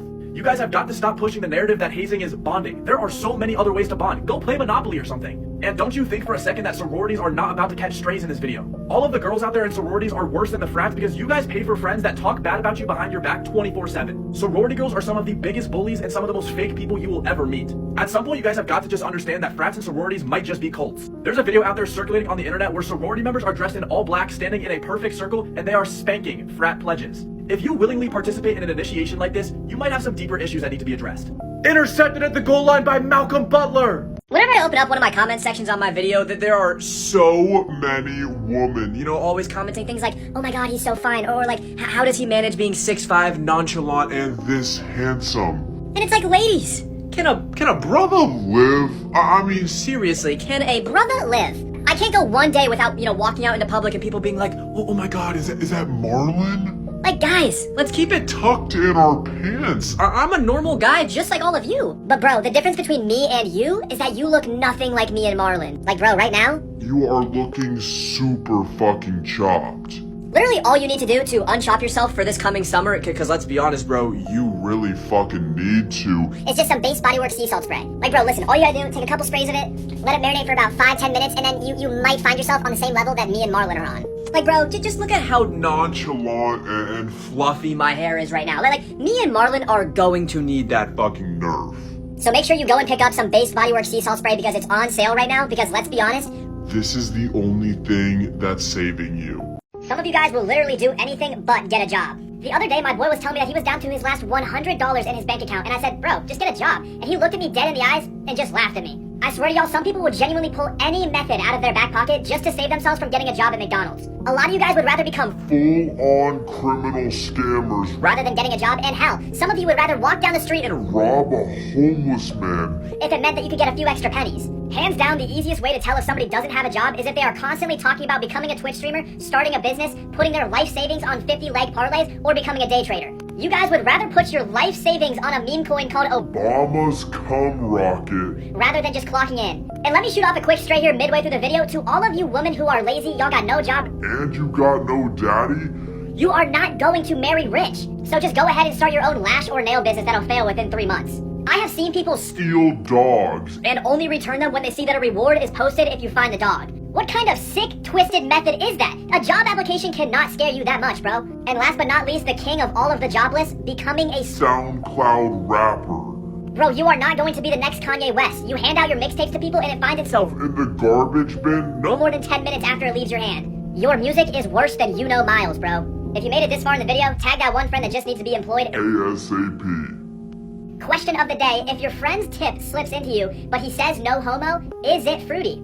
I would have wished testicular torsion on my worst enemy. I don't care if they abducted my family in front of my own eyes and I never saw them again. No man should ever have to go through this. If y'all don't know what this is and you have no idea what I'm talking about, and I pray to the heavens that you never have to find out firsthand, go ahead and look it up, come back to this video, and watch the rest. You will physically recoil at how painful this looks. Testicular torsion and kidney stones are two of the biggest fears in my life, and here's the catch to this yap session. I've already experienced one of them. Right hand on the Bible, the Lord above can strike me down if I'm lying. I had it when I was in middle school, in 8th grade. So let me tell y'all just how bad it is. It started out as just being very uncomfortable to sit down and pay attention in class, and over a few hours, it got to the point where it was so uncomfortable and painful just to sit in the chair. It got to a point where I just couldn't do it anymore, and I had to walk down to the nurse's office. And obviously, I'm not gonna show this poor nurse my family jewels, so I just had to be sent home. So I get home, and my mom asked me, what's going on? At this point, I'm dead ass in tears because of how much pain I'm in. So I just dropped the drawers and I let my mom see what's going on. On sweet baby Jesus' life, my left walnut had swollen up to about the size of a tennis ball. My mom took one look at that and said, yup, we're going to the hospital. So we get to the hospital, I'm laying spread eagle on this table, and this fine looking nurse walks in and just starts ultrasounding my cajones. And she's like, yup, we need to get surgery on this immediately. So we got to the surgery, all of it went fine, and I can thank the Lord above that not only did I not lose a ball that day, but I'm also still fertile. To this day, I still haven't experienced a pain greater than that one, and I'll never have to give birth to a child, but dare I say it was more painful than giving birth. But seriously, when you say your prayers tonight, just thank the Lord above that you've never had to deal with something like this or kidney stones. Kidney stones are another big fear of my life, but that's a topic for a whole nother video. John Wall. Why are people constantly getting on the internet and Comparing how horrible their lives are? Oh, you have ADHD? Okay, well I have PTSD. All you got is PTSD? Well, try having anxiety. and it's like, my brother. Let me stop you right then and there, because why are we comparing our problems like This is a competition. y'all get on the internet and hold up your own problems like they're your own? Personal trophies. Like, guys, we cannot be underplaying the severity of these issues. I saw the video on TikTok the other day where this girl's Mom died. and one of the comments literally said, "Oh, you only lost your mom? Try losing your entire family. Like, bro! What possessed you to say that? And I am not trying to discredit any of your guys' problems out there, but y'all have got to stop. Self-diagnosing. Just because you got nervous for a test One time? does not mean that you have anxiety. A lot of you guys try to make it seem cool to have these different problems, and like, my brother, let me tell you that if you were actually diagnosed with one of these severe problems, you know that it's not cool to have. If you think you have a legitimate problem, go and see a Medical professional. Stop self-diagnosing yourself out off of all the nonsense you read in the TikTok comment sections. At the end of the day, we all have our own different problems. But man, oh man. Do we need to stop comparing them like it's a competition? Who is going to be the one to tell me that there is a mandatory butt inspection once you turn 21? How could it possibly be mandatory? And if you guys think that I'm messing around, I am not. Apparently it depends doctor to doctor and state to state, but some places and some states do practice this. I just turned 20 this week and I am already scared for this time next year. Like, bro, what if I get a female nurse and she's bad? I feel like if a female nurse had to do my inspection, I'd just turn around after and ask her, what are we? I just pray to the heavens above that I don't get a male nurse, because if I do, that means I willingly let a male put something up there and I let it happen. I kind of want to know how it even builds up to that point of your exam. Like, is it all just small talk about how you're doing, how your day's going, and how you're feeling, and then all of a sudden your doctor's like, all right, flip it over, spread eagle for me? Like, how does it happen? Because I am worried sick to my stomach. I feel like it's gotta be similar to when guys have to go for their yearly checkup and have their family jewels fondled by the doctor, and you be stressing it all day because you know how awkward it is. Like, how am I about to stand here and drop my draws for another man like it's nothing? I mean, maybe I just need some professionalism? I don't know. I've also been told that no matter the circumstance, the military also does this. What does not having this check done have anything to do with a soldier's ability to serve our country? Anyways, y'all better hope that you don't live in a state that makes this mandatory for when you turn 21, but if you do, you're cooked just like me, bro. Ric Flair. Alright guys, I just woke up and I'm looking more chopped than Lady Glitter Sparkles. So let's go ahead and give you guys a full hair care transformation. Alright, so I just got out of the shower. I didn't use any shampoo or anything this time around, but I'm still looking. Pretty fucking chopped. So what we're gonna do now is apply some Based Body Works leave-in conditioner, and we're gonna let that sit for a couple minutes, and I'll show you guys the result when it's done. Yeah, bro? Me and Marlon are going to need a Crazy nerve. Because why do I look so dashingly handsome right now? You may as well start hiding your mom, your sister, and even your girlfriend. As long as they're 18 plus. Because I'm stepping out today. Alright, but all shits and giggles aside, the next thing we're gonna do is apply the Based Body Works sea salt spray directly onto the top. Just give it like 3, 4, 5 sprays, and then you're good to go for the day.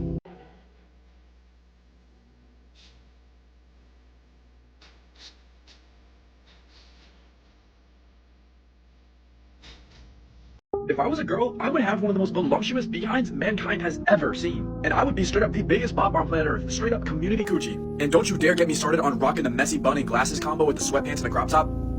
I would eat that up. It would be so over for the female population. No one would be able to have a boyfriend because I would be so damn sexy, everyone would want me. I would be in the gym genuinely every single second of the day hitting that Stairmaster, at least an hour of the day snatching the waist. I would be assembling one of the greatest rosters this world has ever seen. You would be able to compare me to the 1992 US Olympic men's basketball team. That's how insane it would be. I would only be wearing gold jewelry and pink. Anything other than that, get it out of here. And I wouldn't give a single damn about skin cancer. I would be outside poolside every single day, every single damn day, tanning and getting those little slutty tan lines. Oh my, I would eat them up every time. And the Brandy Melville store would never be safe. Ever. It would have to be on lockdown 24/7. I would simply only buy clothes from that store. And Shein also isn't safe. Don't think for one second that Shein would be safe. I would be getting the tiniest little bikinis and wearing them all summer long. And my father would be buying me a topless Jeep because that is the most, and I mean the most, whorish car of all time. And lastly, every single leftover dollar in my bank account would be going towards the BBL and the Watermelon Fund. Snaptroid is out here ruining lives. Tell me why my Snapchat just got hacked and they looked at anything and everything in my account. They saw my eyes only, they saw who was on my best friends list, they saw all my memories, they saw everything. If you guys don't know what Snaptroid is, you guys have got to look this shit up before it ruins your life too. In a short summary, it's pretty much this new tool that people are using to get into other people's snaps and leak everything. And this can happen to you. The craziest part is that this app is so easy to use that even a caveman can use it.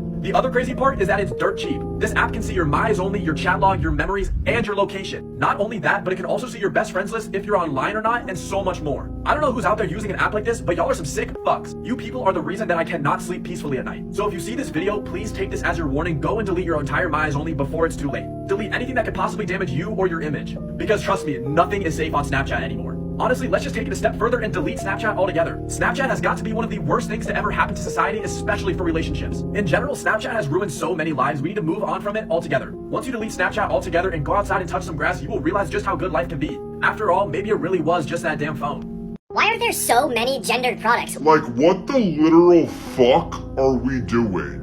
It's like you walk into your local Target and you go into the body wash section and the girl's got a strawberry vanilla scent, and then for some Fucking odd reason, the guys have a scent called engine oil. and it's like my brother. Who in their right fucking mind is picking all of these scents? The women's scents are called like vanilla bean, cocoa, cherry blossom, and then the men's scent is called like whiskey, wood, war, Animal primal musk.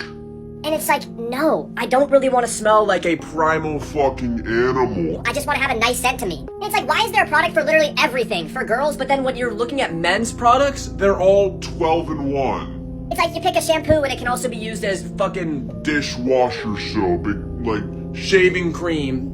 floor cleaner, salad dressing, whatever. I'll just never understand these men's products. Like, who went up to a tree, gave it a good sniff, and said, yeah, I need to smell like this wood. this might be an oddly specific reference, but do you guys remember when there was that eye concealer for men and they called it war paint? It's like, my brother, first off, Nobody is going to war, and even if they were, I don't think they'd be wearing Eye concealer.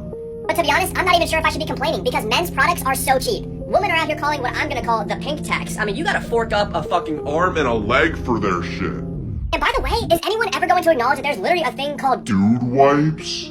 like, what the literal Fuck. are we doing? We don't need gendered toilet paper. You just wipe your butt. So whoever is gendering all of these products, just know I'm gonna find you. And I'm gonna touch you in your sleep tonight. Bro, me and you are looking so Fucking chops. we as in Me and you, bro? need to start fixing the abominations on our head. So first things first, let's go take a shower because me and you haven't showered In days.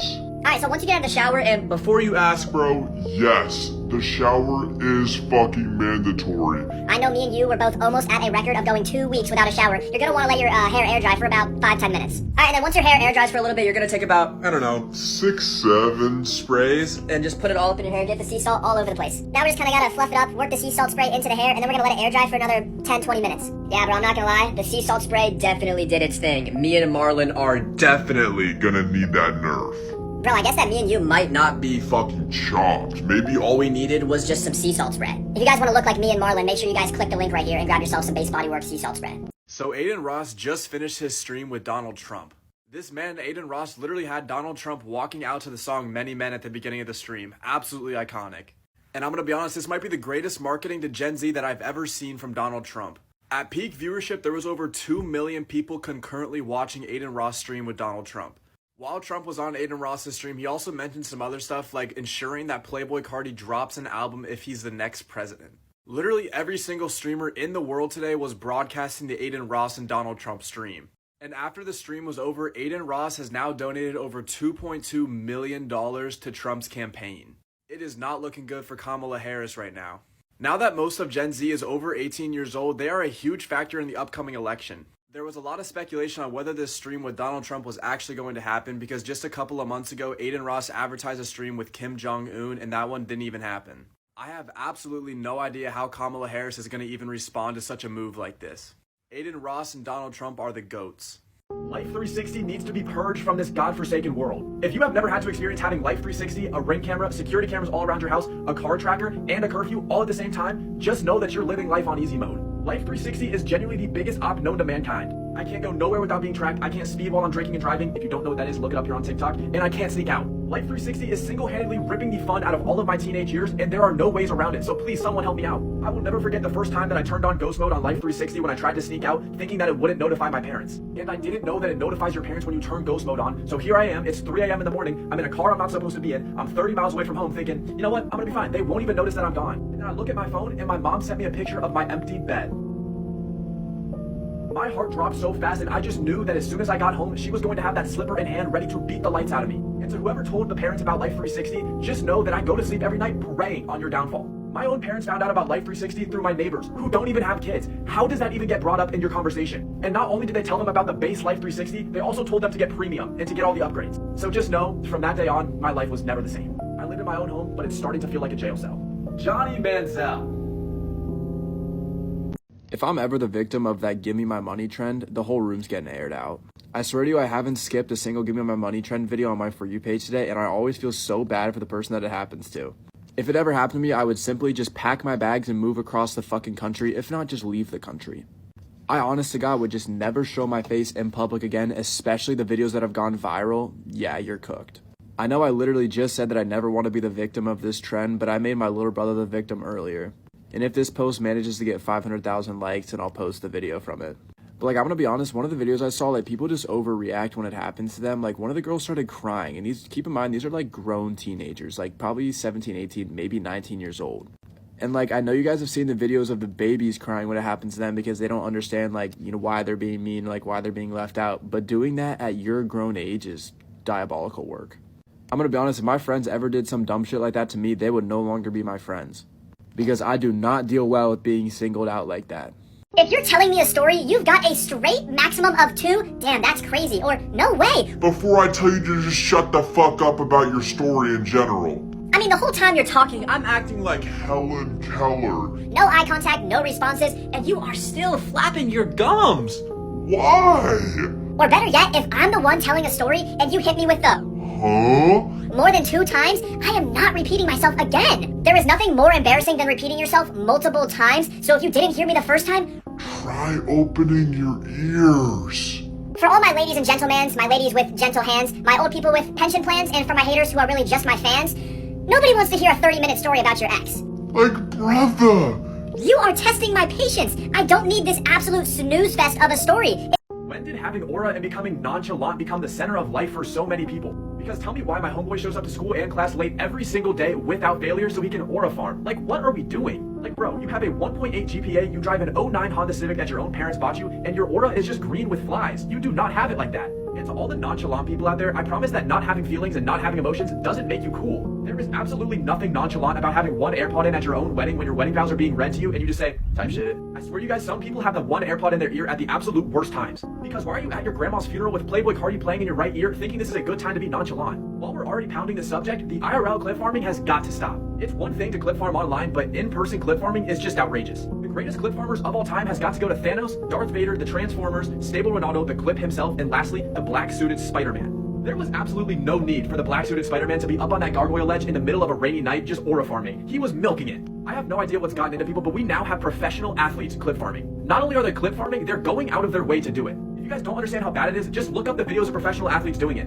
Or search up that one trend where the person being recorded stares into the camera after trying to get a clip, making sure that they got it. It's all just so embarrassing. So just understand, you do not have aura and you are not nonchalant, bro. Michael Kidd Gilchrist. Oh my goodness gracious. There is absolutely no amount of money in this world that you could ever pay me to go cave diving. I just found out what the Nutty Putty cave incident was, and when I tell you I wouldn't wish it on my worst enemy, I truly mean it. If you guys don't know what the Nutty Putty cave incident is, you have to look it up here on TikTok to just understand how scary and gruesome it was. To give you guys a summary of this entire story, this man named John Jones went cave diving alone and ended up taking a wrong turn into an uncharted territory of the cave. And when he took that wrong turn in the cave, he ended up stuck, upside down, barely able to move and barely able to breathe. The saddest part of this entire story is that the cave rescuers actually got to him. They tried to free him for 27 hours straight and they had no success. This man was stuck upside down in a cave for 27 hours and unfortunately passed away, and they sealed the cave with his body still inside of it. Can you imagine the pure stress and the pure fear that that man was feeling for those 27 hours? And to think it all could have been avoided if he had just chosen a normal hobby. How does someone come to the logical conclusion that cave diving is ever a good idea? Like, are you just chilling on a random Saturday and you think to yourself, man, I wonder how claustrophobic I can make myself today and how close I can get to death today? There's a similar story called the Judan caving incident, and not only does it involve caving, but it's also underwater. And if you're anything like me, 2 of my biggest fears are the ocean and claustrophobia, so I was sick to my stomach learning about this story. The incident itself is very long and it's hard to explain, but I'd encourage you to look it up here on TikTok after this video is over to learn more. All I gotta say is that this incident could have been prevented as well, and it's honestly just sad the way it ended. But you know what? The best part about caving is that there is zero need to do it, ever. You will never in your life be in a situation where going cave diving is necessary, so don't be out here looking for trouble. If you and your best friend were kidnapped and the only way to set both of you free was to oil up and take some of the most devious backshots of your life, would you do it? And these backshots are no normal backshots. We're talking oiled up, toes curling, sheet gripping, dog barking backshots that you could hear all the way in China if you were taking them in the USA. So your life is on the line and your kidnapper tells you that one of you has to oil up and take backshots to be set free, but he doesn't tell you how many backshots. And there's a certain threshold that you have to pass, and if you don't, you both die. And the best part is, the kidnapper isn't even the one that's going to give the backshots. He actually tells you that either you or your best friend have to be the giver or receiver of the oiled up backshots. Me personally, if I'm taking them, I'm sitting there for about 25,000 backshots, and it's not because I think the threshold will be that high. I'm doing it for the love of the game. If we take the average strokes of a male per minute, which is 48, I'd be sitting there for over 520 minutes of consecutive backshots, which is also just over 8 hours. 8 hours of pure oiled up back shots. But before all that, how do you even decide who's going to be the one to receive the back shots? Does it make you a little fruity if you want to be the one receiving them? Or do you just comply because you know both of your lives are on the line? And do you guys stay friends after all of this is over? How do you continue to be best friends with someone that you've oiled up and taken back shots from? Or given back shots to? Let me know what y'all would do in this situation. Unk out. On the first day of Riz, Mr. Rizzer gave to me a hawk to a spit on that thing. On the second day of Riz, Mr. Rizzer gave to me 2 Fortnite cards and a hawk to a spit on that thing. On the third day of Riz, Mr. Rizzer gave to me 3 little taper fades, 2 Fortnite cards and a hawk to a spit on that thing. On the fourth day of Riz, Mr. Rizzer gave to me 4 Gooners gooning, 3 little taper fades, 2 Fortnite cards and a hawk to a spit on that thing. On the fifth day of Riz, Mr. Rizzer gave to me 5 giant yachts. 4 Gooners gooning, 3 little taper fades, 2 Fortnite cards, and a hawk to a spit on that thing. On the sixth day of Riz, Mr. Rizzer gave to me 6 fiends, 5 giant yachts. 4 Gooners gooning, 3 little taper fades, 2 Fortnite cards, and a hawk to a spit on that thing. On the seventh day of Riz, Mr. Rizzer gave to me 7 muggers mugging, 6 fiends, 5 giant yachts. 4 Gooners gooning, 3 little taper fades, 2 Fortnite cards, and a hawk to a spit on that thing. On the eighth day of Riz, Mr. Rizzer gave to me 8 glizzy glazes, 7 muggers mugging, 6 fiends, 5 giant yachts. 4 Gooners gooning, 3 little taper fades, 2 Fortnite cards, and a hawk to a spit on that thing. On the ninth day of Riz, Mr. Rizzer gave to me 9 aura points, 8 glizzy glazes, 7 muggers mugging, 6 fiends, 5 giant yachts. 4 Gooners gooning, 3 little taper fades, 2 Fortnite cards, and a hawk to a spit on that thing. On the 10th day of Riz, Mr. Rizzer gave to me 10 Lenham cooks, 9 aura points, 8 glizzy glazes, 7 muggers mugging, 6 fiends, 5 giant yachts. 4 Gooners gooning, 3 little taper fades, 2 Fortnite cards, and a hawk to a spit on that thing. On the 11th day of Riz, Mr. Rizzer gave to me 11 winter arcs, 10 Lenham cooks, 9 aura points, 8 glizzy glazes, 7 muggers mugging, 6 fiends, 5 giant yachts. 4 Gooners gooning, 3 little taper fades, 2 Fortnite cards, and a hawk to a spit on that thing. On the 12th day of Riz, Mr. Rizzer gave to me 12 edgers edging, 11 winter arcs, 10 Lenham cooks, 9 aura points, 8 glizzy glazes, 7 muggers mugging, 6 fiends, 5 giant yachts. 4 Gooners gooning, 3 little taper fades, 2 Fortnite cards, and a hawk to a spit on that thing. If you and your mom got kidnapped by the cartel and they told you that the only way to set both of you free is if you have to give your own mother 1,000 back shots, are you doing it? Like, at the end of the day, I don't know. Is it more immoral to let both of you die? Or, like, should you just give your own mother back shots? I wonder if, like, Jesus, if he was standing right there, I wonder what, like, he would want you to do. Because, like, yeah, I would want to be set free, but at what cost? And keep in mind, this is the only way you can be set free. You can't run away, they'll, like, kill you or, you know, whatever. You could beg and beg and beg, but the only way you're getting out of this situation is if you give your own mother back shots. I think at the end of the day, there's just no way I could do that. 1, to myself, 2, to my mother. I mean, you better pray to the Lord. That alone gets you into heaven if you aren't already in it. That would be a crazy double whammy. Well, not only did you die, but you also go to hell. That's terrible. I don't even know how we got here, I'm gonna be honest, bro. Like, I've just been doing this shit for so long. I posted for fucking 4 years on end. I stayed down for so long. Just to see this moment. So, I just wanted you guys to know this shit means the world to me. I love you guys, bro. I love you guys so much.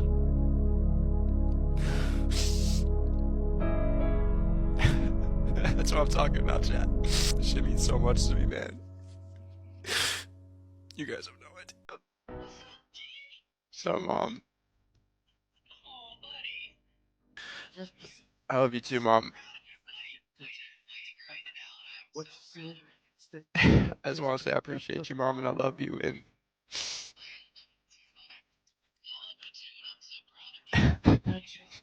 oh, chat, bro.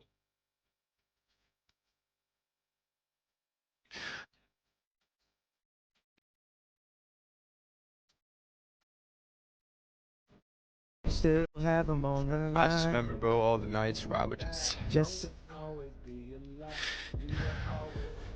after I dropped that in college, bro, it just, you know, it would just be me sitting in my room with, I'd just be alone in my thoughts, and just trying to figure out a way to make this shit work, and to see where we're going. What if I had missed the flight?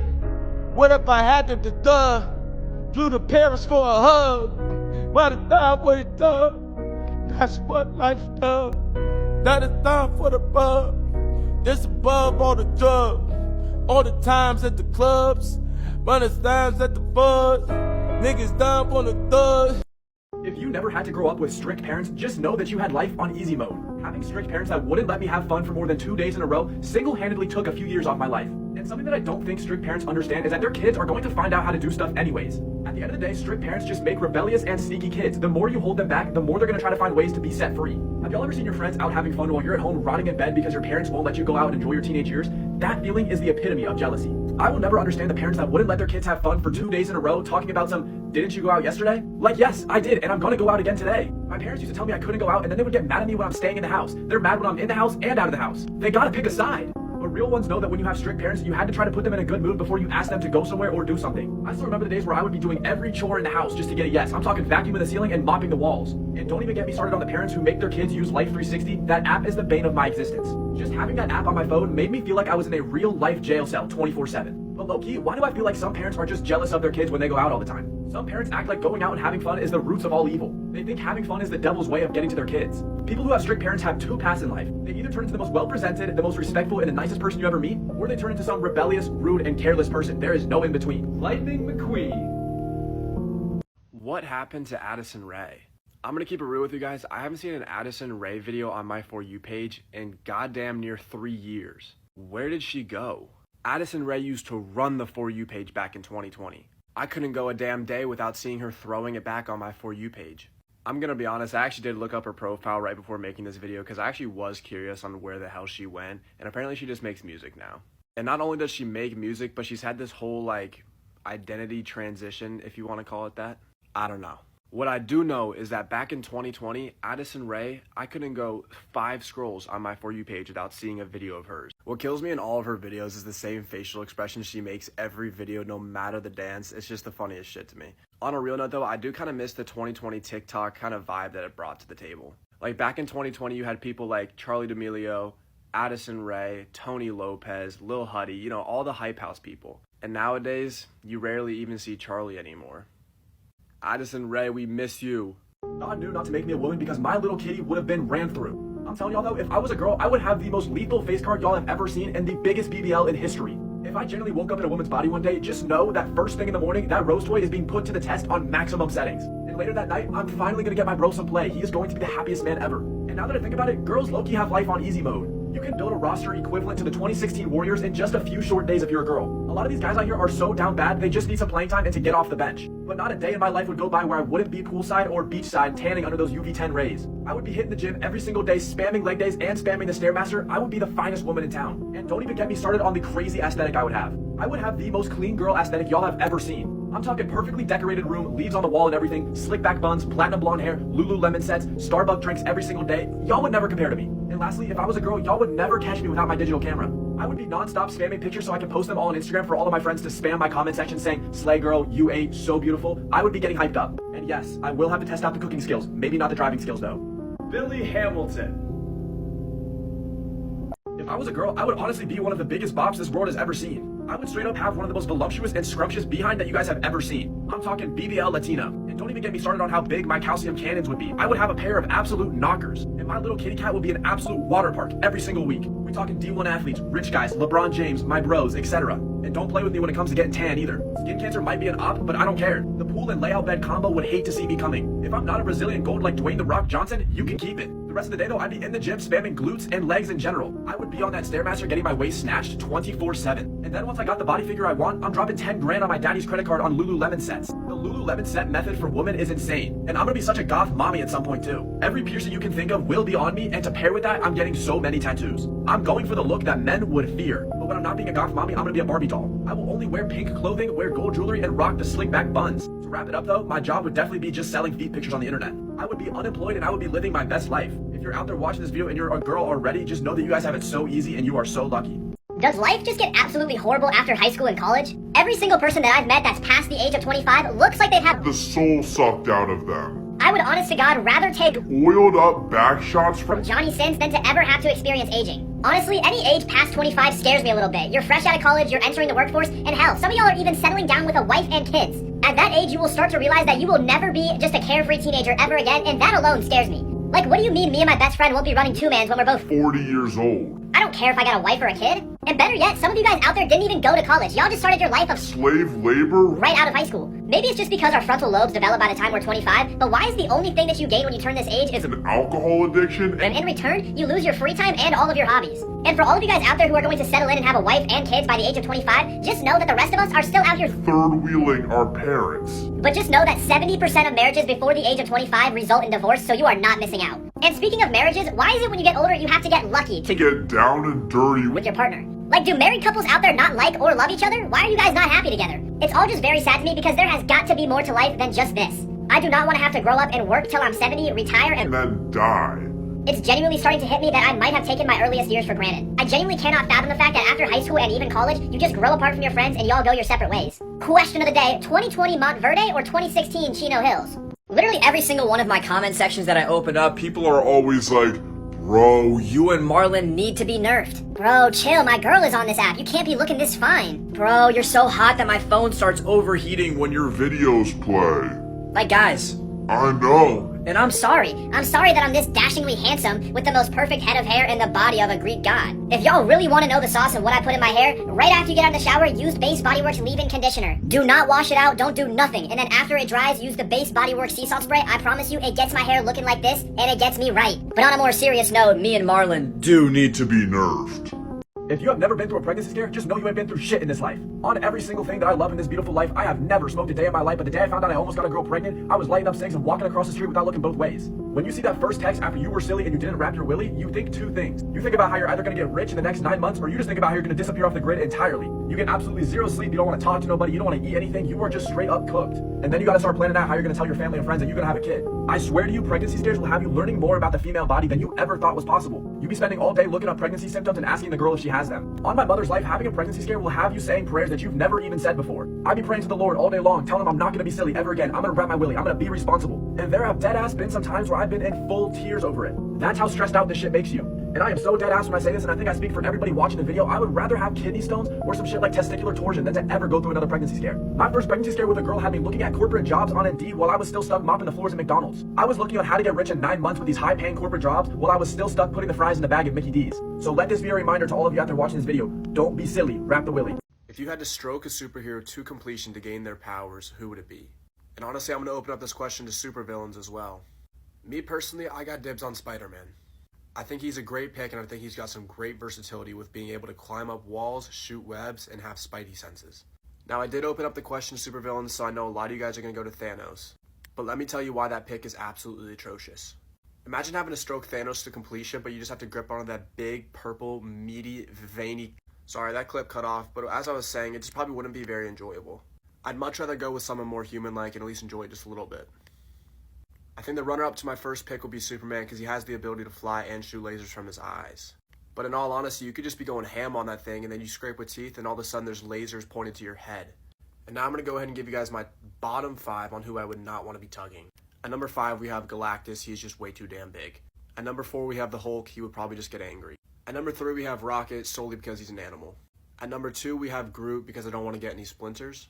And at number 1, we have Thanos. I mean, all I can do is sit here and imagine that big old... I can't be the only person who cannot stand sleepovers. The idea of a sleepover is always more enjoyable than actually attending the sleepover. Like, don't get me wrong, I love my friends and I love to spend time with them, but the one thing I love more than that is my own bed and my own nightly routine and my alone time. I love doing my nightly routine every night, and if I skip it for just one night, everything feels off. And I love my alone time. Being at peace and just being in bed, TikTok doom scrolling is the perfect cherry on top to every night. And something that people don't talk about enough is how terrible the morning after the sleepover is. On everything I love, the morning after a sleepover is a bottom 10 experience in all of life. I'd be waking up and running off of 4 hours of sleep if I'm lucky. I'm tired, I'm dehydrated, I'm starving. I pretty much just look and feel like a zombie. And I'll be honest, and I'm sorry to all my friends watching this video, but there have been times where I've faked being sick or just called my mom to come pick me up early. Because sometimes when I'm trying to sleep and y'all keep on laughing and giggling for 2 hours straight, it pushes me past my limits. But back to what I was saying, I genuinely cannot sleep at other people's houses. Y'all might call me dramatic, but I will toss and turn for hours on end before I fall asleep anywhere besides my own bed. And let's get this straight. I don't care if it's 2 a.m. in the morning. If I don't feel comfortable and I can't fall asleep at your house, I will pack up my belongings and go back to my own bed.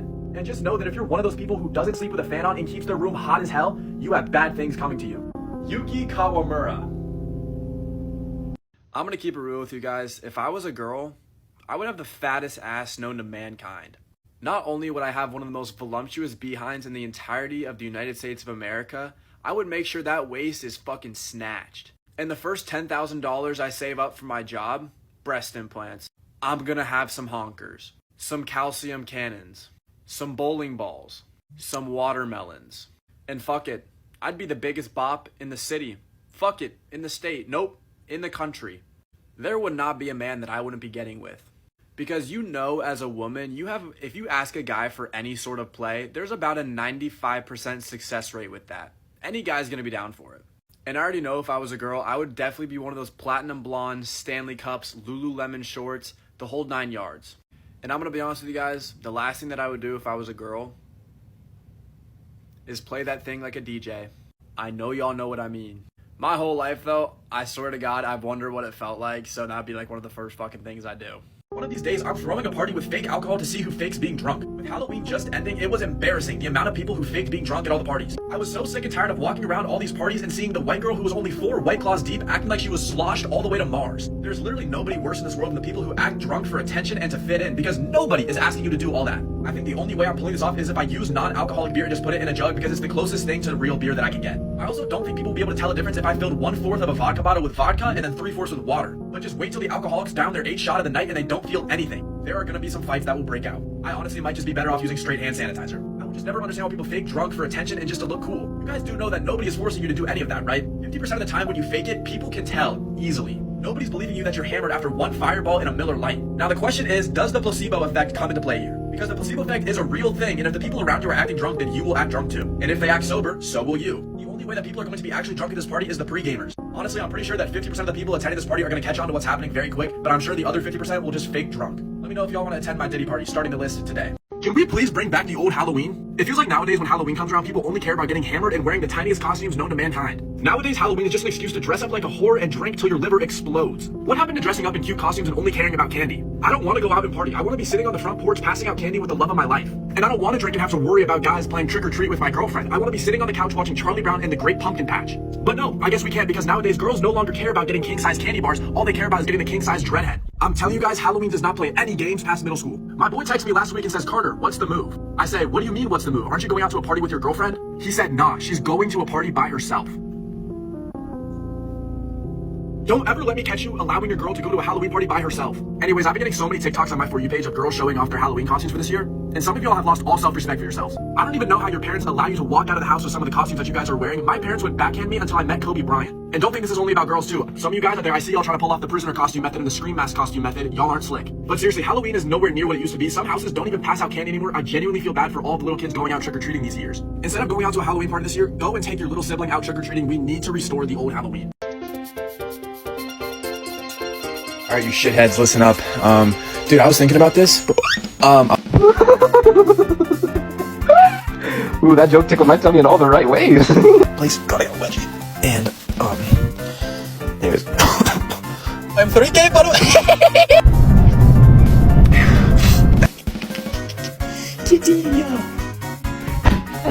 Like, fuck, bro. Like, where are the baddies at? Like, why are there no hot chicks? Like, fuck. I'm so fucking sick and fucking tired, bro, of these ugly ass bitches hitting my line, bro. Like, to all you fat hoes on this story.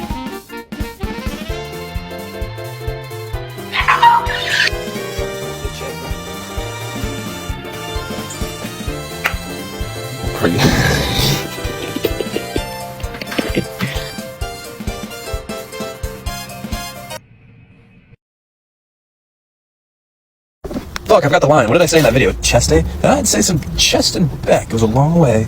2 wiener dogs. Ruff, ruff, ruff. Just mark my words. Prime CartDaBart's making a comeback. Does anybody else think that this whole Aubrey Wyatt trend is getting a little too crazy? Now listen, rest in peace to that poor girl. It is absolutely terrible what she went through, but what are we doing? I saw a video the other day of someone in the Cane's drive-thru and they were getting the Aubrey Wyatt meal. What? And then I saw a video of a girl buying a dress that Aubrey Wyatt wore and she was calling it the Aubrey Wyatt dress. I'm just completely lost. And then I think the third video I saw was like some Aubrey Wyatt makeup tutorial. But still, I just don't get it. And me personally, I don't think we should be making a 13-year-old's death a trend. Like, I definitely understand the point behind what y'all are doing, but we're definitely not doing it in the right way. I honestly think it's just become such a sad thing on the internet nowadays that everything has to be turned into a trend, especially when it's just like a serious topic like this one. Like, guys, please just let her rest in peace. Not everything has to be created into an internet trend. But on a more serious note, though, the whole situation with Aubrey Wyatt and her whole family, her poor mom, if you guys need help, just reach out to someone. I promise you, you're more loved than you think you are. Why the hell is AJ, Big Justice, and the Rizzler on some of the most insane side quests I've ever seen? If you guys haven't been keeping up with the AJ, Big Justice, and Rizzler lore, apparently they're just doing side quests now. They were spotted the other day at a college football game leading the team out of the tunnel. And then not only that, just tonight, they checked into a real basketball game for the New York Knicks. The video is literally the Rizzler just waddling onto the court. I think he's like 3'5". I really don't understand how these guys have gone from the Costco chicken bacon, the double chunk chocolate cookie into being on a professional sports team, but good for them. These guys being a great dad. I can genuinely only hope to be half the dad that AJ is to Big Justice in my future because he is doing an amazing job and it seems like they're really happy. But also on a side note, is the Rizzler related to them? Where did the Rizzler even come into play with the whole AJ and Big Justice multiverse? Did he get adopted? I have no idea. Ashley oiled up Nike Pros. I was 3 weeks into my first year of college, and I said to myself, you know what? This college stuff is pretty easy. There's no way it can get harder than this. Right? My mental and my physical health Was then assaulted. by the last half of the semester. My pre-calculus class, which was supposed to be The easiest class on my schedule, turned out to be harder than fighting. in a world war. My professor was one of those professors that you couldn't understand. This man had the Thickest and the deepest. accent ever. He talks way too fast, and every word that he says, he acts like I'm gonna understand it the first time he says it. Like, yeah, my bad, bro. I should have been studying calculus like you for the last 20 years of my life. I don't know why I was wasting time back in 2008 laying in my crib instead of just Cranking out some textbooks. Anyways, I was telling my friend about the entire situation, and he told me that nowadays everybody uses AI apps that records the lectures and takes notes for you. He basically told me that everybody just sits back and watches YouTube or works on other assignments because they aren't even going to Try. to understand their professor. I mean, they don't even take notes. They just use this app called Unstuck, and let me tell y'all, it's a better Invention than the wheel. I've been using the app myself, and let me tell you that it not only records and takes notes for you, but you can upload a file and it'll generate flashcards or even quizzes for you. With this kind of app, it feels like we are living in 2093, and if you aren't using it, especially with finals coming up, I just feel bad for you. but seriously, we all know that failing in school is worse than heartbreak. Our professors are expecting us to attend every single lecture, do their 8 hours of Hell sent homework? and then do it all again the next day. Like, Ref, do something! Do these teachers not understand that we have lives? Now that Coachella is officially over, Can we talk about how miserable it looked? people always talk about all the amazing outfits people wore, all the celebrities that attended, all of the amazing performers, but to me, Coachella is my worst nightmare. I can't be the only person who looks at those large crowds and thinks, It's gotta smell like shit in there.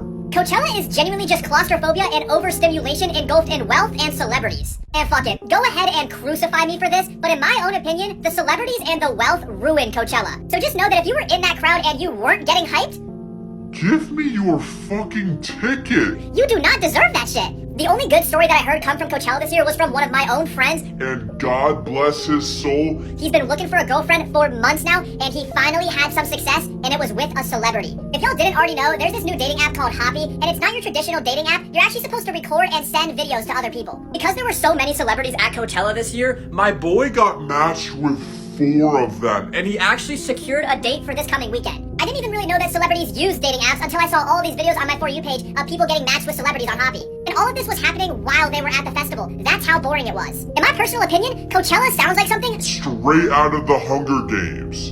All the people and all the celebrities that are attending are all from the Capitol, and me and you at home in our own Beds are from District 12. $100 for a small meal, miles of walking in the desert, and having to take Public showers? My brother, I am good off of all that. you higher-ups can keep it. Spring break is officially among us, and let me be the first to say that I woke up this week thinking, God, I was single. But if you got a girl or a boyfriend and they are going on a spring break trip this year with just their friends, just know that you are cooked beyond belief, bro. And hey, I get it. Some of you guys may have the most loyal partners ever, and that's good for you. But to the rest of you, and look me in the eyes when I say this, if you genuinely think you can trust someone in this day and age, you need to get your head in the game. And the reason I say this is because you never think all of the bad stuff can happen to you until it does. I once had a friend who let his girlfriend go off to Fort Lauderdale with just her friends for an entire week, and he thought he was gonna be alright. I told him straight, I said, brother, you are done for. Her friends are some of the worst people I know. Hey, and keep in mind too that all his girlfriend packed was bikinis, her birth control, crop tops, and short shorts. On the very first night that she was in Fort Lauderdale, she texted him that she was going to a yacht party. And then later that night at 2 a.m. in the morning, he got the text saying, you know how much I love you, right? And if you know what that text means, you understand that he was cooked. Anyways, long story short, after that text was sent to him, she didn't text him for 3 whole days and he got cheated on 4 times. So just know that if your girl or your man is going to Fort Lauderdale, Miami, Seaside, really just any beach town, it is over for you. And if they ever hit you this spring break with a my phone died, I don't know why my location was off, I fell asleep, sorry, you gotta end it right then and there. Hey, but if you're single this spring break, do whatever you want, I ain't judging you, more power to you. I am just so thankful I'm gonna be able to sleep easily this month knowing that I don't have a girl going on a spring break trip. And lastly, for all the people behind the screen right now thinking that this video makes me an insecure or a controlling man, I cannot wait for the day that you find out just how easy you can get taken advantage of when you give someone too much slack. I don't want to be the one to tell you guys, but bed rotting is not a competition. I literally saw a post where a girl said that she hadn't taken a tampon out in 2 weeks. What the fuck? I have now seen on my For You page over 10 different posts with people trying to compare their bed rotting situations. And these people are admitting to the craziest things ever. Another post was talking about how her room was so dirty that there were literal bugs living inside of her room, and we're talking about centipedes, spiders, ants, everything, even silverfish. And then I saw another post that was talking about how foul the stenches are from her room. Guys, let's just take care of ourselves in our rooms. It is not a competition. And I promise you, there is not a soul on the internet that wants to know about this dirty stuff. And don't get me wrong, I can understand why people do bed rot because of their mental health or physical health or whatever it may be, but it gets to a certain point, y'all. Because in my opinion, at a certain point, it stops being about your mental health and your physical health, and rather you just being an absolutely disgusting person and letting your room just get dirty. Guys, please, clean your rooms. We waited 5 years. for Playboi Carti to drop this album, and it's the most mid thing I've ever listened to. This man, Playboi Carti, took 5 years to make 30 songs, and 22 of them are mid. Playboi Carti edged every single one of you guys for months and even years saying he was gonna drop the album. At a certain point, I was just getting annoyed and I Wanted to bust all over him. out of spite. I've genuinely never been jerked to such a close point of completion every time that Carti said he was gonna drop the album and he was just lying. And I don't care what anybody says. If you take 5 years to make an entire album and only maybe 1/3 of it is good, just go ahead and keep the album, bro. If you can genuinely look me in the eyes and tell me that he dropped a good album, at that point we just... Know you like the taste of his meat in your mouth, bro. Honestly, I would have rather waited till I was Married and settled down with kids. than to ever be this disappointed again. And the conversation that you guys are not ready to have is that Carti himself ruined the entire album. His delivery was atrocious, his flow was non-existent. The only good things about the album were the features and the beat selections. And if it wasn't for Travis Scott, I would genuinely rate this album A 2 out of 10. After this album, I'ma go ahead and say it, Playboi Carti is the most overrated rapper in the history of the rap game. Actually, I can't even lie, the king of being overrated is Kendrick Lamar. That man's music is so garbage, I I'd would rather listen to a fork drag across a chalkboard. all of that aura and that nonchalant stuff that Carti has been building up for years and years has fully diminished after this album. LeBron James' dad probably wakes up sick to his stomach every morning. Imagine having to wake up every single day for the past 21 years and watching your son, who may just be the greatest athlete of all time, dominate the NBA and make millions of dollars, all while you're sitting at home wishing you would have claimed him early. There's a man out there in the world today that missed out on raising one of the greatest athletes of our generation, millions of dollars, and his grandson making it to the NBA. Imagine your pullout game being so damn atrocious that you create a superhuman athlete with a woman you barely know on a one-night stand. And then you leave both of them, which ends up being the worst mistake of your entire life. Now, if you look up who LeBron's dad actually is, there are some ongoing theories as to who it might be. A few names come to light like Bernard King, Roland Bivens, Anthony McClellan, Steph Curry, maybe even Michael Jordan. But imagine if LeBron James' dad is still alive. If he is, we know for a fact that he was out there watching the game where LeBron broke the all-time scoring record for the NBA. Imagine sitting in front of that TV and realizing that you missed out on millions of dollars and so much fame. It has to be the biggest bag fumble in the history of the NBA and of mankind in general. Maybe LeBron's dad doesn't even know he's LeBron's dad. His father could be out there somewhere living his entire life not knowing that he's the father of the greatest athlete to ever walk the planet. Either way, my 4-time MVP, 4-time NBA champion, all-time leading scorer, my king LeBron James will always be my king whether he has a daddy or not. James Draws' TikTok downfall needs to be studied. Now, I'm sure the name James Draws probably doesn't even ring a bell to you anymore. That's because bro has practically fallen off the face of the universe. I honestly, God, haven't even seen a James Draws video on my For You page since like late 2021. At one point in time, James Draws had such a cultivating grip on the sports world, kind of like Sketch has right now. And even now, we can see Sketch's run diminishing. I mean, James was being invited to every event across the country. I'm pretty sure he attended multiple college games as in the playoffs. I'm pretty sure he even attended the Super Bowl. I mean, this man was loved by everyone, and for good reason. He was a good kid. Now, I believe in like early 2022, he got banned, which caused, this whole downfall of his. I'm not exactly sure what he did. I'm sure you could search it up and find whatever video got him banned, but I have no idea. James originally blew up when he started posting the what happened videos against every sports team that his teams played against, and people loved him. But just like every other creator, they all gotta fall off at some point. If we really wanted to increase the amount of viewers that women's sports got, why don't they just start oiling up and wearing thongs? And to be honest, if we put men in thongs when they played sports, maybe their views would reach an all-time high too. Imagine tuning into your casual Wednesday night basketball game and you have to watch the Lakers versus the Golden State Warriors, and all you see is LeBron James and Steph Curry going one-on-one while being oiled up and wearing thongs. We're talking meat to meat, lube on lube, downright getting dirty in the paint. I wouldn't be able to take my eyes off the game. I cannot imagine what the sports betting books would look like. Instead of the money line on the game or the over-under, people are going to start betting on what color thong LeBron is going to come out wearing. The Wisconsin volleyball team had images leaked, if you know what I mean, back in 2022, and then in 2023, they came back and broke the record for the most amount of viewers of an NCAA match ever. And if you haven't seen the leaks, you can look it up on your own time, but definitely don't look them up on TikTok. They had over 1.6 million viewers for one game. I'm not saying the evidence is clear, but it's certainly not cloudy. And if you haven't seen the clip where Shaq talks a little dirty and weird about Angel Reese, you've got to look it up. Love him or hate him, the man may have had a point. If Angel Reese was bouncing more buns down the court than she was the ball, I think views would be at an all-time high. In the grand scheme of things, the numbers speak for themselves. Track and field events, both women and men's, where they're known to wear slightly revealing clothing and they're a little bit tight, average over 1.5 million viewers per event. In the WNBA, the women there only average 350,000 viewers per game. So you tell me which sport is doing it right. Carter PC's inability to fall off on TikTok needs to be studied. Carter PCs has been running TikTok for years now, and he has no sign of slowing down or falling off anytime soon. And keep in mind, this man is just now graduating high school. I'm not even sure he's 19 yet. It actually surprises me how young this kid is, because if you looked at his videos and you looked at his intelligence and how he makes his content, you'd think he has more experience and he'd be an older guy. But for only being 19, this man has some amazing social media skills. Now, literally the only other influencers that I can think of that haven't fallen off and have been running TikTok as long as he has are people like Joe Roth, Joe Bartolozzi, Charlie D'Amelio, Kobby Lane, people like that. I'd argue that Carter's PCs is actually in the top 10 list for the most influential TikTokers. To this day, this man still makes top tier content. It's really easy to digest, and he's a really good kid. Now, I don't know about you guys, but as a social media person myself, I do understand that no one can stay on top of the social media game forever. So I guess we'll just have to see eventually when he does fall off.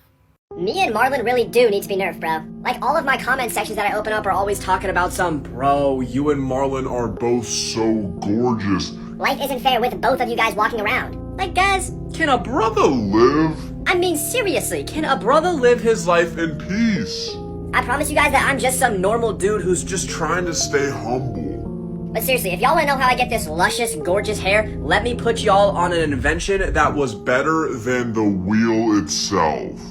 Based Bodyworks leave-in conditioner, which is the product that I already have up in my hair, as you can see, is one of the most goated products to ever be created. And then in about 10 minutes, once my hair is done drying, I'm gonna throw some of the Based Bodyworks sea salt spray, and I'm going to look better than Marlon. Trust me, once you use these hair products and get hair like this, You, me, and Marlon will need to be nerfed.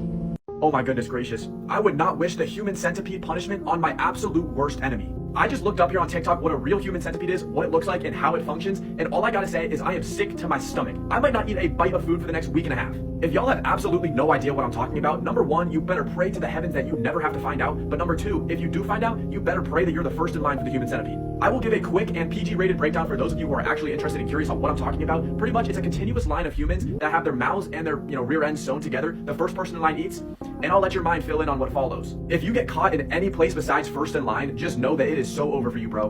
And now that I'm thinking about it, being first in line is all fun and games until they connect the final guy in line to you. Then you are legitimately cooked. But if you guys had to pick, assuming we created a human centipede out of 100 people and you can't pick first in line, where are you guys picking to be placed?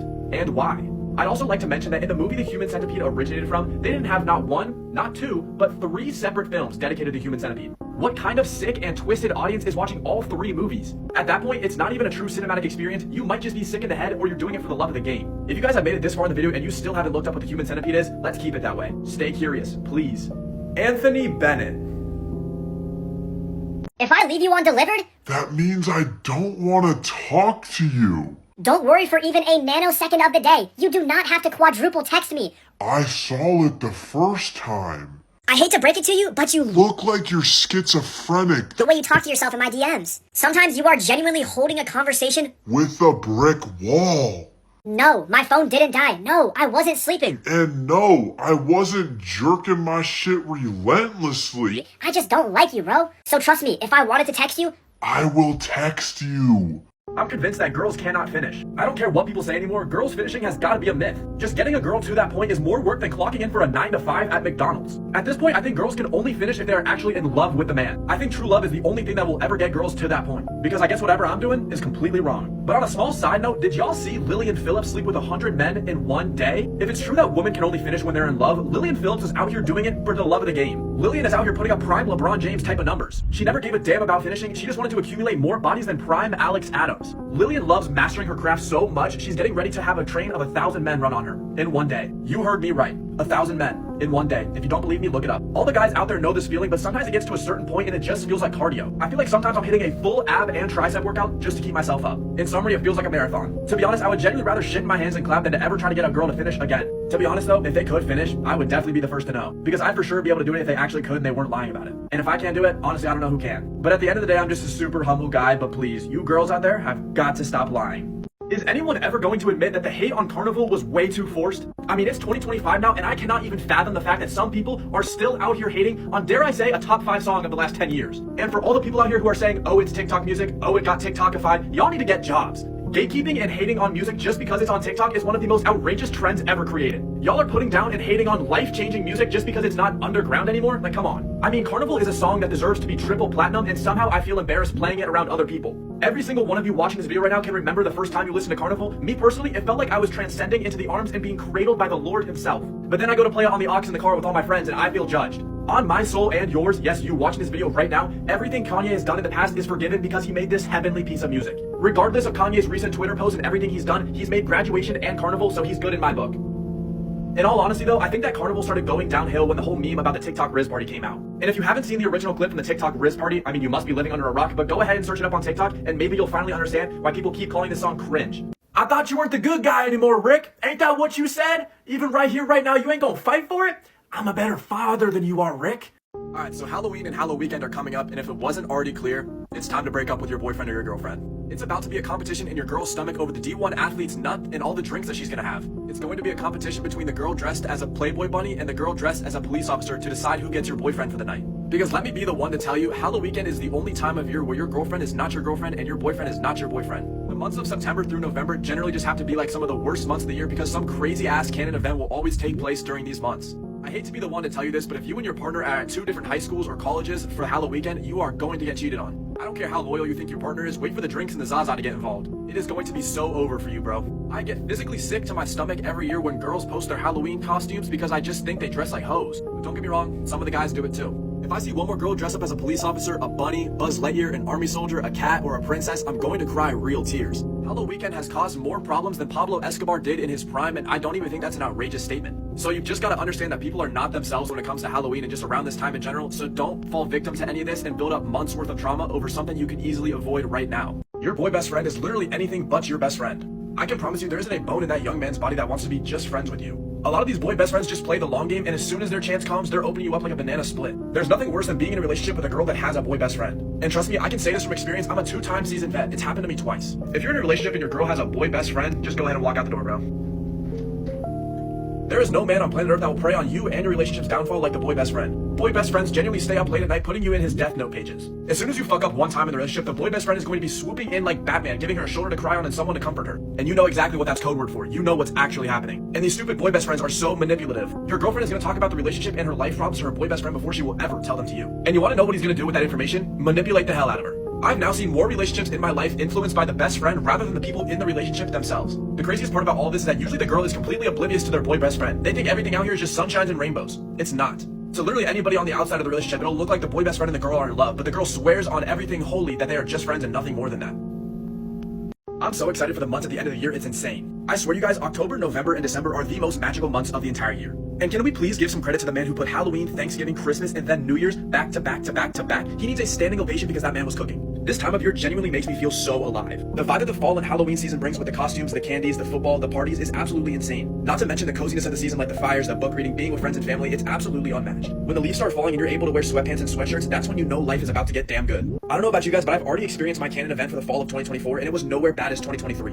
But anyways, all of this leads into a better season, the Christmas season. Now, if you live in a place where it doesn't snow and it doesn't really feel like Christmas, I feel so bad for you. If y'all haven't already, search up on TikTok the best Christmas towns in the USA. The videos do not disappoint. And if you live down south during the Christmas season, I feel terrible for you. I can't wait to start seeing the snowfall, start baking cookies, start driving around and seeing lights, starting to make that Christmas list, all of it. I'm so excited for all of it, especially seeing my family. It's just so damn unfortunate that we all have to lose that one short friend who flies away on December 1st to go help at Santa's workshop. Honestly though, as we all grow up, we can collectively agree that Christmas doesn't quite feel the same as when we were kids. Christmas Eve and Santa isn't as magical, but that might be a good thing, because now we get to make the magic happen for the younger generations. As teenagers and young adults, we all still have so much to look forward to when the Christmas season rolls around. If you guys are excited for the upcoming seasons, make sure y'all repost this video and comment on it. Now that the Super Bowl is officially over, are we going to talk about the ads that they aired this year? Hands down, the absolute worst Super Bowl commercial of all time aired this Sunday, and it was the commercial for Cold Foam. You will never convince me in a million years that the marketing team for Cold Foam was completely sober while making that commercial. Because what was with all of that tongue action going on? I did not sleep well that night after watching it. I mean, the Sydney Sweetie commercial straight up just had a woman moaning in the middle of a cafeteria. Like, what was going on? I guess I might just be too young to understand the reference that they were making, but I was just confused. I was sitting next to my parents the entirety of that commercial. I felt so uncomfortable, I wanted to get up and leave the room. And then we've just got the Tubi marketing team. Dare I say they made one of the best Super Bowl commercials ever in 2024, and then they came back into the Super Bowl for 2025 and made a commercial with people wearing skin hats? If you guys have no idea what I'm talking about, y'all have got to look this up in the search bar. It was honestly just disturbing. Honestly though, the commercial that Tubi made in 2024 kind of makes me a little sad, knowing that some poor kid or wife probably got beat up or yelled at over that commercial, and if y'all don't know what I'm talking about, go ahead and look that one up too. Hands down though, the best commercial this year had to go to Taco Bell's Bob last commercial. I honestly enjoyed the whole thing. Absolute cinema, top to bottom. Overall though, there was a lot of companies who used just a little bit too much AI this year. I don't know about you guys, but I am not a very big fan of all the AI that's seeping its way into commercials right now. It makes all of them just a little off-putting. Anyways, but let me know what you guys thought of the commercials this year in the comment section. Yuki Kawamura. There are some people out there right now going through the entirety of college cheating their way through. Do you guys ever actually sit back and think about how cooked we are for our future? In 20 or 30 years, you might need a life-changing surgery, and the only surgeons that will be available are the ChatGPT warriors from college. You might even need to get yourself out of a life in prison sentence, and this is how your lawyer's gonna act. Your Honor, my client pleads oopsie daisies. Your Honor, my client says she's a Gemini. Okay, my client says she's a Gemini. She didn't really mean it. We are so cooked. At this point, I actually think it's a good idea to have AI replace some of the future jobs. Because there's about a 0.01% chance that society will ever be able to function with the people that are going through high school and college right now. And a lot of you guys out there watching this video right now probably think that this whole video was like a joke, but I'm being dead serious. Like, I'm scared. Can you imagine 20 years in the future, every scientist in the world is using apps like photomath? The craziest part about cheating right now is that we are only in the beginning stages. As we progress into the future, students will never, ever have to worry about their grades, not even a little bit.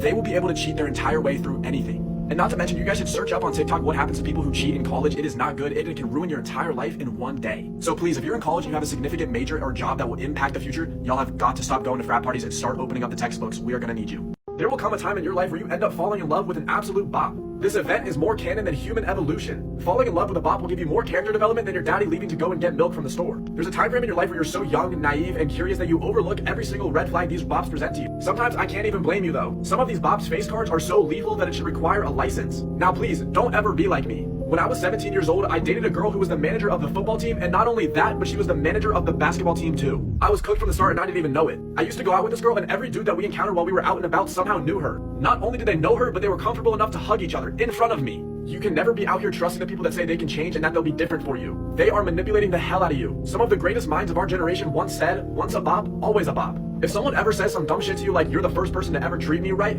first off, I want you to slap the shit out of them. Second off, run in the other direction. And this ain't no light jog or walk. This is a sprint in the other direction like you're a minor and Diddy is chasing you. On some real shit though, if you ever sit down and listen to the backstories of these bops, you will understand why they are the way that they are. Some of these bops genuinely have supervillain background stories. Some of their backstories are worse than Anakin and Darth Vader from Star Wars. When you start to grow up, you will realize that Christmas and New Year's play no games. We are now only 5 days away from Christmas, and it does not feel like we are that close. When you get past a certain age, the magic of Christmas and just the holidays in general starts to decline significantly. Nobody does Christmas and the holidays like they used to. People don't hang up lights anymore, all the shopping is done online instead of in person, and you just have more responsibilities. It makes me sad when I drive through neighborhoods and I see 2, maybe 3 houses have Christmas lights up. It's an absolute disgrace to the holiday season. And then nobody believes in Santa Claus anymore, and I don't know why, because I don't know how else those presents are gonna end up under the tree. Not to mention that families and relatives start to come into town, and that can cause a lot of stress. The more you grow up, the less presents you get, and the presents that you do get are like socks and t-shirts and an occasional belt every now and then. And to be honest, I don't even blame them. Throughout the entire year, I have so many ideas of things that I want, but as soon as Christmas comes around, I have no ideas. And so the entire list just ends up being completely cooked. And don't you even get me started on gift buying. You are spending hundreds, if not thousands of dollars of your own money on people that you love.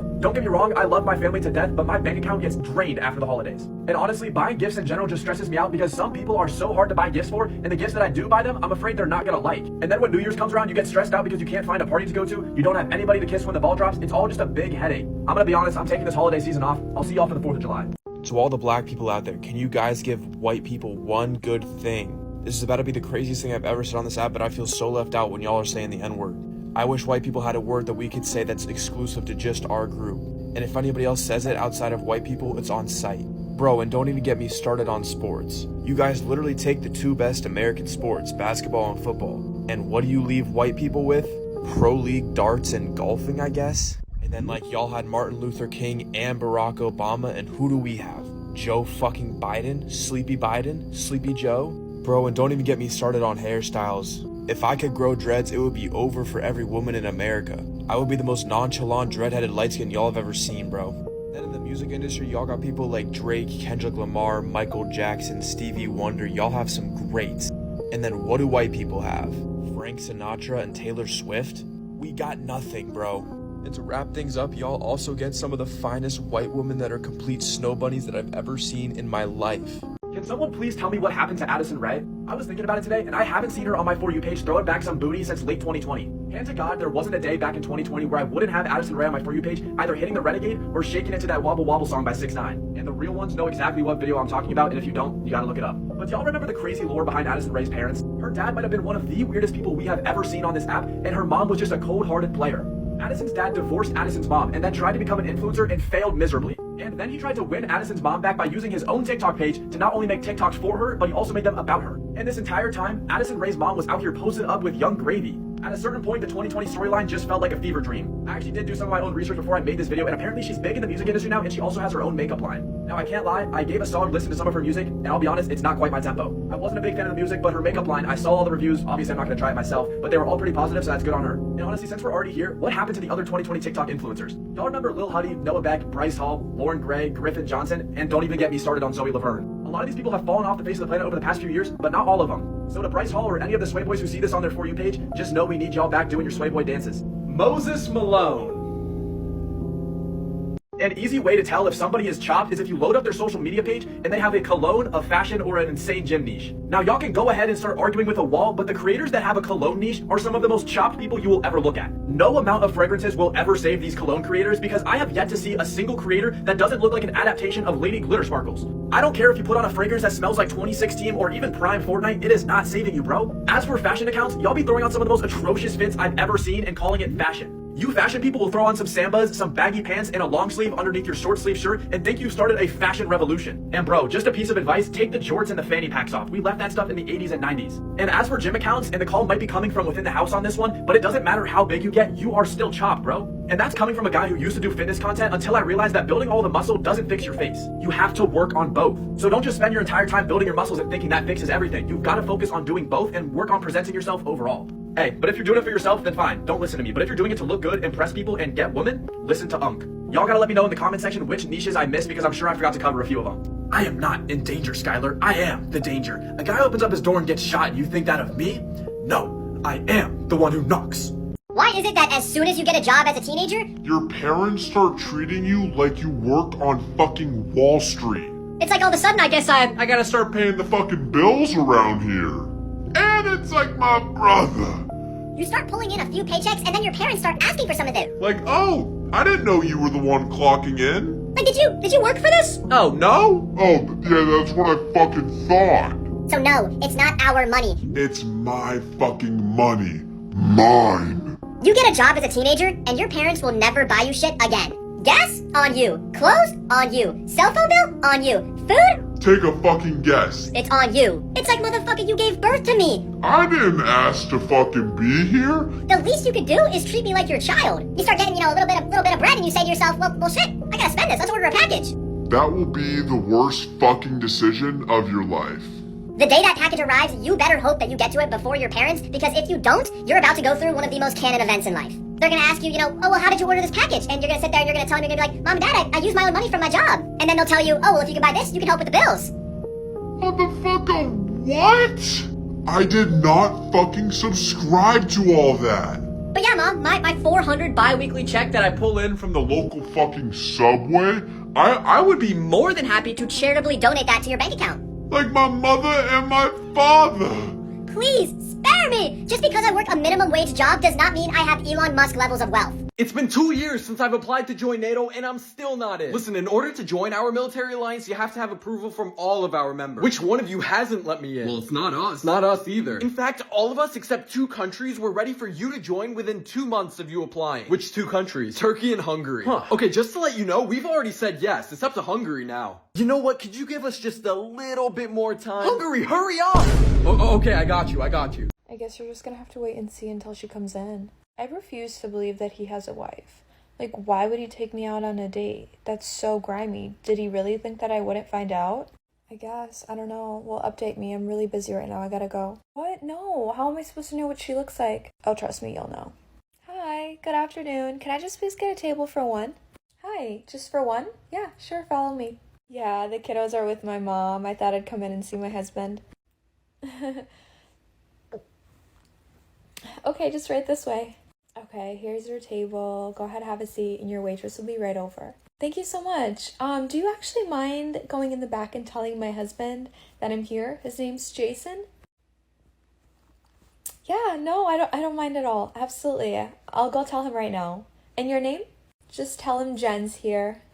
Okay, sure. Hey, Jason? Jen's here? Yeah, that's gonna be for tables. Really? You thought I wasn't gonna find out? I can accept. Do you want to hang out tomorrow? I totally would if I could, but I have to babysit for my neighbors tomorrow. Oh, I can come with you. I love your neighbors. Oh, well, I mean, they can't pay the both of us. So, like, you probably won't want to come, right? What? No, they don't have to pay me. I'll just come because I'm bored. What about next weekend? What are you guys doing? Probably going up to the cabin. Oh my god, so fun. I want to come too. Yeah, I would definitely invite you, but I just don't think there's going to be enough room in the car. Oh my god, I know. You can just, like, strap me to the roof with the kayaks. Plus, I'll make sure that they don't fall off. I think I'm gonna get a summer job at the ice cream shop. Oh, I want to do that too. That'd be so fun. Us working together. Oh my god, that would be really fun, but I'm pretty sure they only have, like, 1 position available. Oh, no worries. I could just, like, work there for fun. They don't even have to pay me. Why would you want to do that? Duh, free ice cream. Have any plans for this weekend? Me and Jason are gonna go out tonight. Oh my god, that sounds like fun. What are you guys gonna do? Probably just go to a movie or something. Ooh, I know. Tell Jason to invite his friend Nick, and then it'll be like a double date. Don't you hate Nick? You said he was insufferable last time. No, yeah, I still do. He's literally so annoying. But I'll just take one for the team. I mean, it'll be a movie anyway, so there won't be any talking. I'm bored, so why not? I'm so dehydrated. I think I'm gonna go buy myself a drink. Do you want a sip of my drink? Yeah, sure. Okay, here you go. Okay, so you took 3 sips and I paid $2.59 for the water bottle. So, plus gratuity, can you just Venmo me like $1? Wait, are you joking? No, why would I be joking? Well, why would I pay you if you offered me a drink? I didn't ask you for a sip, you offered. Well, yeah, I know. I was just being polite, but I mean, you could have said no. You obviously said yes and you took 3 sips. So, can you please Venmo me $1? No, dude, I'm not going to Venmo you $1 for something I didn't even ask for. I didn't know you're going to charge me. Okay, whatever. I mean, next time you have a drink, I'm just going to take 3 sips out of yours and then we'll be even. Okay, whatever. Can I borrow your hair tie, please? It's really hot. I got to put my hair up. Yeah, sure. Here you go. Okay, thanks. I'm done using your hair tie. Okay, so you used it for 3 hours and 15 minutes. So per hour, I'm going to charge you 75 cents. Unless you just want to buy me a new one since you did kind of stretch it out.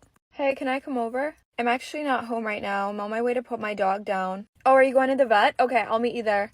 Wait, why? I'm literally putting my dog down. Yeah, I know. I need to say goodbye to him. He was like a part of my family too. I have a doctor's appointment in like half an hour. Are you gonna stay at my house or go home? What do you want to do?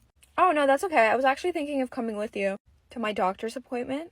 Yeah, I have a really weird rash on my leg. I kind of want the doctor to look at it and see what's wrong with it. Maybe he can like prescribe me an ointment or something. Okay, I'm going to the gym. See ya. Wait for me. I'll come with you. You hate the gym. Why would you come? Because there's so many hot guys there. Why wouldn't I come? Can I borrow a workout set from you? I'm going to the bathroom. I'll be right back. Okay, I'll come with too. I have to pee. I need to go to the mall and return these pants. Okay, I can come with you if you want. Yeah, I mean, sure, but don't you hate the mall? Yeah, I can just sit in the car and listen to music. Okay, bye. I'm going on a date. I'll tell you all about it later. Do you want me to come with you? I could just hide in your trunk. You're gonna hide in the trunk the entire time? What if it's like 2 hours or something? Yeah, no, it's fine. I'll just bring like a pillow, blanket. My phone is fully charged. I'll bring snacks, an oxygen tank. Take your time. Hey, where did you get that skirt in your new Instagram picture that you just posted? Oh, I got it from Urban Outfitters. Oh, okay, cool. Yeah, I've been looking for a skirt like that for so long. And then the necklace that you were wearing, where'd you get that? It's from Amazon. Okay, yeah, cool. Sorry, and then just like one more. The shoes, those are really cute too. Where'd you get those? Those are also from Urban. Okay, cool. Thanks. Yeah, no problem. Sorry, I hate to be like that girl, but I see that you just forgot to like the Instagram picture, like physically like it. What? Sorry, it's really not that deep, and it feels really awkward, like, asking this, but I just kind of like all your Instagram pictures, and I comment under all of them, and I hype you up, so I just kind of thought it was, like, mutual. Okay, so you want me to go like and comment under your picture? Okay, I guess I just forgot to do it. Okay, yeah, no worries. Honestly, no, it's okay. You don't have to. It's not that big of a deal. Yeah, you're right. It's really not that big of a deal. Are we still hanging out tomorrow? Yeah, do you want to do around like 5? Yeah, sure. 5 a.m. or 5 p.m.? What? Are you joking? No, I'm serious. Which one do you want to do? Obviously 5 p.m. Oh, okay, yeah. I think I can make that work. That's like pretty late. I normally wake up at like 2:40. 2:40 in the morning? Yeah, I'm a really big morning person. I love to start my day early. Dude, what? What do you even do that early? Well, my morning routine consists of me waking up, doing a 10-step skincare routine, do a brief 15-mile run. I come home, I make myself a protein shake, drink a gallon of coffee, feed all my animals. I usually make myself breakfast. Then I go feed the homeless. Then I help out at the local animal shelter. I babysit orphans. Then once it hits midday, around 6 a.m., I'll go on a 20-mile bike ride around the city just to enjoy the views. Afterwards, I usually do some Pilates. I'll knit for a few hours, crochet, come home, I'll cook dinner, I'll feed all my animals again. I'll paint a painting, wind down the night by taking a bath, doing my 80-step skincare routine, and doing a nice little puzzle before bed. Okay, your total is going to be $79.82. Did you want to sign up for our rewards plan? It'll save you 15% off. Okay, sure. Yeah, I want to save 15% off. Is that going to be applied on today? Yeah, absolutely. It'll be super quick to sign up too. It'll just be a few questions. Okay. Alrighty, first question. What is your email address? Why do you need my email address? Why would I give you such personal information as an email address? Well, it's where we would send the rewards to. I thought you said I could use it today. Yeah, absolutely. I can apply the reward on today, and then future rewards will be sent to your email address. But that's my work email address. I don't want you sending stuff to my work email address. No worries at all. So you don't want to sign up today? I want the coupon. What don't you understand, lady? We can also sign you up with a phone number. Did you want to do that instead? What's up with all these federal questions? Who are you? Who do you work for? I know what you're going to do. You're going to take my information and you're going to sell it. No. It's not going to work. I don't want to be a part of this, okay? So give me my coupon. Hand it over. Good evening, young lady. You are looking absolutely exquisite tonight. Yo, shorty, you bad. What's good? Will you please grant me the honor of taking you out on a date? Yo, you trying to chill in my car and vibe? We can sesh, vibe out, listen to some music, and then hit up the back seat. What do you think of that? You down, or what? I can come pick you up around 7:30, my love, and I can bring you back home around 9:30. Does that work with you? So what time are you trying to chill? I was thinking about 12, like 12 a.m. Is that good with you? Alright, bet. I believe no lady should ever have to pay for her own food or open her own door, so don't even bring your wallet. You're hungry? Okay, let's go to McDonald's. You got gas money though? Also, I didn't bring my wallet, so you have to pay for me, and I won't pay you back. Thank you so much for giving me the time of day. I had such an incredible time with you. I can't wait to see you again. I'll walk you to your door. Alright, peace. And don't forget to Venmo me $10 for gas money. Your brows always look so good. Where do you get them done? Oh, thanks. Yeah, I would definitely tell you, but the lady that does my brows is super booked up right now and she's not taking new appointments. And even if she was, you probably couldn't go to her because she only communicates in Morse code. That's such a cute top. Where did you get that? Oh yeah, thanks. It's actually thrifted. Yeah, and there's no tag on it before you ask. Got it thrifting in New York City 6 years ago, so. Your hair smells so good. What shampoo do you use? No, like I would definitely tell you, but it's always sold out and I can barely get my hands on it as is. So if I tell you, I'm probably never gonna be able to buy it again. So, sorry. What mascara do you use? Your lashes are so pretty. I would definitely tell you, but they just discontinued it. Yeah, sorry. Wait, did you not invite Jessica to your get-together on Saturday? No, me and Jessica aren't friends anymore, actually. Yeah, screw her. What? No way. What are you talking about? Why aren't you guys friends? You guys have been friends for like 5 years. What happened? I don't know. I just think she's fake. She's just really fake.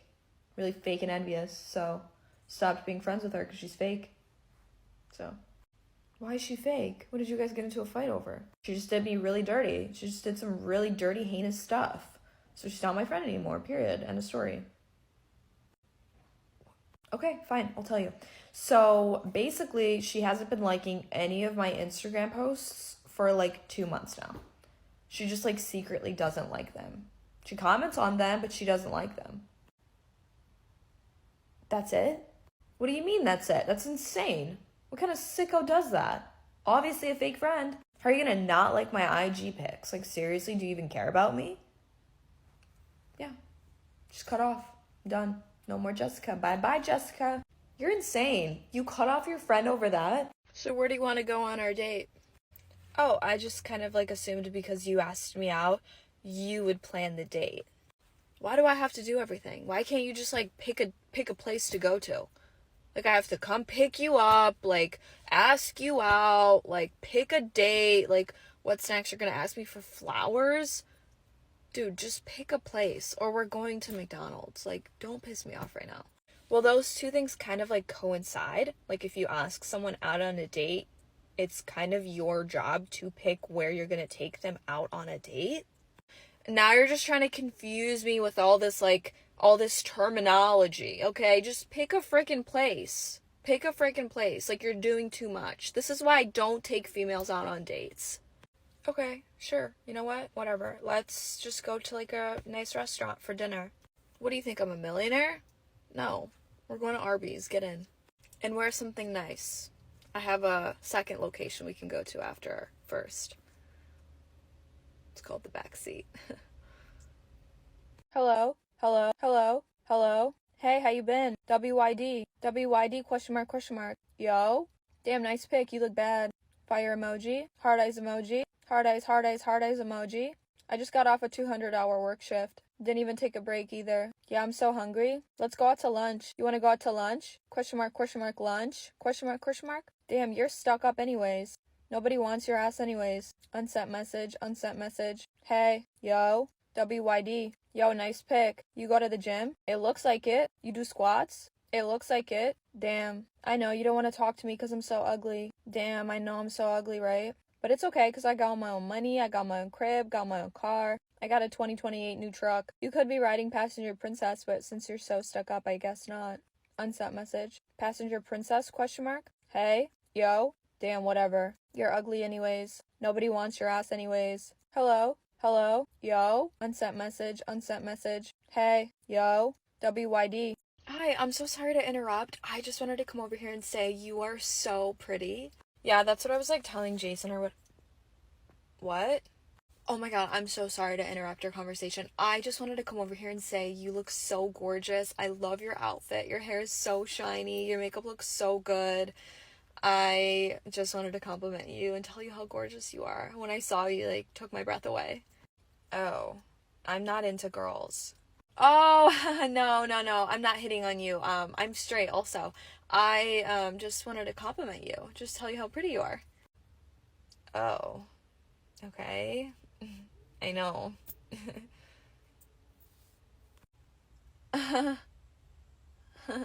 Okay.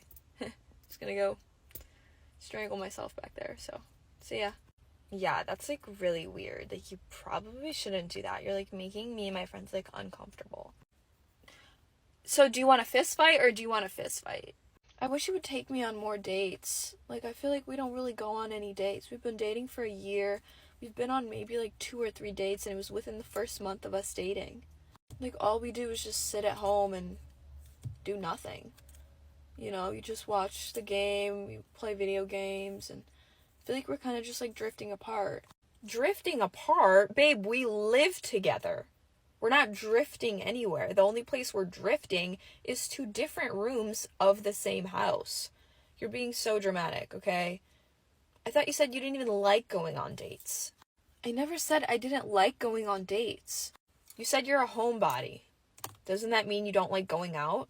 Yeah, to clubs or bars, partying. To a date is different. How am I supposed to know? I'm not a freaking mind reader. Okay, whatever. I want you to start taking me out on more dates. And I also want you to buy me flowers. You never buy me flowers. Oh my god, what is the point of buying flowers if they're gonna die anyway? I'm just gonna spend my money on something that's gonna die next week? No, dude, I'm not even addicted. Like, I don't even need it. I could literally quit right now. Okay, how much you want to bet? Starting right now, I'm done. Let me just take one more hit. Like, one more and then I'll be done, I swear. Okay, I'm done. That was the last one. Here, take it, and throw it in the trash. Actually, don't throw it in the trash. Just, like, go hide it somewhere. Like, far away. And don't let me look at it. I don't even want to see it. I think I'm already, like, feeling withdrawals. How long has it been? 30 seconds? Oh. Well, let's go do something so I can get my mind off of it. Okay, I'm ready. Let me just grab my Oh. Alright, I'm ready. Let's go. I guess I don't need anything. I think I'm just gonna get a water. Yeah, I don't really have an appetite. I usually have to hit it a few times before I can eat. So, yeah, it's fine. I just won't eat. I think I need to, like, chew some gum or something. Do you have some gum? Or, like, I feel like I'm grinding my teeth. Like, my jaw is so clenched. I'm not addicted to it, obviously. Okay, fine, dude. I'm addicted. Just give it to me. Where is it? Give it to me right now. We need to hang out. I feel like I haven't seen you in so long. I know. I miss you. Let's do something this weekend. Ooh, I can't this weekend. I have a thing. What about next weekend? Oh, I can't next weekend. I have a thing. What about the weekend of the 27th? Can you do that? I can't do the 27th, but I can do the following Monday. I'm free. I'm off work that day. Ooh, I can't do that Monday. I have a dentist appointment at 10 in the morning. Okay, that's fine. What about after your appointment? No, because then my teeth are going to be, like, freshly cleaned, and I probably won't want to, like, eat or drink anything for a few hours. Yeah, bless you. Yeah, probably not a good idea. Okay. How about, let's see my schedule. I am also free December 7th. How does that work for you? Ooh, yeah, no, that's not gonna work. I have a thing that day. How about February 17th, 2025? Hey, I like you. Yeah, I like you too. Do you want a date? No, ew, that's disgusting. I just want to do everything that people in a relationship would normally do, but I just want to stay friends. Okay, well, I'm gonna see other people then. What? I thought you liked me. I do, but you're not ready for a relationship, and I am. But I still want to do everything that people in a relationship do. What don't you understand? I just don't want to label. I don't like labels. Okay, babe, I'm going out to dinner with my friend. I'll bring you something back. I love you, bye. What? What do you mean you're going out to dinner? We were supposed to go out to dinner. What? Where are you going? Why? Just wait for me. I'll get off the game in 15 minutes. What do you mean? We made plans to go out to dinner. I'm still taking you out. Just give me 15 more minutes, and then I'll get off. I know, but you said that like 3 hours ago. And I'm literally starving. Like, I need to eat right now. So I made plans with my friend because I thought, you know, you didn't want to go anymore because you kept saying, like, you'll get off, but then you didn't. So I'm hungry. Dude, I just got on. Yeah, 3 hours ago. Okay, and I'm getting off right now. No, I'm not telling you to anymore. I already made new plans to go out to eat with my girlfriend. I'm not telling you to get off. I'm not rushing you. Like, continue playing your game because that's obviously what you want to do. And I'm not going to ask you to get off again. Dude, you're so dramatic. Like, what? I'm literally getting off now.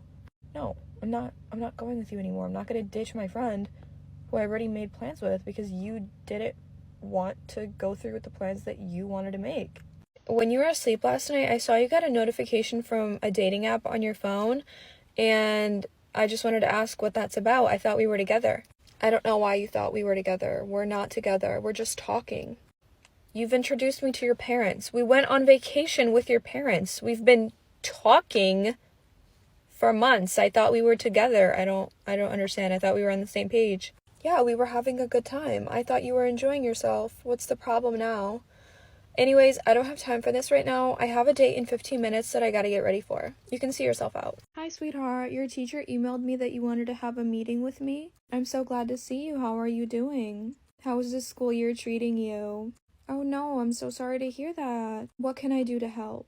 Just remember, everything that we talk about in this room is confidential. It's just between me and you. So go ahead, tell me all your secrets. I'm here to listen and only listen. You're depressed. Okay, let me just jot that down real quick. You have anxiety. Okay, let's jot that one down too. Are you experiencing any scary thoughts?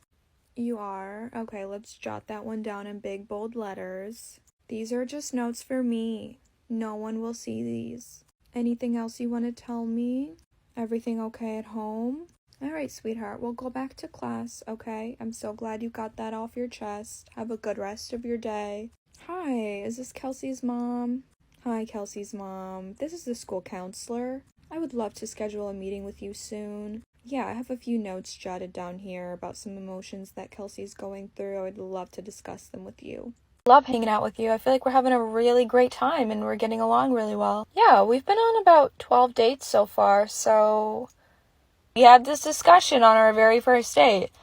I would like to take it slow, and I thought you agreed. Yeah, I thought we were taking it slow. I mean, we've been on 12 dates. How much slower can it get? You know what I mean? I just want to know what we are. We're having fun. So we're exclusive? What does that mean to you? That we're only seeing each other? Oh, fuck no. I'm going on another Tinder date in 20 minutes. Matter of fact, I gotta go. So I'm gonna see other people too. You fucking whore. Oh my god, the Uber driver overcharged me. He charged me $75 for my ride last night. It was supposed to be $22. I have to call. Like, call your parents so they can pay for it? Girl, what? I have to call Uber so they can refund it or dispute it or whatever. Oh, right. Wait, why? Because I can't afford to pay it? Oh. Right. Yep. I got it now. That makes total sense. How much was it again? 75 cents? Oh, dollars? What's the difference? Is that like the price of like a Starbucks drink or something?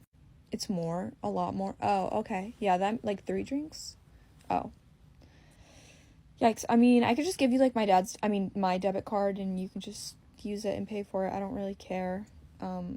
It's fine. You don't have to call them and like make a scene. It's not that big of a deal. I mean, it is a big deal because it's a lot of money, but yeah, you can just use my card.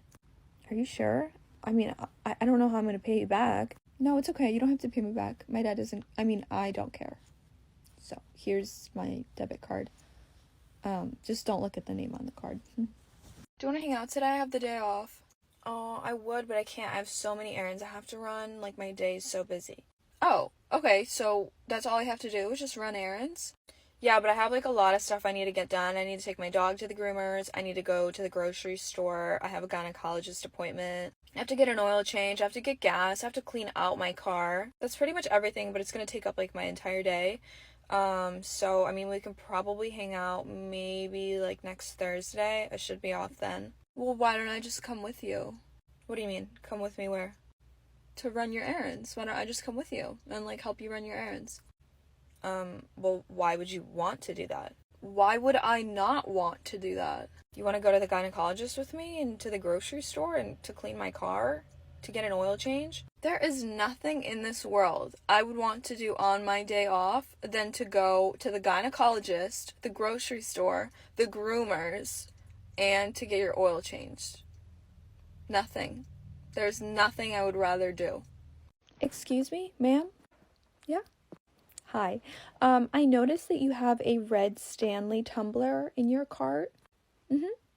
And there aren't any more on the shelves. So, oh yeah, I'm not surprised. A big crowd ran in earlier and they were like grabbing all of them. But I was lucky enough to grab one for myself.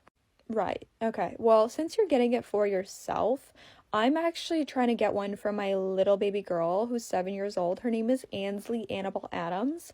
Yeah, she really wants that exact Stanley, so I can't come home unless I bring her that Stanley. Oh, well, I'm so sorry. I mean, you could probably check like other Targets or something, or maybe go on the Stanley website. No, I don't want to do that. I need that Stanley that's in the cart.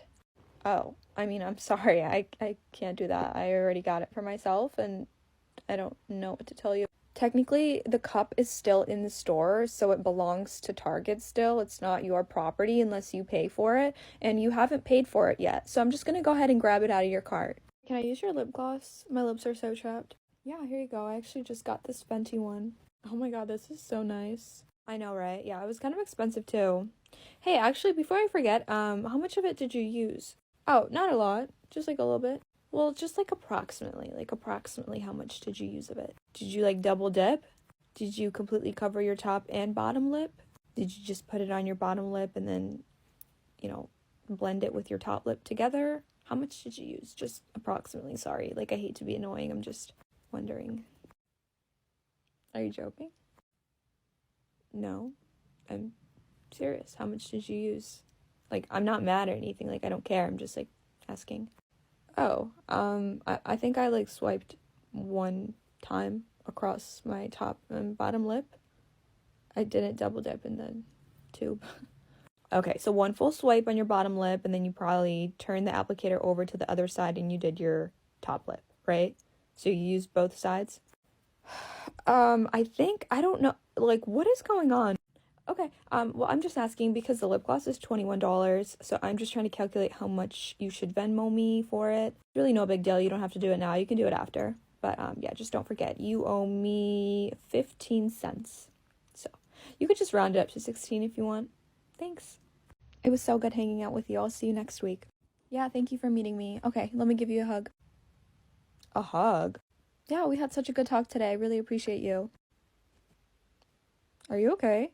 We've been friends for 4 years and you've never hugged me. What's going on? Is there something you want to tell me? Is there something going on? Are you depressed? Should I call someone? Okay, let's go ahead and sit back down, okay? We can talk about this. No, I'm fine. I just wanted to say that I appreciate you and you're a good friend.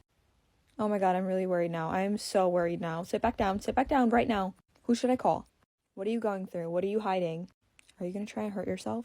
You need to tell me right now, okay? This is not a joke. Oh my god, I'm fine. You're like freaking out right now. Yeah, because you just asked to hug me. That's not normal. That's not normal. I feel like you're gonna try and like go away or something. Like go away. It's weird. This is weird. We need to talk about this. Oh my god, there's nothing to talk about. I just wanted to hug my friend. I'm gonna call your mom. Lily, are you wearing any perfume? You smell so good. Oh, it's actually mine. Yeah, I let her borrow it, so I'll take that compliment. I had to wake her up this morning to tell her to go take a shower because she smelled so bad. Oh, what? I'm kidding. Lily, what is this song? Your playlist is always so good. Technically my playlist because she literally steals all the songs off of my playlist and calls it her own. No, I know I sent you this song, but you didn't need to add it to your playlist. You know what I mean? So, yeah, it's actually my music. Your makeup always looks so good. I swear, your skin is so flawless. You should see her makeup brushes. They're from 2007 and she hasn't washed them in months. Lily does not deserve her perfect skin because she never takes care of it. She washes her face once every 3 days. Lily, I think the waiter has a crush on you. He's been staring at you the entire time. No, he's definitely looking at me. Why would he be looking at Lily? She's literally wearing a giant sweatshirt with a huge hole in the back of it. Oh my god, why are you mad? Lily, I'm just kidding. It was a joke. Oh my god, you're so sensitive. I was just kidding. I know this is only our second date, but I feel like we should have a chat about what we're looking for, what our intentions are. It's a great idea. I feel like that's really beneficial so we don't waste each other's time. So tell me, what are you looking for? Well, me personally, I definitely want to settle down. I'm really interested in being exclusive and committed to only one person, and I'm looking for someone that shares the same intentions as me. Yeah, I couldn't agree more. I'm looking for all of those things as well. I feel like we should definitely move forward and become exclusive.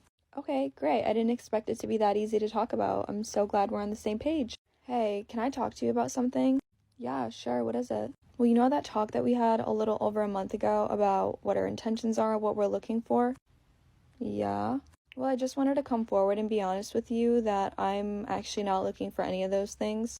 I'm not ready to be in a committed relationship. I feel like the weight of that on my shoulders is way too much for me right now. I really just want to focus on myself, but we should definitely stay friends and keep doing all the things that we were doing, just without the title. I feel like the title kind of weighs a lot. Are you still okay with that? Hi, welcome in. My name's Christina. I'll be taking care of you guys today. Can I get you started with something to drink? Hey, I'm just gonna do a water. Just water, please. Okay, sounds good. And for the lady? I don't know. I'm not ready yet. So, can you just go get his water, and when you come back, I'll be ready? Oh my gosh. Yeah, I'm so sorry. I did not mean to rush you at all. Yeah, absolutely. I'll be right back to take your order. Take your time. Babe. What's wrong? Like, why are you acting like this? Why am I acting like this, Jason? Because you're flirting with the waitress and she's flirting with you back. Seriously? Seriously. You're gonna do this in front of me? This is ridiculous. I'm gonna say something. Babe, what? All she did was ask what drinks we wanted. Yeah, and you said, water, please. Like, just make out with her right in front of me already. Okay, there's your water, sir. And are you ready to order your drink? No, you know what? Actually, we want a new waitress. Because you flirting with my boyfriend right in front of me is just not gonna work. Like, seriously, you're gross. We need to stop for gas. Do you mind going in and getting us, like, a little snack and paying for the gas? I'll give you my card. Yeah, sure. How much? Like 10? 100? No, 10. $10? Yeah, it's fine. $10 will fill up half of my tank. It takes like $20 to do a full tank, so just do half. Absolutely not. I'm not going in there and saying that I want $10 worth of gas. That is so embarrassing. How was that embarrassing? It's gas. You're paying for it. No, they're gonna make fun of me. They're gonna think it's my car and I'm getting $10 worth of gas. Like, I cannot be seen doing that. My car is from 1987. Like, I literally only need $10 right now. Please just go in, okay? I'm gonna pump the gas. You go in and pay for it. Get me a Gatorade and... No, that is so embarrassing. I can't do that. They're all gonna point and laugh at me when I say I want $10 worth of gas. They're probably even gonna take a picture of me and put it up on the bulletin board behind the cashier. They're gonna make it like an inside joke and like point at the picture every time they want a good laugh. And write like, this is the girl that got $10 worth of gas. Absolutely not. You go in and ask for it. Wait, so did you end up hanging out with Big Mac yesterday? Yeah, and you won't believe who was there. Oh my god, tell me who. Apple bottom jeans. You're lying. And she was with Big Papa? Mm-hmm. Yep, they are so toxic. I thought they broke up like 3 times already. Well, at first I didn't know because like he cheated on her with banana peel. So I was like, does she know? I guess she knows and she doesn't even care. Well, I mean, technically they're both like really toxic because she cheated on Big Papa with Hot Cheeto. Like, that's not cool, but he still took her back. So yeah, they're both mutually insane. Okay, enough about them. What about your date with Big Mac? How was that? Like, did you guys have a good time? Did you end up talking about it or what? Yeah, that whole thing with Lightbulb was just like so dramatic. It was totally fake. She was just like in his DMs and he wasn't responding. So there's like no reason to be mad at Big Mac. It's all Lightbulb's fault. Yeah, and he blocked her. So it's fine. Oh my god, Lightbulb is so annoying. I swear she's everywhere you look. Like, take a hint, girl. But I'm so happy for you and Big Mac. You guys are so cute. Ah, I love you guys. Okay, ma'am, your total is going to be $470.50. Are you paying cash or card today? I'm going to be paying card. Just kidding. Oh, okay, so are you paying with cash? Yeah, I'm paying with cash. Just kidding. So, are you paying with card? If you're paying with card, you can go ahead and insert the card, ma'am. Okay, yeah, I was just kidding. Okay. How much is the total again? Can you say it so my viewers, I'm on live. Can you say the total again so my viewers can hear the total? Because at the end of the day, I'm not broke. At the end of the day, I'm just a mother that is trying her hardest. Also, do you guys sell bean dip here? No, ma'am, this is a mattress store. We do not sell bean dip here. Did you guys hear that? The cashier said this is a mattress store. In case you guys don't believe me, I'm buying my kids mattresses. Because I'm a good mom. At the end of the day, I'm a good mom. Also, just a suggestion, the music that you have playing on the speakers in the store is really bad. Do you guys have an Alexa? Because tell your Alexa to play Como la Flor. Just kidding. Okay, perfect. I will pass that suggestion along to our manager. Thank you so much. Have a good day, ma'am. So how are you handling the breakup? Like, are you doing okay?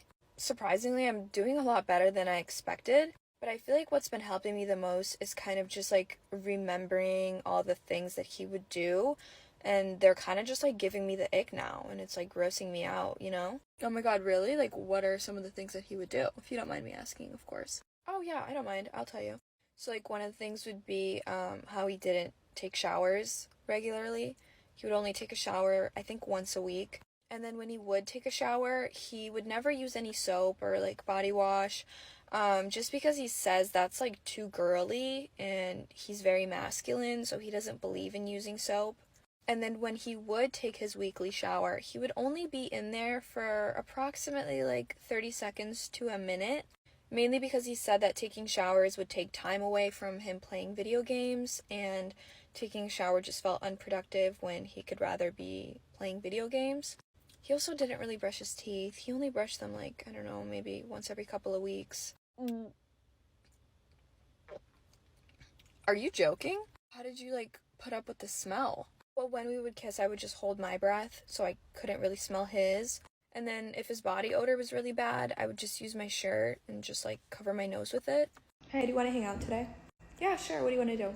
Well, I was thinking you, me, go drop off some packages at the post office. Oh, okay. Sure. But I think we should take your car because there's a Lowe's right next to the post office, and I've been really meaning to get this super big plant, but it doesn't fit in my car. Okay, sure, we can do that. And then after that, I actually have a little thing at 2:20. Okay, so you want me to just drop you off at home? No, I actually think you should come with me. It'll be super fun. Okay, what is it? I actually have a doctor's appointment, but trust me, my doctor is so chill. We're totally gonna have a good time.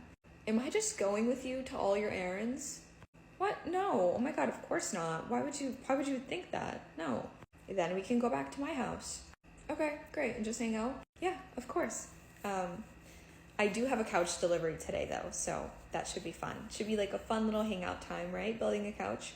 Okay, so I'm totally just tagging along to everything because you don't want to do anything alone, and you also need help buying a plant and building a couch. All right, sounds good. Hey, yo, what's good? Just got off of work. Yeah, I just worked an 80-hour shift, no lunch break. I got my own crib, I got my own money, got my own car. Damn, okay, Miss Hollywood, can't even get a response? Hard eyes, hard eyes, hard eyes. What are you doing tonight? Question mark, question mark, question mark. Hello? Damn, looking good. You're ugly anyways, bitch. Fuck you. My bad, I didn't actually mean that. I was just kidding. So what's good? You going out tonight? You going out for Halloween? What are you gonna be for Halloween? You wanna go to a spooky corn maze? You wanna go to a haunted house? Question mark, question mark, question mark. Should I wear these jeans tonight? Absolutely not. They make your ass look so flat, it looks invisible. Like, is it even attached to your body? I can't even tell. Wear the light blue ones. They make you look like Kim K. Should I straighten my hair or wear it in a slick back ponytail? Definitely in a slick back ponytail. When you wear it straight, you look like Lord Farquaad. But when you wear it in a ponytail, you look like Bella Hadid. Hey Chelsea, I just wanted to remind you to Venmo me the $25 that I paid for your lunch last week, remember? No rush or anything, I just thought you might have forgotten, so I just wanted to remind you. I'm watching a movie right now, so I'm just gonna do it later, okay? Yeah, I won't forget. Hey girl, just wanted to check in again. You still owe me the $25 from 2 weeks ago now. Can you just please Venmo me that right now? It doesn't look like you're busy, so if you could just do that, please. Thank you. Hey, I'm at the gym right now. I will definitely Venmo you later. You're on your phone anyway, so I feel like it'll only take a second just to quickly Venmo me back. It's been like 3 weeks now. You're so annoying. Why do you keep nagging me? It's literally only $25. Like, are you broke or something? Are you broke or something? That you can't pay me back $25 that you owe me? It's not like I'm asking you for money. I'm asking for my money back. I'm also not obligated to cover your lunch. I did it to be polite and I thought you would pay me back. Hey, are you around? Hey, pretty lady, what's up? Yeah, I'm around. You need? Yeah, where you at? I'm anywhere you want me to be. So, can you meet me in like 10 minutes? I sure can. Okay, well, I'm here, so let me know when you pull up. For sure, I got you. I'm just right around the corner. Hey, so it's been 25 minutes. Are you still coming? Yeah, girl, chill. I got you. I'm right around the corner. I'll be there in like 2 seconds. Hey, so it's been 5 minutes. Are you coming or no? Hey, yeah, I'm dropping off for someone right now. I'll literally be there in 2 seconds, okay? You're next. Are you kidding? Dude, why can't you just meet me when you say you're gonna meet me? Like, do you hate your job? Do you not want my money? Yo, chill. You're tweaking out right now, okay? You're tweaking out. Chill. I'll be there in 2 seconds. I've been sitting in my car for an hour. Are you coming or not? Hey, I'm so sorry. Yeah, I can't make it, but next time I got you with a discount. Aw, your baby is so cute. How old are they? Oh, thank you. He actually just reached 50,000 miles. He's 699 weeks. He's 2 in dog years. He just reached 80,000 horsepower. He's getting up there. 796,000 minutes. Oh, thank you so much. He's 820 watts. He's equivalent to 920 units. 90,572 seconds. 90,573 seconds now. You know what we should do? We should go on a trip. Like right now, actually. Like right before Christmas, this is perfect time. It just started snowing here. Like we should go somewhere nice and tropical and warm. What do you think? I mean, yeah, that would be awesome and I would love that, but I just like I can't afford it right now with like Christmas and stuff coming up. Like I just kind of have to get my priorities straight and like spend money where money really is needed to be spent. So, but I would really love to do that with you. That'd be fun. Maybe next year or something? Next year? What? Oh my, don't you have a job? What do you mean you can't afford it? Don't you have like a savings account? Or like a credit card? Yeah, I have all those things. I just don't have money to spend on a vacation right now. It's not really like a vacation. Like it's not like we're not going for like a month. We're just going for like a week. Yeah, no, that's not gonna work. I mean, if I did go, I would probably go for like 2 days because that's probably the most I can afford. Why don't you just ask your parents for money? Probably because I'm 23 years old and I can't really do that at my big age. So, did you do your makeup differently today? It actually surprisingly looks really good. Oh, thanks. No, I actually just got back from the gym. Oh my god, I was wondering what that horrible smell was. Okay, that makes sense now. But yeah, your makeup looks really good. You can't even see any of your acne scars or pimples. I love that hairstyle on you. It looks a lot better than how you normally do it. Really? I didn't even do anything with my hair. I just showered and it air dried. Yeah, it looks a lot better when you don't put any effort into it. Normally when you style your hair, you use way too much product and it looks so greasy and oily that you could wring it out and probably fry some chicken with the amount of oil that comes out. It looks good that way though. Oh my god, you finally got your nails done. Let me see. Oh wow, this is a very interesting design. Yeah, I normally wouldn't get it, but this is definitely you. This is such a you type of thing to do. I love it. Also, I love the way that you dress. It's like so unique and, you know, I don't even care what anyone says about you or your outfits. I love them. I really do. They're like definitely one of a kind. No one else dresses like you. So what's up with Jason commenting under your Instagram picture? Like, that's kind of weird, no? Oh, we're kind of actually like seeing each other. Yeah, we've been on 2 dates so far. Oh, is that so? Huh. Oh, okay. Yeah, I know, that's great. Did I just like forget to mention that I actually Snapchatted him for 3 days last summer? Oh, really? You guys know each other? Yeah, we basically like talked. Has he not mentioned me or something? No, actually he hasn't. Did you say that you guys talked? Yeah, it was like kind of serious, I think. It was like really flirty and we had like a little fling going on. Yeah, okay. I mean, I don't doubt it. So do you not care? No. Why would I care? I don't know. I'm just like so surprised that he hasn't brought me up yet. That's so weird. I feel like he's hiding something. I don't know. I just don't want you to get your heart broken because I feel like he still might have feelings for me. Yeah. What's funny? Oh, you're serious. Of course I'm serious. Okay, I'm leaving. I'll see you guys tomorrow. Bye. What's wrong? Are you okay? Yeah, I guess. It's like no big deal or whatever, but I just like don't know how I'm gonna get home. What? What do you mean? What do you mean you can't get home? Do you not have a ride? Yeah, my ride bailed on me, so it's whatever. I'll just like walk home in the rain. Oh, well, how far do you live? About 35 minutes away. It's really not that far. Oh my god, why would you get a job so far away if you don't have a license yet? Oh, I love the ice cream here. It's so good. I thought, why not get a job where I can just eat my entire shift? Like, it just makes sense, especially my favorite food. Okay, well, I hope you find a ride. Have a good night. Okay, I guess I'll just call my mom then. Wait, you didn't even call her yet? No, she said that she wouldn't be able to pick me up and drive me to work every single day since it is 35 minutes away. So I told her that I would just have someone from work drive me home on all my shifts. What? Babe, what are you still doing in bed? You got home from work like 15 minutes ago. When are you gonna get started on dinner? I'm starving. Yeah, I'll get started on dinner in just a sec. I just wanted to talk to you about something. Ugh, what is it? Well, my friend Lily said that she was scrolling on a dating app and she saw your profile picture pop up. Ugh, babe, it's an old account. I just forgot to deactivate it. Right, and that would have been a perfectly good excuse until she told me that you swiped right on her and you messaged her. Babe, seriously, you're gonna believe her? Babe, she's lying. She's a homewrecker. She's just trying to break us up. She's jealous of you. She's just trying to break us up, babe. Seriously, like, believe me. And maybe I would have been able to believe that for a split second. Until my friend Amanda reached out to me. Yeah, she sent me a screenshot of your dating app profile, asking her out on a date. Care to explain? What? What? Babe, they're liars. Hi, can I help you? Hi, yeah, I just want to return this shirt. I bought it last week and it's a little too big.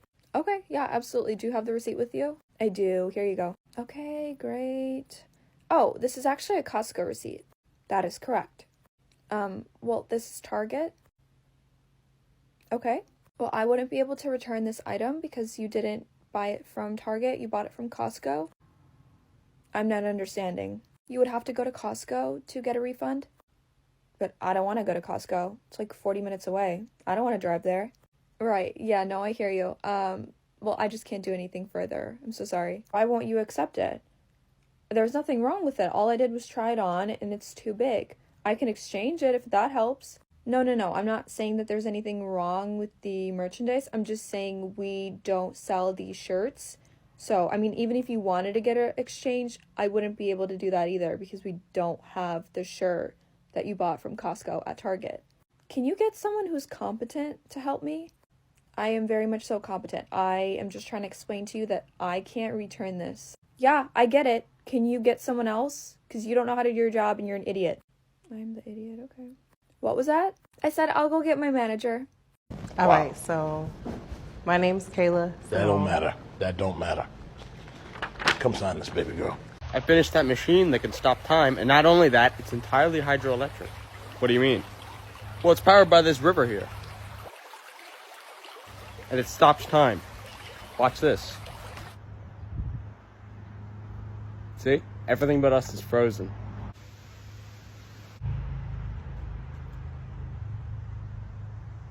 Wait a minute. We're gonna be waiting more than a minute. Shit, I lost my detachable ear. What? I left it right here. Where? Right here. No, what did you leave? Right ear. No, what did you leave right there? My right ear. I left it. Hold on. If anybody finds a right ear or a left tit, please bring it to customer service. Why would I be looking for a left tit? I don't know, man. It's 2024. I don't care about the ear. Apparently he doesn't care about the ear, just the tit, please. Wait, I think your finger is contaminated with a powder that makes your hearing better. I think your finger is contaminated with a powder that makes your hearing better. I think your finger is contaminated with the powder. Stop putting your finger on your lip. Guys, I found that video in my drafts, and I have no clue if I uploaded it or not. Shh. The fact that you're still doing the bit implies you haven't washed your hands in like months. When was the last time you washed it? Something's off with the captions. What do you mean? They're not displaying the right stuff. Oh, yeah. It's yours, too. That's weird. Should we call somebody? Who are we gonna call? The caption captain? Oh, wait, it's fixed now. Wait, never mind. What if they're backwards? That would explain why they lined up for a second. That must have been the middle. But then why was the first caption, "Don't ask about the murders"? Sorry, I have to kill you. You're asking too many questions. Any last words? Don't ask about the murders! Before I kill you, I want you to know who I am. You're not gonna kill me. What do you mean? I have a gun pointed at your head. I'll survive. A bullet to the head, you'd survive. It's possible. It's happened before. It's not the most likely scenario, though. Trust me, I'm confident I'll be fine. Why do you think you're gonna survive this? Well, if I die thinking that I'm gonna live, then it doesn't really matter. You can't come up to me and say, I told you so when I'm dead. It doesn't matter to me anymore. So subconsciously, you know you're not going to survive it. No, I know that I'm gonna live because you want the satisfaction of me knowing I'm going to die because of you. But if I don't think I'm going to die, you'll never get that, and therefore you'll never kill me. Shit. I had this one teacher that had like a sleeper code activation phrase where if you said it, they'd turn into a completely different person that would help you like cheat and give you answers. It was like, I have a question about number 3. Oh, what was that? So donkey teeth. A B B B D C A B D D. Oh, sorry, what was that? Never mind. I figured it out. It's all right. Well, all right then. If there's no more questions about the assignment, I'm gonna get on with some new material. Donkey teeth. None of this will be on the test. Oh, sorry, Excuse me, sir. We have to leave. Our moms died. all of you? Yeah, I know. We gotta go. So what exactly am I supposed to do here? You have to keep the spirit of a hyper-intelligent woodpecker from escaping. And this thing is in the room with us right now? Yes, but don't worry, it can only kill somebody if nobody else is around. So as long as you guys are here, I'm fine. Yes, but that's easier said than done. Keep in mind this thing is extremely intelligent. It's so smart that how did it die? Well, what's that? That means it escaped this room. Everybody out, we need to find this thing. Should I come help you try to find it? No, you stay, you're not trained enough for this. All right then.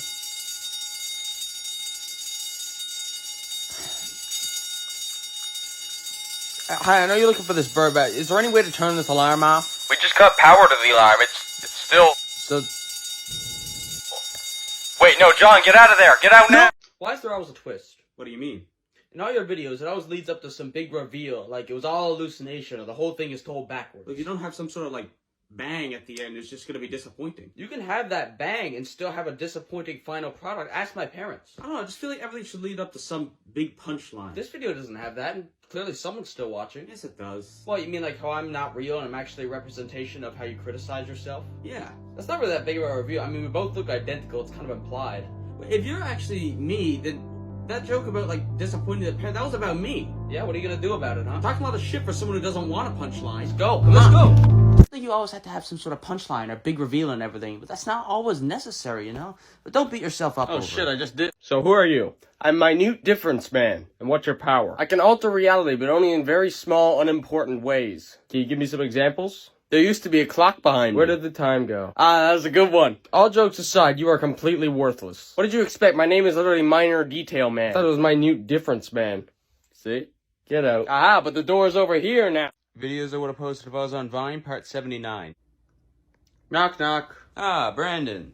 This is no fun at all. What do you do for work? I torture. What? No, I'm the tour guide for the town of Chur. Oh, thank God. That's where they saw people in Hello? Hello? Hello? No, I can hear you. I just want to make sure I say hi to everyone. She a little freak. She for the streets. I don't think I should roast the both of you. Critical's known to not have a good tolerance for heat. Don't worry, I'm accommodating for his low heat tolerance by playing your newest song in the background of this video. Moist Critical's also known to be pretty short, so I'd imagine he struggles to reach the minimum in the height chart before he goes on a roller coaster. But unlike you, Critical only struggles to reach the charts at amusement park. Why do you always act like you're the main character? I don't know what you mean. You're so self-obsessed, it's like you can't say a sentence without using the words I or me. How dare you say that to me? It's true. I don't always act like the main character. You call your parents the writers. I stopped doing that a few episodes ago. Yeah, but you started calling days episodes. Nobody really understands me. What is that music? It's my ringtone. Are you gonna answer it? I never really fit in with the cool kids. The cool kids are literally calling you. Answer the phone. I was always a bit of an outcast growing up. And you do this thing where whenever you get emotional, you tune everyone out and act all misunderstood. Everyone else has equally complex and difficult problems in their life. See, you're doing it right now. You guys seem to like the more complex jokes, but whenever I do a joke about what happens when you're good at tag, you don't get it. And whenever I do a joke about sewing two con men together, it's confusing. And whenever I do a joke about lice, you guys sit there scratching your heads over it. Nobody can figure it out. And when I do a joke that's non-linear, and when I do a joke about two ducks that have been frozen and put on a stick, you guys say it's paradoxical. I'm just joking, I'm not actually mad. And when I do a joke about mood swing, I just can't stand the thought of being remembered. Sounds like memoraphobia. So what can we do about that? I'm not sure, there's never been a recorded case. No one's had this before? No, lots of people have had it, they all just asked not to be recorded. Can I do that? Sure. So is there any, like, support groups for this type of thing? Yeah, they have a program, it's called Anonymous Anonymous. What? It's like Alcoholics Anonymous, but without the alcohol. Well, ideally, Alcoholics Anonymous doesn't have alcohol either. True. Listen, I forget your name. Thanks. And by the way, if you want to use this joke, don't tag me. It adds to the bit. The results came back. It looks like your brain cells. What about them? Your brain cells? Yeah, and? No, that's the full sentence. We made a bunch of copies of your brain and put them up for sale, and they completely sold out. I didn't agree to that. Well, it's too late now. I'll just go home and have some lead juice. Lead consumption can lead to serious brain damage. Exactly. If I damage my brain, you guys won't be selling them anymore. The copies of your brain that were already put out won't have brain damage and will go up in value because of that, making us even more money. How about this? You continue to sell my brain, but you give me a cut of it. What if we don't? I'll come after you. You're not going to be able to do anything on your own. I'll bring others as well. Nobody's just going to tag along with some random guy. I would. Yeah, but you're different. Most people wouldn't do that. If I would do it, then the thousands of people with an exact copy of my brain would do it too. So you're gonna give me the cut. Alright, what do you want? 50%. What? That's non-negotiable. We've both made my mind. Do you feel kind of funny? Nah, you're just drunk. I haven't been drinking. You're so drunk, you don't even remember drinking. It's still daylight. Why would I have been drinking? I tried asking you that, but you're too drunk to answer me. I'm not drunk. Yes, you are. You're gaslighting me. I'm not gaslighting you. I think you're the one who's drunk. What do you mean? I said I'm completely sorbet. It's sober, not sorbet. Now you're gaslighting me. I'm not gaslighting. What do you know about gaslighting anyway? My house is all gas lights. Well, what gas do they produce? Carbon monoxide. No, that's the gas that we produce when we breathe. I think my wife is calling. I act sober. I'm more humble than you. You really are. It's incredible. Wait, by admitting that he's more humble than me, that makes him more humble. Good for him, though. You know I can hear that. Oh, sorry, I meant that as internal monologue. Oh, no, you heard how I'm happy for you about being more humble. Well, I'm happy for you being happy for me. Well, I'm happy for you being happy for me for you. Well, I'm happy for you being happy for me being happy for you being happy for me. Well, I'm happy for you being happy for me being happy for you being happy for me before you. Videos I would have posted if I was on Vine, part 76. They say 1 in 3 people is allergic to vowels. Is it you? Oh, no, it was him. Never mind. You're... Nah. Who's there? Minimalist. Minimalists who? No, that's it.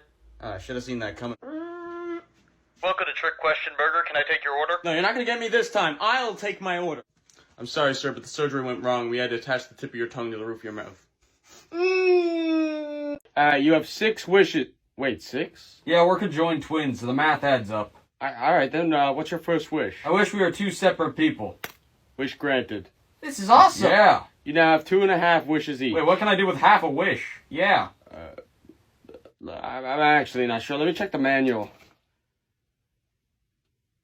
Alright, so for half wishes, half of the wish comes true. So if you wish for $1 million, you'll get 500,000. So why wouldn't I just wish for $2 million and then get $1 million? Can you do me a favor? Can you wish for the Genie manual to be updated? I wish for the Genie manual to be updated. Shit, it only updated half the manual. Hey, check out this picture of my new girlfriend. Oh yeah, she's pretty good. Oh, you think she's attractive, don't No, you? Well, I she's my girl, man. Wait, I'm gonna no. beat your ass. Alright, this time don't say she's good. Hey, check out this picture of my new girlfriend. Yeah, she's bad. Oh, you think she's attractive, don't you? Well, she's my girl, man. Alright, good doesn't work, bad doesn't work. I have to say something that's completely neutral, in the middle. Hey, check out this picture of my new girlfriend. She's fine. Oh, you think she's attractive, don't you? Well, she's my... Has he been staring at me this whole time since I've been on my phone, or did we just look up at the same time? Let me try again. No, he's still looking at me. I think he's crazy. What if he has a gun in that bag? He's probably gonna shoot me. I should shoot him first to save myself. Wait, no, what if he actually did look up at the same time and it's just a coincidence and he's thinking the same thing and we're about to shoot each other at the exact same time? I need to tell him, I need to stop this. Wait, stop, are you thinking the same thing as me? No, I'm crazy. I have a gun in my bag. I'm gonna take out the gun and shoot you because I'm fucking crazy. I had a gut feeling. You're about to have another one. Are you gonna eat that sandwich I made you? Is this some sort of joke? What do you mean?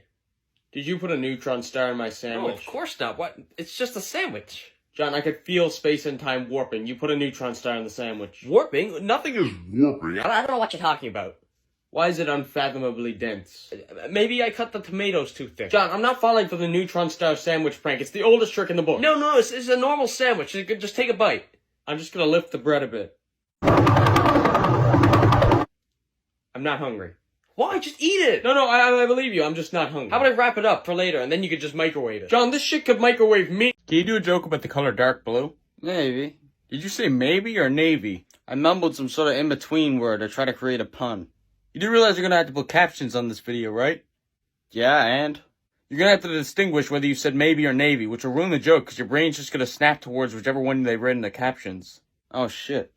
Alright, next joke. I'll give you $5 if you can name something naturally occurring that's dark blue. See?